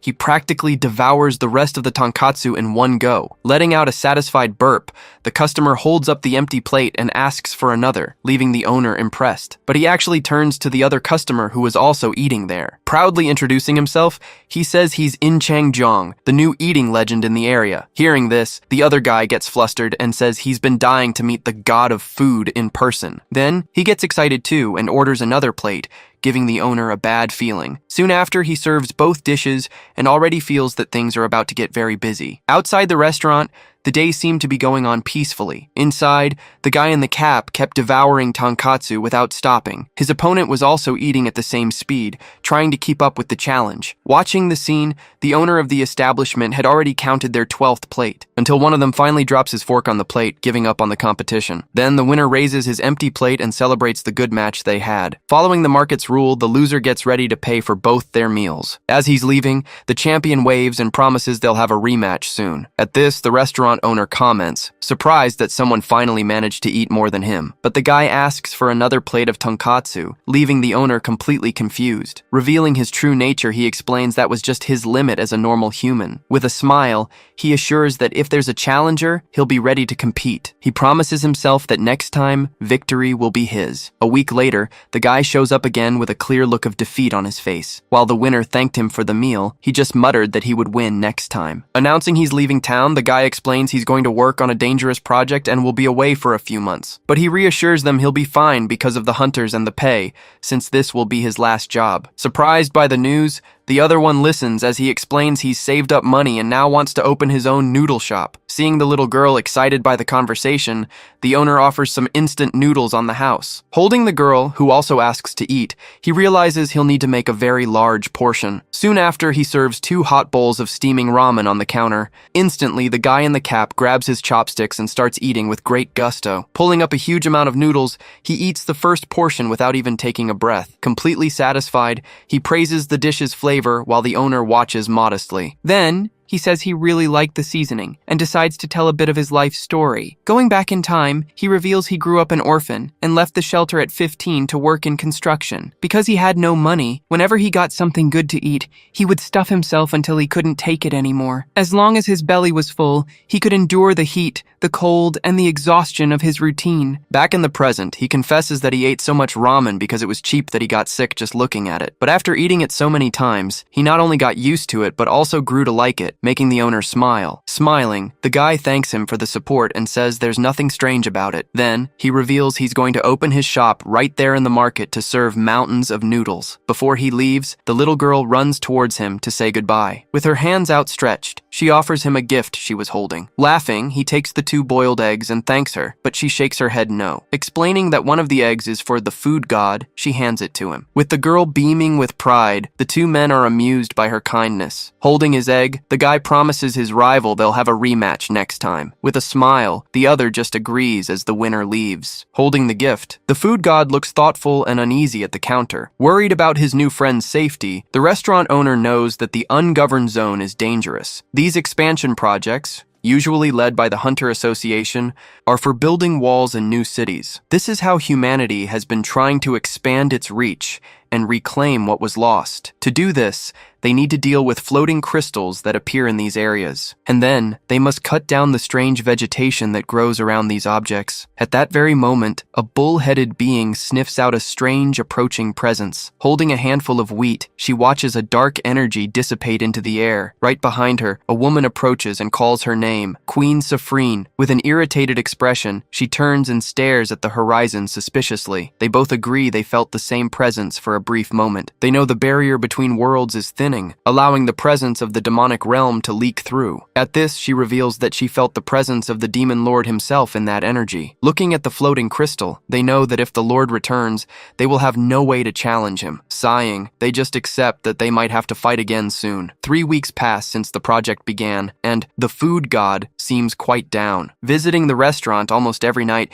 he seems lonely without his friend to talk to. Looking out the window, the owner notices that the world has been strangely quiet lately. Despite occasional protests against the hunters, nothing too serious has been happening. While preparing the food, he comments that he hopes his friend is okay, and the other agrees. As time passes, he turns on the air conditioning and picks up a newspaper to distract himself. Listening to the radio, the announcer's voice suggests that on quiet nights like this, people should remember someone special. Then, the announcer introduces the first song of the night, creating a nostalgic mood in the air. As the music plays, he reflects that he's not thinking of just one person, but that many things come to his mind. Remembering his past, he recalls his old companions from Espan sitting around a campfire. Continuing with the memories, he also remembers the wise men of the East and various mystical creatures he met. Then comes the memory of great battles, friendships, and the strong camaraderie that existed between them. He also recalls the stubborn dragons who never listened, and the person he admired so much, Aramir Lantero. But suddenly, a loud beep interrupts the nostalgic moment, coming from the device on his customer's wrist. Noticing the alert, the guy jumps up in a hurry, leaving money on the counter before running out. Left alone in the restaurant, he notices a strange static coming from the radio. Then, the broadcast is interrupted by an urgent news report about a massive gate in the ungoverned zone. Paying attention to the news, he hears that the gate began to release monsters as soon as it formed. Furthermore, the reporter mentions that a purple fog is covering the area and getting denser. Upon hearing about the fog, a dark energy begins to manifest around his face. With the news that the entrance has been blocked, he slams his hands hard on the counter, full of anger. In the restaurant, the radio on the counter finally explodes in a shower of sparks. Meanwhile, elsewhere, a group of creatures cowers in fear amidst the rubble. At this, the woman from before walks slowly towards the danger. Right behind, her companion follows her while looking at an energy ahead. Appearing suddenly, a mysterious figure grabs the creature by the collar. With their faces close, he threatens to end his life right there if he hesitates to answer. Then,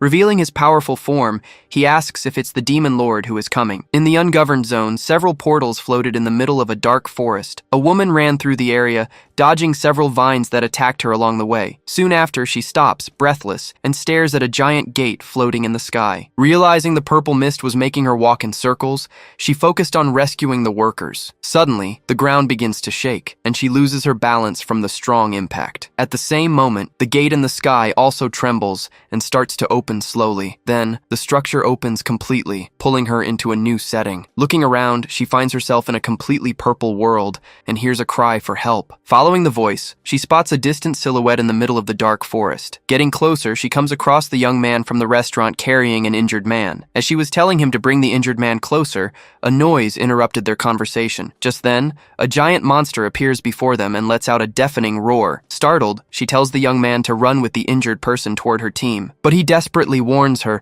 that more monsters are coming from behind. Turning quickly, she sees a group of smaller creatures completely surrounding the area. Surrounded by 6 creatures, she backs away, unsure of what to do against so many enemies. Drawing 2 daggers, she focuses on saving lives above all else. Then, she charges forward and strikes one of the monsters, shouting for the others to run. Suddenly, an intense flash of light completely illuminates the area. A moment later, the creature hit by the light dissolves into ash in the air. Surprised by what just happened, she freezes for a moment. In the reflection of her eye, the silhouette of a mysterious figure suddenly appears. Completely motionless, she stands amidst the dissipating energy in the air. Not understanding what that flash was, she realizes the monsters turn to dust in seconds. But suddenly, she catches a familiar scent of tonkatsu lingering in the air. The scene changes. A horde of creatures with bizarre feet marches in formation. In the demon realm, an army heads toward a massive dark castle. On the balcony of his fortress, the demon lord observes his kingdom and his army. Standing there, he knows that the demon realm operates on power alone. Going back in time,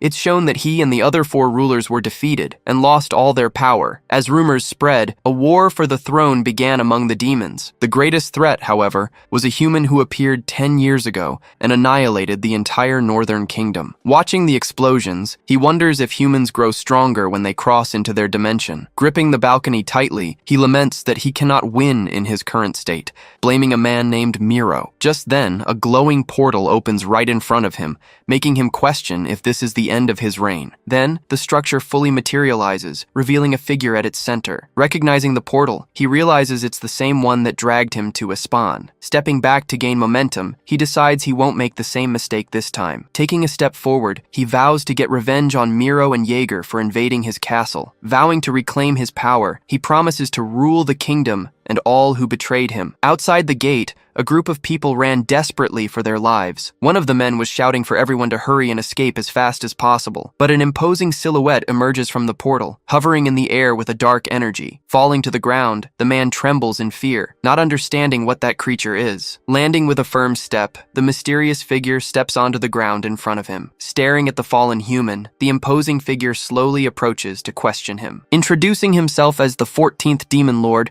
he asks for the name of this world. Seeing the man tremble, unable to answer, the Lord realizes this isn't the language of Espan. At that, a sinister smile appears on his face as he prepares to act. Using his power of subjugation, he creates orbs of energy in his hands. Analyzing the results of the ability, he concludes there are no major demonic forces in this world. Then, his energy projects a map of the world, pinpointing the location of Sofrine Lycée. Ready to teleport to her, he raises his arm and channels his energy. But in that same instant, a bright flash interrupts him before he can finish. Taking a direct hit to the face, the Lord is thrown backward by the impact. Completely shocked by the attack, he asks what the aggressor is doing there. Without giving him time for an answer, the newcomer prepares another strike with his arm. A moment later, he spins his body and lands a blow that creates a wave of energy. Standing amidst the dissipating energy, he just stares at the result of his attack. The scene then shifts to a floating crystal under a starry sky in the Minotaur's labyrinth. In a field, a shovel is used to plow the earth under a night sky. Walking nearby, the bull-headed creature and his companion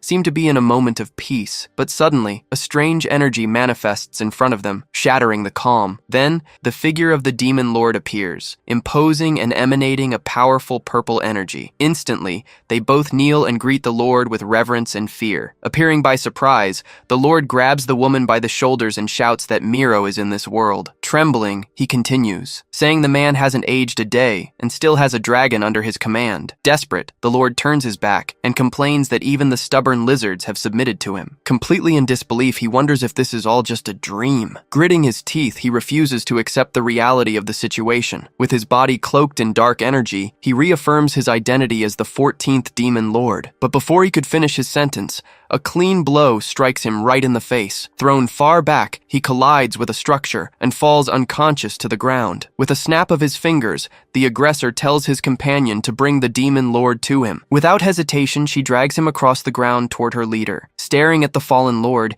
he asks if he was pulled into this world or if he ran away. Then, he grabs the demon by the horns and deduces that he lost the power struggle in his realm. Trying to break free, the lord proudly reaffirms his identity but is cut off. With one blow, he smashes the demon's face into the ground, creating a small crater. Menacingly, he says that if the lord repeats his long name one more time, he will kill him. Looking at him closely, he offers two name options, Echo or Rohan, and tells him to choose. Lying on the ground, the lord remains silent while his servant suggests that Echo sounds better. So, he grumbles that he'll go with Echo, and the man sighs in relief that he wants to live. Using his ability, he opens a portal in front of him with a wave of his hand. From it, a green creature appears and greets the man, calling him Mr. Cheolho Kang. Startled, the green being wonders what the Demon Lord is doing there. At this, the Lord gets up and introduces himself as Echo, but his servant scolds him, telling him not to get himself killed. Reflecting, the man thinks the Lord might know more about the other realms. So he decides he needs to confirm something and will take his own measures. Suddenly, he feels a sharp pain in his chest and wonders why trouble always follows him. With his body engulfed in flames,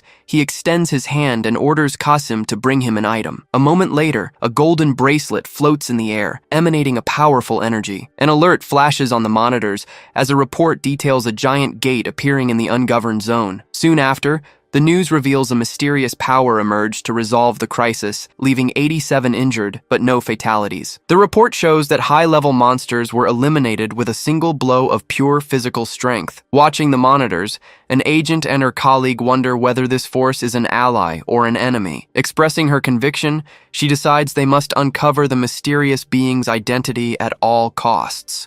In a complete change of scene, a hand adjusts a small bow on a dinosaur doll to pick out the next day's outfit. Then, a white-haired child excitedly points to the chosen item on the table. Insisting, the child shoves the stuffed dinosaur at the young man, who is startled by the gesture. Looking at the child and another person in the background, the purple-haired young man realizes they are both actual dragons. Remembering his condition, he laments being trapped in this small body, his powers sealed by a golden tiara. But suddenly the child pokes his arm to get his attention back. Smiling sweetly, she asks him once more to put on the thing she wants so badly. Pressured by her insistence, the young man flinches again and adjusts his hair, seemingly giving in to her request. In the end, he's left holding the stuffed dinosaur as the child celebrates beside him. Meanwhile, in the corner of the room, a man and a woman whisper about the fact that that kid is the Demon Lord. Reassuring his colleague, the dark-haired man guarantees they don't need to worry, as he'll be harmless for 10 years. But the woman remains apprehensive, so he points out that the object on the young man's head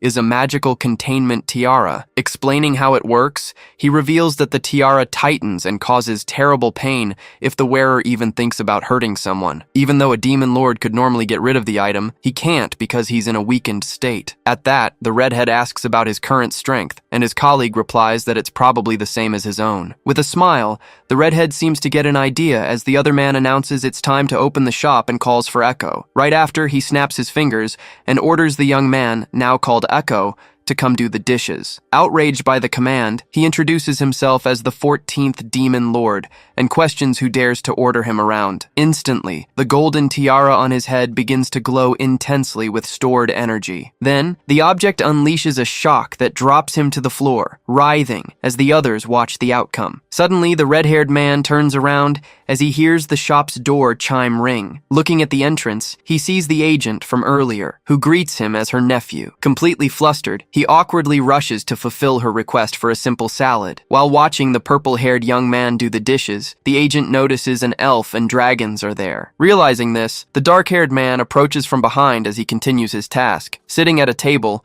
the dark-haired man glances to the side, a plate of salad in front of him. Looking closer, he realizes the agent has fallen asleep, slumped over the restaurant counter. The scene pans out, showing the daily routine of the establishment, with the sleeping agent and the others talking in the background. Changing focus completely, The story takes us to the facade of a rehabilitation clinic at sunset. Inside one of the rooms, a patient in a red cap flips through a book on his bed. Just then, a knock at the door interrupts his reading of a newspaper article about a hero. Soon after, a young man enters the room holding a fruit basket and asks how he's feeling. As the patient replies, a young woman appears at the door and calls him Dad. Both men turn in surprise, and the visitor asks if she's really his daughter. Playing along, the visitor compliments the young woman's beauty, which makes her feel awkward and want to leave. After she leaves, the patient becomes thoughtful and comments that he's alive today thanks to her. Explaining further, he reveals that after an article about him went viral, he received many donations. But he confesses that he didn't save anyone, and that a hunter named Shadowcat was the one who fought the monsters. Recalling that day, he says that another hunter just showed up and eliminated everything in a flash of light. Hearing the whole story, the visitor looks downcast and says it would be a shame if he had that kind of power. Placing a hand over his, the patient calls him by the name In-Chang. Sitting by the bed, the visitor says he's relieved he survived the attack. With a sincere smile, In-Chang thanks him for the words of support. Back at the restaurant, the agent who was sleeping finally opens her eyes. Noticing she's awake, the man sitting across from her asks if she slept well. Rubbing her eyes, she replies that customers are always welcome to rest a bit. He then places the salad she had ordered on the counter. Tasting the food, she comments that it tastes a little different, and he says he used a special ingredient. As she thanks him,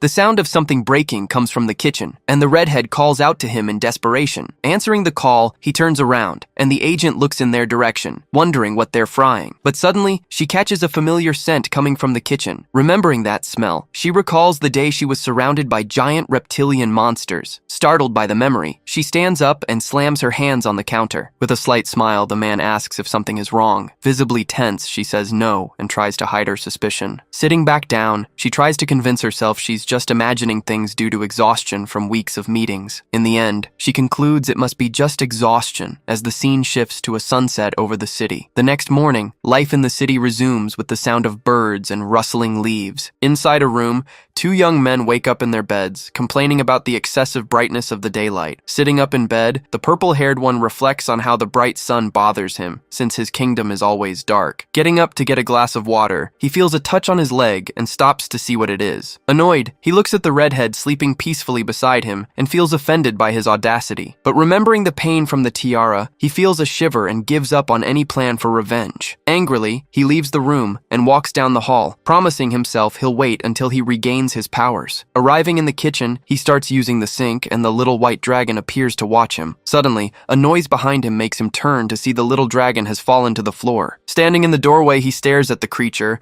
who now stares back, not understanding the situation. Making a shushing gesture, the creature points into the kitchen where someone else is. Then, the little dragon gestures towards the sink, and he gets irritated by the casual way the creature addresses him. Ignoring his irritation, the small creature simply yawns and starts to fall asleep right there. Kneeling beside the little creature, he complains that it can't just pass out and sleep there on the floor. Instantly, a voice interrupts him, saying that if he wants to live, he'll have to follow some rules. Detailing the conditions, the man demands that he take care of Kyul, do all the chores, greet customers, and never use his powers on humans. Furthermore, he threatens him, saying he can imagine what will happen if he breaks any of the rules. With little choice, the young man simply picks up the little dragon and carries it into a bathroom. Holding the creature, he watches it sleep peacefully in his arms as it mumbles a few words. While holding it, he notices the little dragon has a strangely warm and comforting scent. Reflecting on this place, he notes that the scent is reminiscent of flowers, something he's never seen in his own kingdom. Looking at the restaurant's facade, he concludes that this is a very strange place indeed. As the restaurant's routine continues, life goes on outside on a sunny day. Analyzing the situation, the purple-haired boy observes the painfully simple routine of the man named Cheol-ho Kang. As soon as he wakes up, he comes downstairs lighting a cigarette, secretly watched by the boy. As the man smokes, the boy wishes it would just kill him already, showing his complete disdain. But because of that thought, the headband on his head strikes him, sending him tumbling down the stairs. After the incident, the man simply goes back inside and reads the newspaper, ignoring the boy complaining of a headache. After a while, he goes to the market to buy ingredients, taking the dragon kid with him. Back in the kitchen, he starts cooking, and the purple-haired boy's mouth waters just from watching. Trying to hide it, he denies that he's drooling over the delicious smell of the food. With the restaurant open, several human customers start to arrive, and he notices they all seem to be carrying some burden. Despite this, he still sees them only as humans, and at the end of the night, the chef drinks with the dragon boy. Sitting at the table, he finds this routine far too peaceful, completely different from his demonic realm. In his thoughts, he grumbles that these pathetic emotions make him sick. Outside, life in the city goes on as the autumn wind sways the trees. In the end, a dry leaf falls and lands gently on the sidewalk, marking the passage of time. The scene begins with a man stomping hard on the dry leaves, complaining that his entire house collapsed and questioning the hunter's actions. Arguing with an officer, he's clearly irritated as the agent tries to explain that the patrol unit is doing its best despite being short-staffed. With a tired expression, the officer wonders what he's really doing with his life. Remembering a difficult moment, he recalls sometimes being assaulted by civilians, but he always tries to help first before anything else. Walking alone through the city, he vents that his job feels useless since the hunters handle the big cases and get all the credit. Stopping in the middle of the street, he reflects on working himself to death without ever being recognized by anyone. Standing on the sidewalk, he lets out a sigh of exhaustion, completely disheartened by the situation. Looking up at the sky,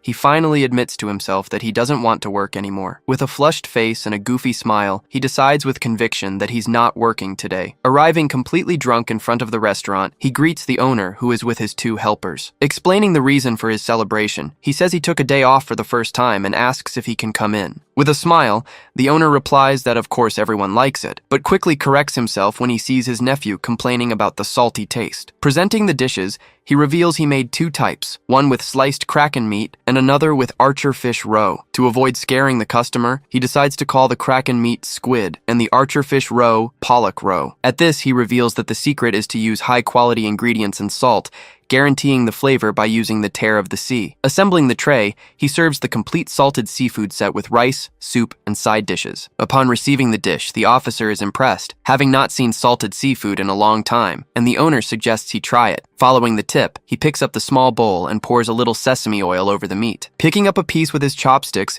he brings the food to his mouth and tastes it for the first time. The moment he tastes it, his eyes widen completely in reaction to the incredible flavor. Chewing the meat, he notices the springy texture and the savory taste that intensifies, leaving him wanting more. This craving puts him in a dilemma, wondering if he should eat it with rice or with an alcoholic drink. Satisfied, he eats with a smile on his face, savoring the food's perfect flavor. With a sigh of relief, he says that now that his stomach is full, he can finally think straight. Hearing this, the owner asks if the officer would be willing to share his long story. He begins by revealing that his family was never anything special and that his father grew up in a small town. Back then, going to college in the big city was like studying abroad, so his father worked very hard to get in. After being hired by a company, he settled down and always said that you needed to study to have a successful life. But unlike his father, he admits he was never the best student, nor was he good at sports or with words. As the purple-haired boy listens, he thinks that this story sounds familiar. Continuing his account,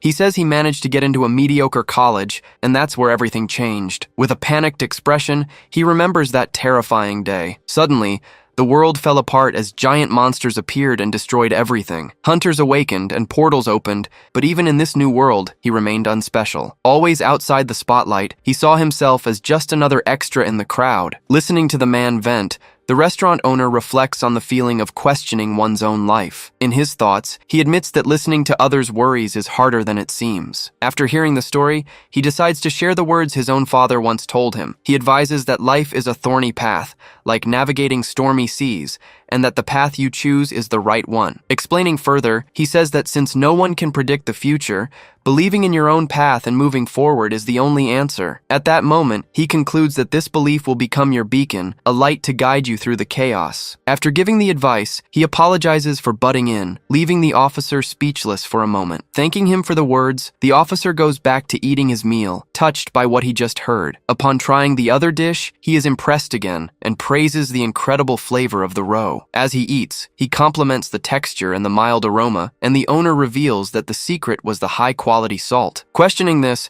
the officer asks if salt is really that important, and the owner replies that for cooks, it's everything. Giving an example, he explains that salted seafood would spoil without salt, since it's what preserves it. He then adds that salt, despite seeming insignificant, is essential for finishing any dish. Reflecting on the lesson, the officer understands that something small can become extremely valuable. Then, visibly emotional, he asks the owner if he thinks he's doing a good job. Answering the question, the owner says he's always grateful for what he does, Jae-woo, which brings him to the verge of tears. Unable to hold back, he says thank thank you and apologizes as he starts to cry, finally releasing all his pent-up emotion. Awkwardly apologizing, the purple-haired boy bows to the officer, who assures him it's okay. With a relieved smile, the officer thanks them for the words and the meal. Then he says goodbye and promises to come back during his patrol, leaving the boy confused about the reason for the thanks. Watching the officer leave, the restaurant owner reflects on how his role is important for maintaining order. Thinking about how they connect two different worlds, he concludes that people like him help make the world bearable. For that reason, he's certain that the path that man chose to follow is the right one. Across the street,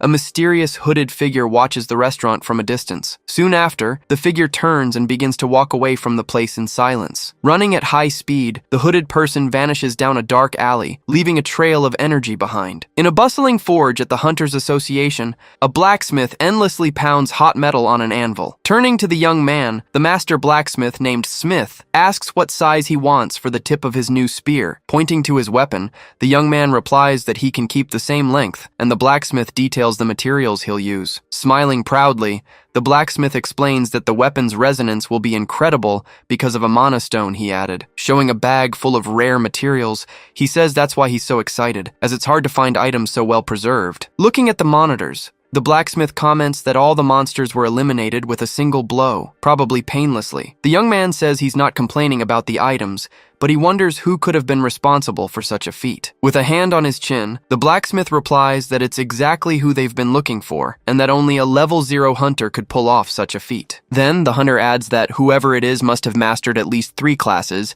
and that the association thinks so too. However, it's revealed that no one has ever been known to master 3 classes, which raises the question of how someone like that could even exist. Putting a hand to his head, the young man wonders why this powerful person hasn't revealed themselves yet, and only shows up to save the day. Sighing in frustration, he says it's hard not to know where to start, but the blacksmith simply states that his job is just to make good equipment. Soon after, the blacksmith asks about his old weapons, and the young man looks at the spear he's holding. Holding the weapon fondly, he decides to keep them, and the blacksmith informs him that the new ones will be ready in a week. As the young man thanks him for his service, the scene ends by showing the quiet workshop from the outside. Running through the forest, a child rushes through the undergrowth. Riding a giant cat, she celebrates finding another precious gem it dug up from the ground. Right after, the child offers a piece of the item to the animal, which eats it immediately. Suddenly, the cat's ears twitch as it hears a strange noise coming from the bushes. Stopping abruptly, the animal turns towards the sound while the child watches, confused. Then,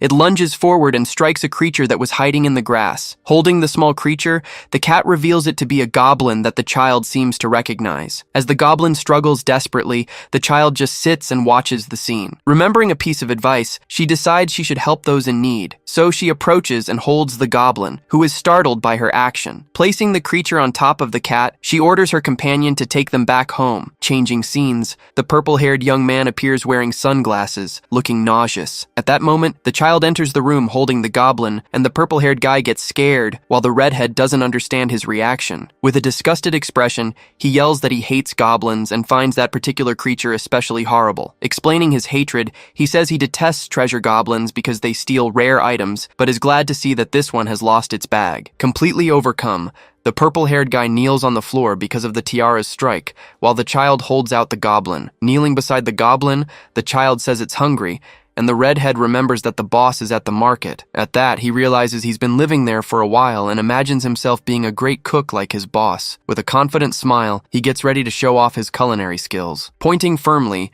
he enthusiastically declares that today he will be the master chef of the kitchen. Meanwhile, the restaurant owner walks back to the establishment, with autumn leaves falling around him. As he opens the door, he's met with black smoke pouring out from inside. Looking at the chaotic scene, he sees the redhead spitting fire, the child trying to feed the goblin, and the purple-haired guy panicking. Startled by the boss's presence, the goblin raises its hands while the redhead shrinks in shame. Analyzing the creature, he discovers it's a gourmet goblin, and the purple-haired guy is surprised it's not a treasure goblin. This reminds him that goblins evolve in unpredictable ways to survive, which is why they were heavily studied in Espan. Recognizing the creature, he recalls that gourmet goblins only eat the most delicious dishes and offer a reward in return. With a smile, the child explains she just wanted to help, and the boss deduces she must have found the goblin right after it came out of a gate. After praising her actions, he allows her to have a snack as a reward for her effort. Smiling happily, the child receives a plate with a delicious homemade fruit jelly. Thanking him with a kiss on the cheek, the child makes the restaurant owner happy, who then decides to make more jelly. With a strange item in his hand, he turns to find out what the gourmet goblin wants to eat,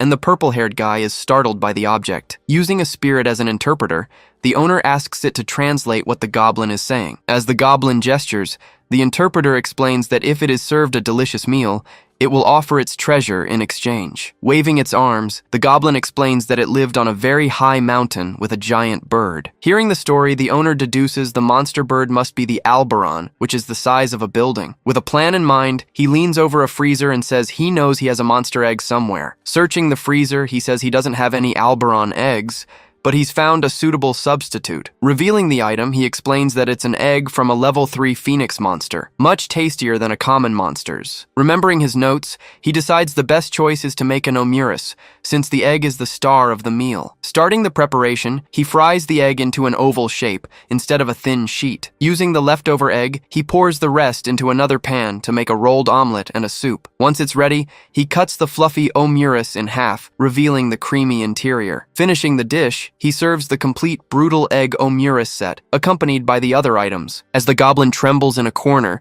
the owner asks why, and the interpreter explains that brutal was the strongest monster where they came from. Still afraid, the goblin backs away upon hearing the message that it can enjoy the meal and its treasure isn't necessary. Hesitantly, it approaches the table and climbs onto the chair to look at the dish. With utensils in hand, it prepares to taste the meal, its eyes shining with anticipation. Picking up a piece of the omelet, it brings it to its mouth and tastes it for the first time. Instantly, its eyes widen at the incredible flavor it has never experienced before. With an explosion of flavor in its mouth, it stands up and shouts with pure satisfaction and happiness. The others in the room are surprised and amazed by the small goblin's over-the-top reaction. Satisfied, it wipes its mouth with a napkin and a mustache appears on its face, making the purple-haired guy even more disgusted. With a more confident posture, it gets off the chair and stops in front of the restaurant owner. Kneeling, it offers a small white jar to the owner, who is surprised by the gesture. With a slight smile, the owner accepts the offer and thanks it, while the goblin seems to laugh strangely. After the goblin leaves, the purple-haired guy says he now hates goblins even more. Then, the owner explains that the goblin will simply look for another restaurant when it gets hungry. Turning to the jar, he decides to see what treasure the gourmet goblin offered him. On the wall, a framed photo shows the restaurant owner with other people, celebrating the opening of his business. In another restaurant, a young man in a red cap stirs a large pot, letting out a tired sigh. Hearing the door's bell, he turns with a smile to welcome whoever has arrived. But as he looks at the entrance, he is surprised to see a small child entering the establishment. Cutting to the storefront, the sign reveals the place's name is actually Daily Noodles. Completely changing focus, a hand jots down in a notebook the connection between the death of the Veltos and the disappearance of the Mandragora in Sinchon. Right after, the note continues, connecting the mana mine and the city's expansion to the same Siodamun district. Continuing to write, the person remembers the man who helped her when she was being chased by a foreigner. By circling the word restaurant, the note connects all the locations to the owner's nephew, Khan Ekmund. Then, the scene reveals it's the agent from before, who now suspects the restaurant is connected to the mysterious power. Analyzing the information, she starts to connect the dots about recent events. Remembering the attack, she recalls that a strange fire first hit the foreigners, and then the restaurant owner's nephew showed up. Right after, the image shows the red-haired guy appearing out of nowhere to help her. While filling out his form, she wonders how he appeared right at that moment, and if he was really traveling. Shifting her focus, she begins to analyze the file of the restaurant owner, Chaeolo Kang, who is 30 years old. The file reveals he lived in Paju, an ungoverned zone, and has no family except for his nephew. Continuing her analysis, she adds the child named Kuel Ekmund and melts at her cuteness. Next, she analyzes the newcomer Echo, who has no resident registration, which she finds strange. Jotting down the information, she notes that he seems younger than the redhead and is also the owner's nephew. With a thoughtful expression, she finds it strange that the two don't look alike, but quickly dismisses the thought. In the end, she returns to the main point. The red-haired guy was traveling alone in an ungoverned zone, despite having no detectable mana. Suddenly, she has an epiphany. and her eyes widen as she remembers a crucial detail. Getting up from her chair, she realizes that the owner of the mysterious power has 3 classes, but the mana scanner only detects up to 2. Recalling her past, she reflects that such powerful beings don't exist in this world. In her thoughts, she reveals that they existed in the world she came from, and they weren't among those who arrived with her 30 years ago. Remembering an old enemy, she recalls that the strongest of them ended up turning against her. With a determined expression, she concludes that if these people really master more than 2 classes, all her paperwork is useless. Looking out the window, she decides she needs to investigate further and find concrete evidence. In another scene, the restaurant owner picks up a piece of meat and says it should be enough for today. Walking through the city, he thinks that maybe he should get a few more ingredients, since he has more mouths to feed. Realizing his own thoughts, he wonders when he started to care about the people waiting for him at home. In a flashback, he remembers they were all once his enemies and fought against him. Back then, all he wanted was to defeat them, or even eliminate them forever. But now, he can't help but identify with them, seeing them lost in an unknown world. Observing the scene, he recalls how they were alone and aimless when they arrived. Recalling a specific moment,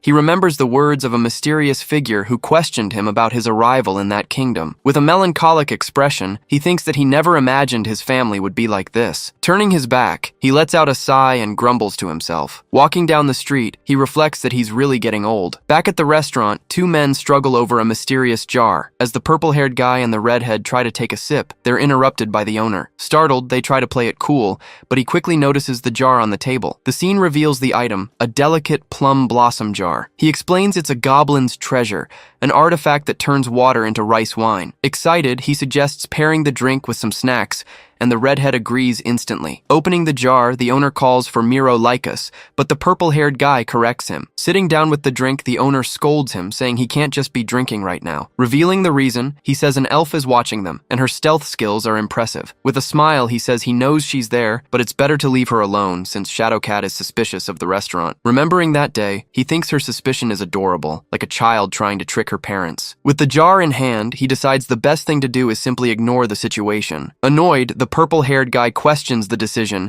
saying he despises elves for being calculating, but as he wishes for their extermination, the tiara strikes him, knocking him to the ground. Taking advantage of the situation, the child climbs on top of him and starts patting him with her dinosaur toy. With a cute smile, the child reveals that her name is now Giol, his little sister. Still on the floor, the guy complains about the tiara, and the restaurant owner grabs him by the hair. With his eyes glowing, he says he could say the same about demons, leaving the purple-haired guy speechless. Sitting on the floor, the guy asks him why he doesn't rule the world, since he's powerful enough. With an air of superiority, the owner asks why he should do that, and the guy insists he's wasting his potential. Not understanding the answer, the purple-haired guy is confused to hear that he's no longer interested in such things. Arguing that the strong should rule, he claims that power brings responsibility, and without it, there is no order. Hearing this speech, the restaurant owner is disappointed to see that a worthy opponent is so weak and indecisive. Ignored, the purple-haired guy gives up on the argument and decides to reveal something else. Explaining his ability, he says he can smell the demon realm, just as dragons can shapeshift. Holding the child in his lap, he reveals he can smell mana, and that this world is connected to the demon realm. Agreeing, the owner says he can also smell spirits and machines. With an air of mystery, the purple-haired guy says that, however, he smells something dangerous nearby. Looking around, the owner asks what this dangerous thing he's sensing could be. Pointing to the window, the guy indicates the threat is right there outside. With his hand towards the window, he adds that the smell is similar to that of demons. Looking out the window, the restaurant owner realizes he's pointing to the ungoverned zone, where there are countless portals. Arguing his point, the guy says it's not a demon, as his subjugation power would have sensed it, but rather something he's encountered many times in his own realm. With a serious expression, he reveals that what he smells is dark magic. Holding the child in his lap, he adds that he can also smell a lot of blood. In a flashback, a bloody hand is seen in a green puddle, and he wonders how humans started meddling with this. With a sinister smile, he thinks this should be fun and that there's no reason to warn the other about the danger. Back to the scene, the restaurant owner stares at him, waiting for an answer. With a sideways glance, he asks if he's finally interested in what the humans are up to. The scene shifts to the northeastern ungoverned zone, with the sky darkening at dusk. There, a mysterious figure finishes installing a device and confirms the installation is complete. Yawning, another person beside him orders him to activate the equipment. At that, the device begins to emit an intense blue blue light, creating a pillar of energy. The pillar expands and forms a huge magic circle on the ground, covering the entire area. The earth begins to tremble and break apart from the force of the activated magic. In the center of the circle, a large purple crystal emerges from the ground, glowing with a powerful energy. With a great impact, the giant crystal embeds itself in the ground, causing a strong tremor. Observing the scene, the two mysterious figures notice a sword stuck in the top of the crystal. Then, the woman gives the order to call the strong guy to deal with the situation. Elsewhere, a hunter and her companion arrive on the scene, thinking it was an earthquake. Soon after, they encounter two other hunters, Nightmare and Archer, who were also drawn by the tremor. Impressed, the spear-wielding hunter comments on the size of the mana stone, concluding it's level 0. But what catches his attention most is the mysterious sword stuck in the top of the crystal. Feeling he couldn't handle it alone, he activates his communicator. Looking at the immense mana stone, he requests backup in the northeastern ungoverned zone. Appearing in front of a portal, he decides it's time to get moving, but he knows that a life that's too sedentary can consume you from within. So he enters an already cleared dungeon, a perfect place to train without interruptions. Getting ready to start, he stretches his body and focuses on using his abilities. With a firm stomp on the ground, he activates a power that spreads through the soil. Using a technique, he launches himself into the sky at high speed. As he ascends, he gestures toward the ground. At that, all the swords scattered across the battlefield begin to tremble and float. Soon after, the blades are pulled from the ground and fly toward him. Clenching his fist in the air, he commands the weapons to attack him. Immediately, all the swords turn and charge at him with full force, but as they touch his body, they simply shatter on impact. With another one of his skills, he withstands the barrage of blows without a scratch. To finish his training, he concentrates a new energy in his palm. Floating, he releases the accumulated power, illuminating the entire area. Creating a field of swords stuck in the ground, the scenery around him transforms. He then walks through this new world, a place where he has absolute power. At that moment, a memory comes to mind of someone questioning his aimless power. Remembering that he now masters 6 classes, he reflects on the immensity of his strength. But even with all this power, he stares at the horizon and feels completely empty. Sitting on a rock, he admits that he still can't control the dimensional rifts. Thinking about the gods, he wonders what their purpose was in connecting Earth with so many realms. And if there is an omnipotent being writing destiny,